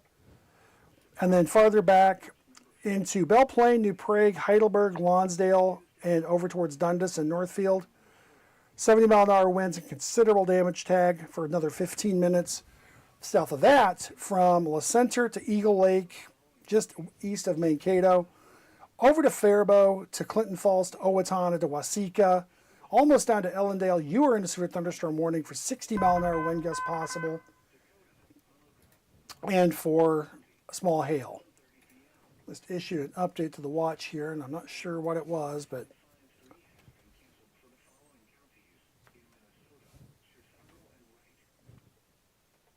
okay. Chisago and Wright counties have gotten cut from the warning, from the watch here. So that will take out North Branch, Rush City, Chisago, and then Monticello, St. Michael, Buffalo, Rockford, Annandale, French Lake. You are out of the watch as well.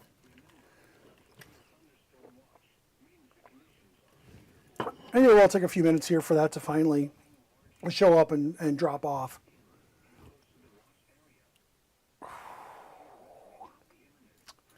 Okay, I see why they did it the way they did. Sorry, I'm looking at the Iowa stuff at the same time, so talking to myself as I go. That's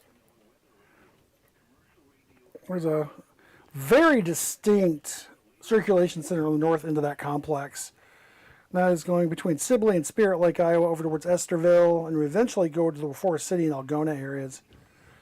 But that is the area that would have the highest chance of absolutely destructive weather.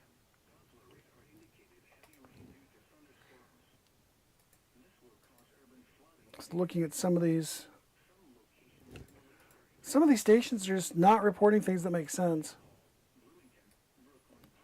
Poor Sheldon, Iowa, check it on the chin. It's confused.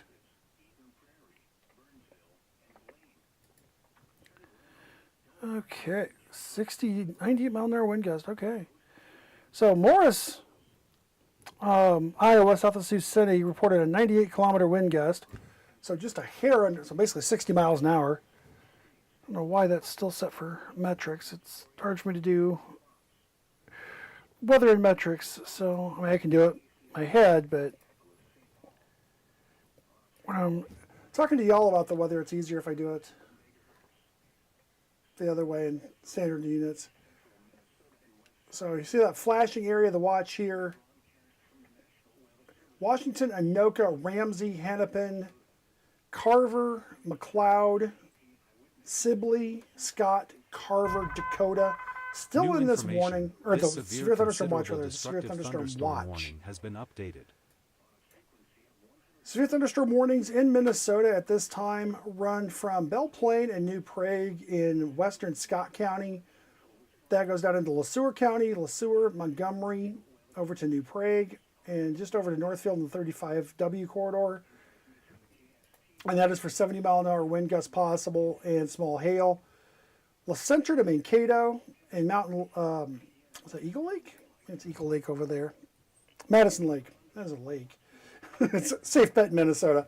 Waseca, Owatonna to Faribault. Again, 70 mile an hour wind gusts possible and small hail. And then over here in Dakota County, Goodhue County, and far eastern Rice County, 70 mile an hour wind gusts and less than 1 inch hail. Same story out here in Wisconsin. So seeing some of the other reports that have come in. Trees down on Southview Boulevard near 52. Edina, trees down on Valley View Road. Lots of 60 mile an hour plus wind gusts out here. 62. 64 at Credit River at County Road 27 in Longview.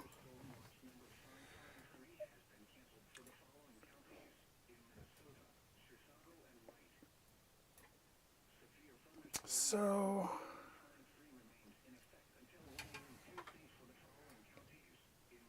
all right, and there's that extension I was expecting. So Freeborn, Steele, and Waseca counties, Minnesota. So Owatonna down to New Richland, over to Blooming Prairie, down to Moscow, Hollandale, and Geneva. New severe thunderstorm warning. That is for 60 mile an hour winds, $50 sized hail, and a tornado possible tag. And the reason for that being is this little indent here by Otisco, south of Waseca, west of Lamont, north of New Richland. So an area that has to be watched. Same thing with this little area just west of Owatonna, just northeast of Meridian. Another one up here along Highway 60 north of Walcott, east of Faribault. These little ripples can produce spin-up tornadoes. Given the situation we're in, I would not expect it. I'd actually be surprised if we saw that, but it's always a possibility.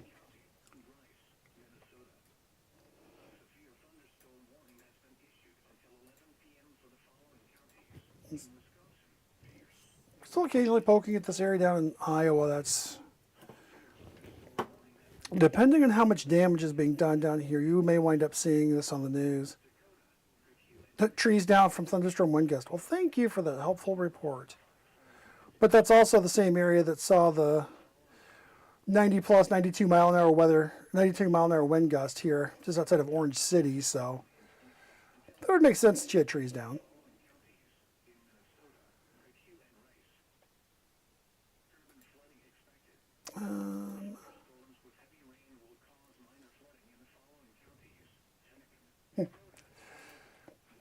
We do still have that special weather statement for urban small stream flooding. That goes until 11:30, and that is for the core metro. So Coon Rapids, Brooklyn Park, over to Dellwood, Willarney, Oakdale, Woodbury, Northern Dakota County, so Cottage Grove, West St. Paul, Eagan, Bloomington, Hopkins, all the way up to Minnetonka, Plymouth, and up to Maple Grove. Any of those areas could see some street flooding, full curbs, maybe some standing water in low spots. But most of the heaviest rain has moved out of that area.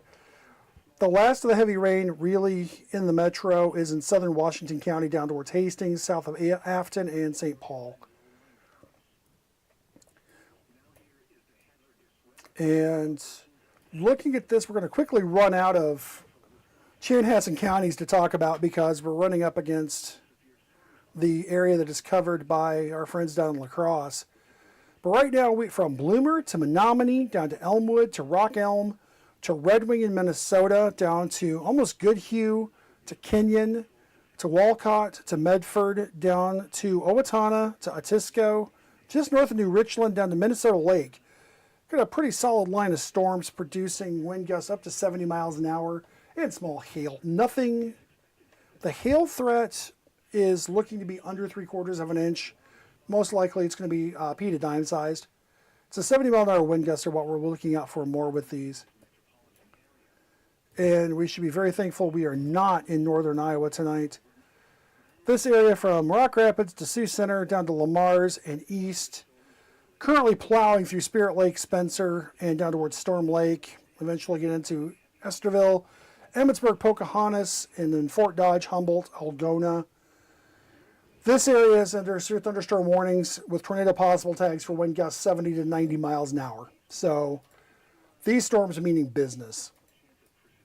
And there's that La Crosse warning that I was expecting to fill in. So that's going to take in the western half of Olmsted County, Dodge County, the northern part of Malheur County, and just a tiny part here of Wabasha County. So Hammond to Zumbro Falls and Mazeppa in Wabasha County, you're in this. And this is for 60 mile an hour wind gust and hail less than 3/4 of an inch. And that is just the continuation of this line of warnings for the storms that are moving down from Red Wing to Waseca and moving to the south and east. So we will likely wind our coverage down here shortly or quickly getting the storms out of our warning area. Primarily we focus on the 10 county metro, which would be the 7 counties of Wright, Anoka, Washington, Hennepin, Ramsey, Scott, Washington, and Carver, and Dakota. And then we also do cover Stearns, Benton, and Sherburne County up into the St. Cloud area. And we do pick up Pierce, Polk, and St. Croix along the St. Croix River, just across from the Twin Cities Metro. But with that, right now we are primarily looking at Pierce County getting storms, and then a little bit of Dakota County still, and then down into Rice County. That's all that's left really for us here in the metro. Severe thunderstorm warnings are out of our core metro area. This severe considerable we did just get an update for Freeborn, Steele, warning and has been Waseca updated. counties. This is this area down here. I just got updated.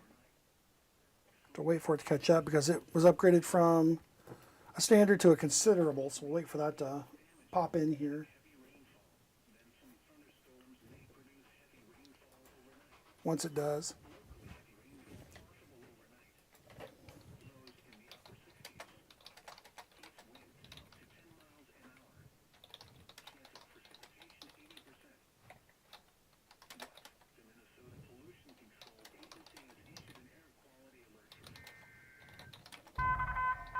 A new severe thunderstorm warning has been issued. All right.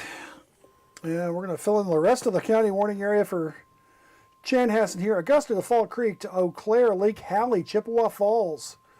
Back down to Durand, Pepin, and Stockholm. 60 mile an hour winds and small hail possible in that area.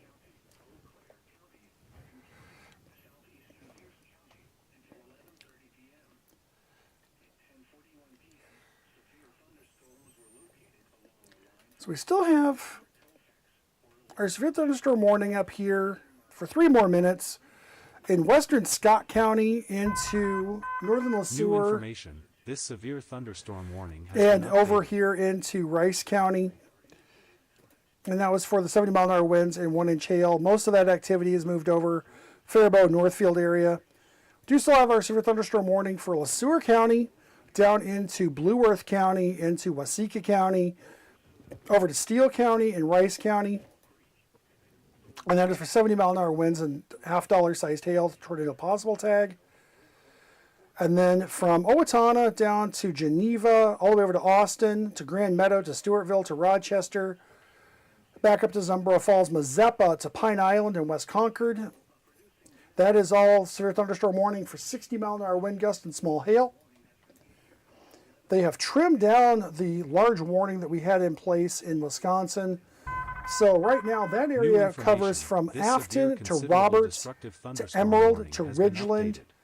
and then back down to Sand Creek to Chippewa Falls, back down just to the northeast of Eau Claire to Red Cedar to O'Galley, Plum City, Maiden Rock, Bay City, Trenton, Oak Grove, and back up to the St. Croix River in Afton.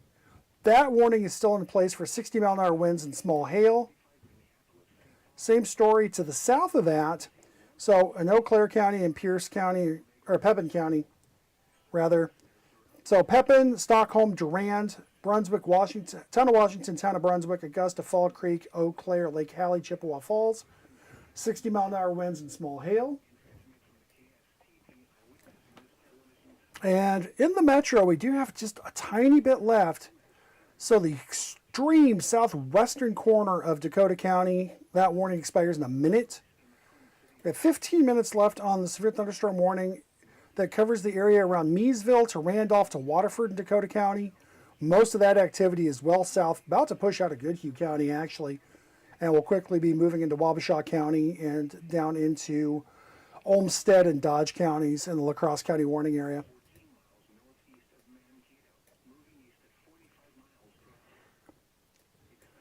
That area of storms that was developing down towards Fairmont and back towards Jackson and Blue Earth is consolidated into one big storm, and that is in the area south and west of Blue Earth, down towards Pilot Grove and across the border towards Ledyard and Armstrong in Iowa.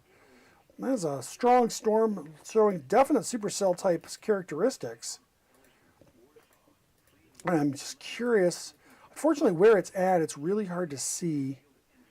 It is definitely in a dead zone for radar. It's between everything. And there is a special weather statement from Chanhassen for that one. I was wondering.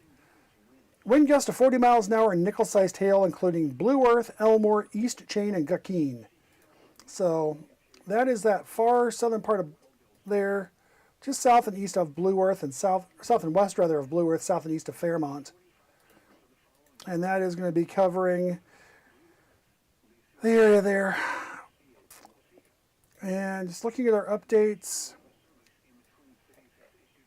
seriously cut down some warnings here.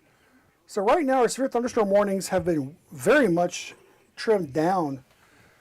So we still have the southeastern part of Waseca County, so the area down around New Richland, up towards Meridian, and then Owatonna, Clinton Falls, Ellendale, and Blooming Prairie. Severe thunderstorm warning there. That also includes Geneva, Hollandale, Moscow, and Oakland. In Freeborn County, not Fremont, Freeborn. And that is for 60 to 70 mile an hour wind gusts and small hail. We still have our warning for northern Malheur County, Olmsted County, and Dodge County. And then the far southwestern part, western part of Wabasha County, so Mazeppa, Zumbro Falls, and Hammond.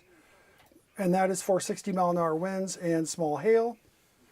Same thing still in effect for Wabasha County, Goodhue County. Trying to get one county south. Goodhue County, and then Dakota County from Meesville to New Trier to Randolph to Waterford. That is still a severe thunderstorm warning for the next 15 minutes for 70 mile an hour wind gusts possible and small hail. And then we have our big warnings out here running from Afton to Hastings, all the way up to Roberts, to Emerald, to Ridgeland, to Sand Creek, back down to Chippewa Falls, all the way down to Augusta, Fairchild, back across to Duran, Pep, and Stockholm. That's all 60 mile an hour wind gusts and less than 1 inch hail. So at this time, with most of the severe weather being out of St. Croix County and quickly moving out of Pierce County, Dakota County will be out here very shortly as this warning is cleared out. Once that happens, I do believe we are going to wind down for the night. Honestly thought we were going to just have a quick little push of some storms with some heavy rain and some gusty winds, but nothing severe or anything interesting blow through. And the last minute, these storms decided to intensify and push right through the Twin Cities as a cluster of severe storms.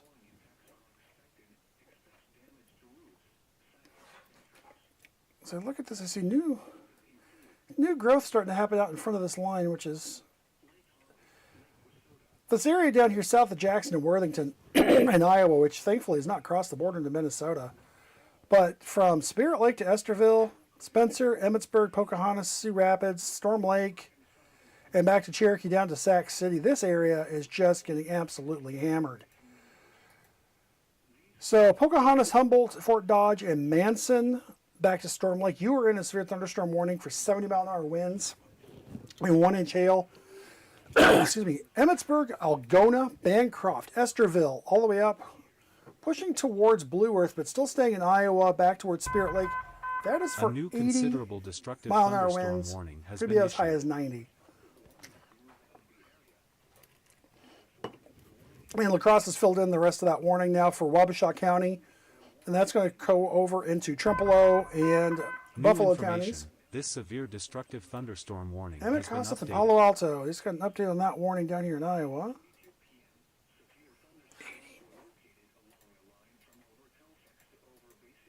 80. Yeah, still 80. Oof. Yep, that's this. Strict storms, 80 mile an hour wind gusts.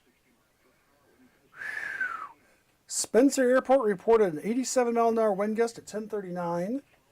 Wind gust of 60 to 90 miles an hour have been observed over portions of northwest Iowa. Good gravy.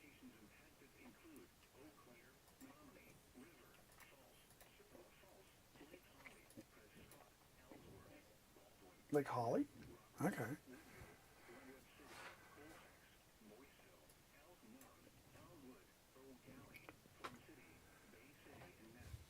It's always fun to listen to the weather radio try to say some of our place names.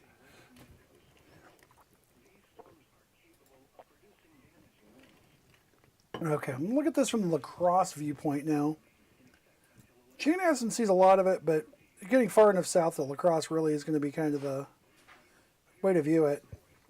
So the front edge of these storms is running from Cornell to Bloomer to Elk Mound to O'Galley to Maiden Rock to Lake City, Belchester, Mazeppa, Zumbrota to West Concord, down to Blooming Prairie, back to New Richland, Owatonna, Faribault, Northfield, Cannon Falls, Ellsworth, Spring Valley, Knapp to Sand Creek.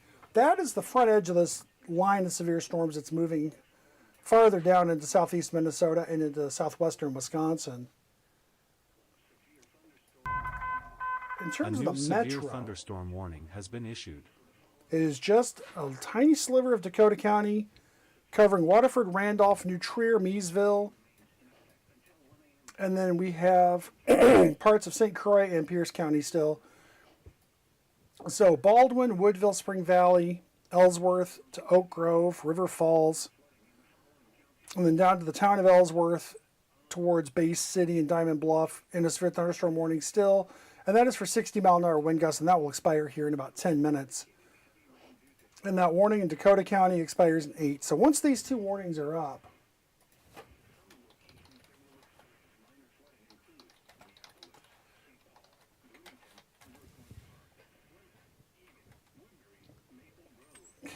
so New information. This severe considerable destructive thunderstorm warning has been updated.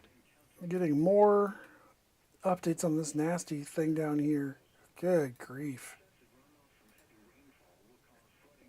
80 mile an hour, 70 mile an hour, 60. Yeah, it's this area farther north, this northern part. look at this. And depending on which radar you're looking at, it looks like it crosses over a lot more than it does.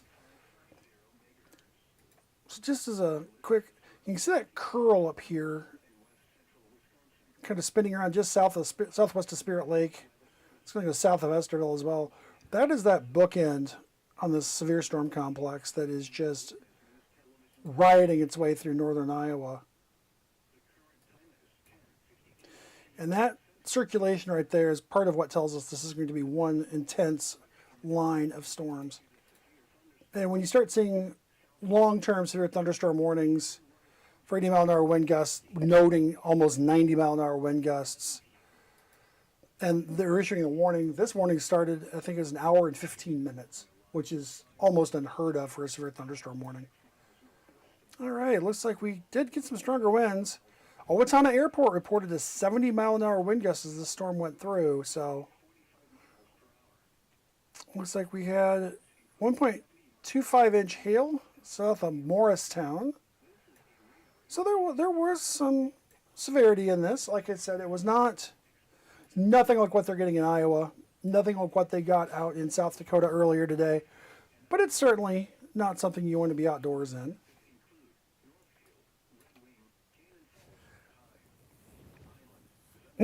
I was waiting for that one to expire.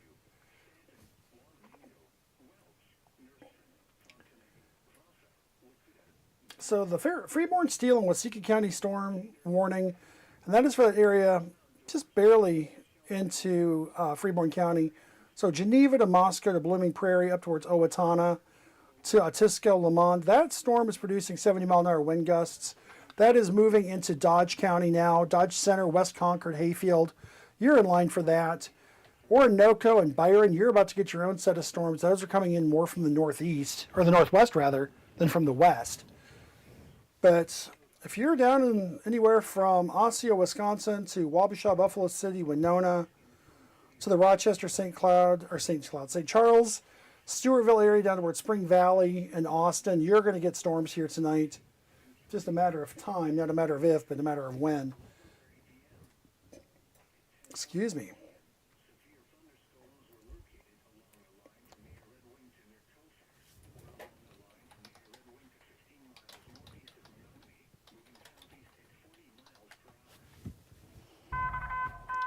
New information. Okay. This severe considerable Just waiting destructive for the update thunderstorm here warning has been from updated. Following impacts fine are folks here at the Weather Service. expects damage to roofs, I missed that last update too. Locations impacted include Eau Claire, Chippewa Falls, Altoona, Lake Holly, Lake Wissota, Durant, Augusta, Fall Creek, Pippin, Eau Gallie, Stockholm, Rock Falls, Foster, Caryville, Eau Claire Airport, Seymour. Oh, what a night. What a night. Seek shelter inside a well-built structure and stay away from windows. These storms are capable of producing damaging winds. Repeating, a severe thunderstorm warning has been issued until 11:30 p.m. Oh, I want to crack a joke about staying away from windows, but I just, no, I shouldn't. Dunn, Eau Claire, Pippin, and Pierce. All right, Severe so, thunderstorm warning is canceled for southwestern Barron and southeastern Polk counties. The storms which prompted the warning have moved out of the area. okay. Therefore, the warning has been canceled. Severe thunderstorm warning remains in effect until 11 p.m. for southwestern Chippewa, Dunn, northwestern Eau Claire, Pierce, and southern St. Croix counties. Okay. At 10:42 p.m., severe thunderstorms were located along the line from over Colfax to over Bay City, or along the line from 14 miles northeast of Menominee to 7 miles east of Red Wing, moving southeast at 45 miles per hour. Expected hazards include 60 mile per hour wind gusts and small hail. This is a radar-indicated threat. The following Okay, so expects damage to roofs, siding. we're starting to get our updates here, and so Impacted include Eau Claire, in the metro, River, Falls, still Falls, Lake Holly, Prescott, Kinnickinnick, River Falls, Oak Grove, Ellsworth, Baldwin, Woodville, Glen, down to Bay City, still on that severe thunderstorm warning. Eau Gallie, Still got just a sliver of Dakota County, Meadville to Waterford, that little southeastern strip there, right along the Goodhue County, Rice County line. Still not severe thunderstorm warning. The eastern half of Rice County, so from Northfield to Walcott and to the east, you're still in the severe thunderstorm warning, and that is for 70 mile an hour wind gusts actually, and 1-inch hail possible. And then, of course, going over into Goodhue County, the entire county, and the severe thunderstorm warning for 1-inch hail and 60 mile an hour wind gusts. Same thing covers almost all of Steele County except for the area around Deerfield. Southeastern Waseca County, so Atisco to New Richland, you're in that severe thunderstorm warning as well. Then Geneva, Hollandale, Moscow, in Freeborn County, all of Dodge County, the western half of Olmsted County, and the northern half of Bower County, and all of Wabasha County in severe thunderstorm warnings as well, including Buffalo. And is that Trempealeau? That is northwestern Trempealeau County. Thought so. And severe thunderstorm warning, that is for 70 mile an hour wind gusts. And we have one little tiny fill in the box, and that is for Pepin County into Eau Claire County. And that will extend up as well into Dunn County and into Pierce and Chippewa counties. This is all in Wisconsin, and that will expire at 11:30. That kind of fills in between that bigger warning and then the area towards Mondovi, Buffalo, Trempealeau County in Wisconsin. Still have our flooding special weather statement for possible minor flooding of streets and underpasses in the metro. That's going to expire here in about 30 minutes. Most of the rain is out of the core metro. Still some showers down over Scott County into far southeastern Carver County. Still have some rain down towards Hastings to Meesville, down towards Castle Rock, south and east. And then Washington County still pretty soggy. Only the area up around Forest Lake and Hugo out of the rain, and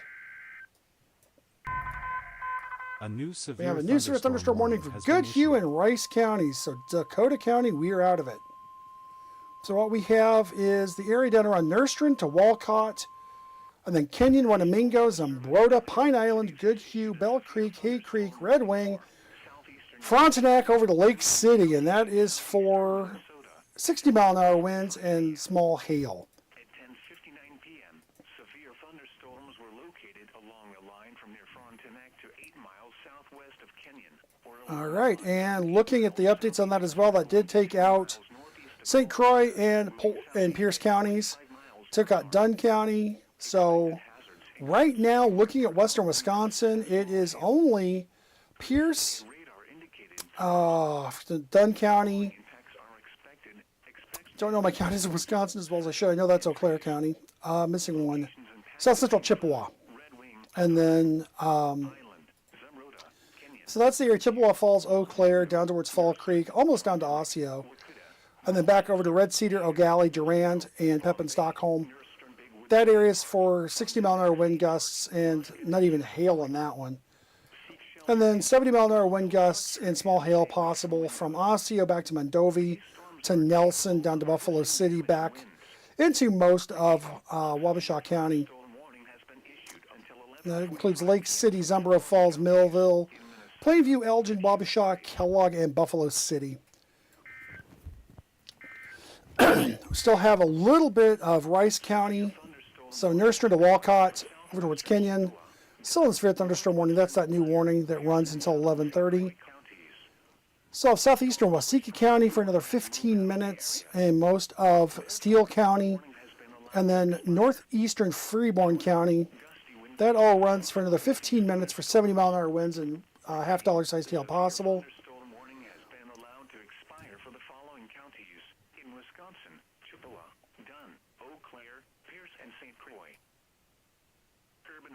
Okay, so that was the update there in the western Wisconsin counties. Dodge County, western Olmsted, and northern Mower County, severe thunderstorm warning for 70 mile an hour wind possible and small hail. Most of Dodge County is already in this. Only Vernon and Hayfield are not getting storms right now. Mower County, it'll get there eventually. Austin, you may not see it for another half an hour to 45 minutes. Same thing down towards Dexter and Grand Meadow. Stewartville, you'll see it a little sooner. Rochester, you'll get there. But Olmsted County, just moving into Orinoco and areas north and east, or north and west rather, of Rochester. But that is our current rundown. Our 10-county warning area here in the metro and our 3-county St. Cloud area, currently warning free. We do have that line of severe storms from Eau Claire and Chippewa Falls down through Lake City, Wabasha, down to Blooming Prairie and Albert Lee. That is moving to the south and east. That will be handled by our friends at the La Crosse National Weather Service. And so, after a long evening of watching a lot of storms move through that did a lot of things we didn't expect, and watching things that did a lot of things we expected but not where we expected them, I'm going to say goodnight, and thank you all for watching. Thank you all for letting us into your homes or into your phones or wherever you're watching us to bring you the information as we see it, and for supporting Black Sheep Weather. Stormy the Sheep and I hope you have a great night, and we will talk to you soon.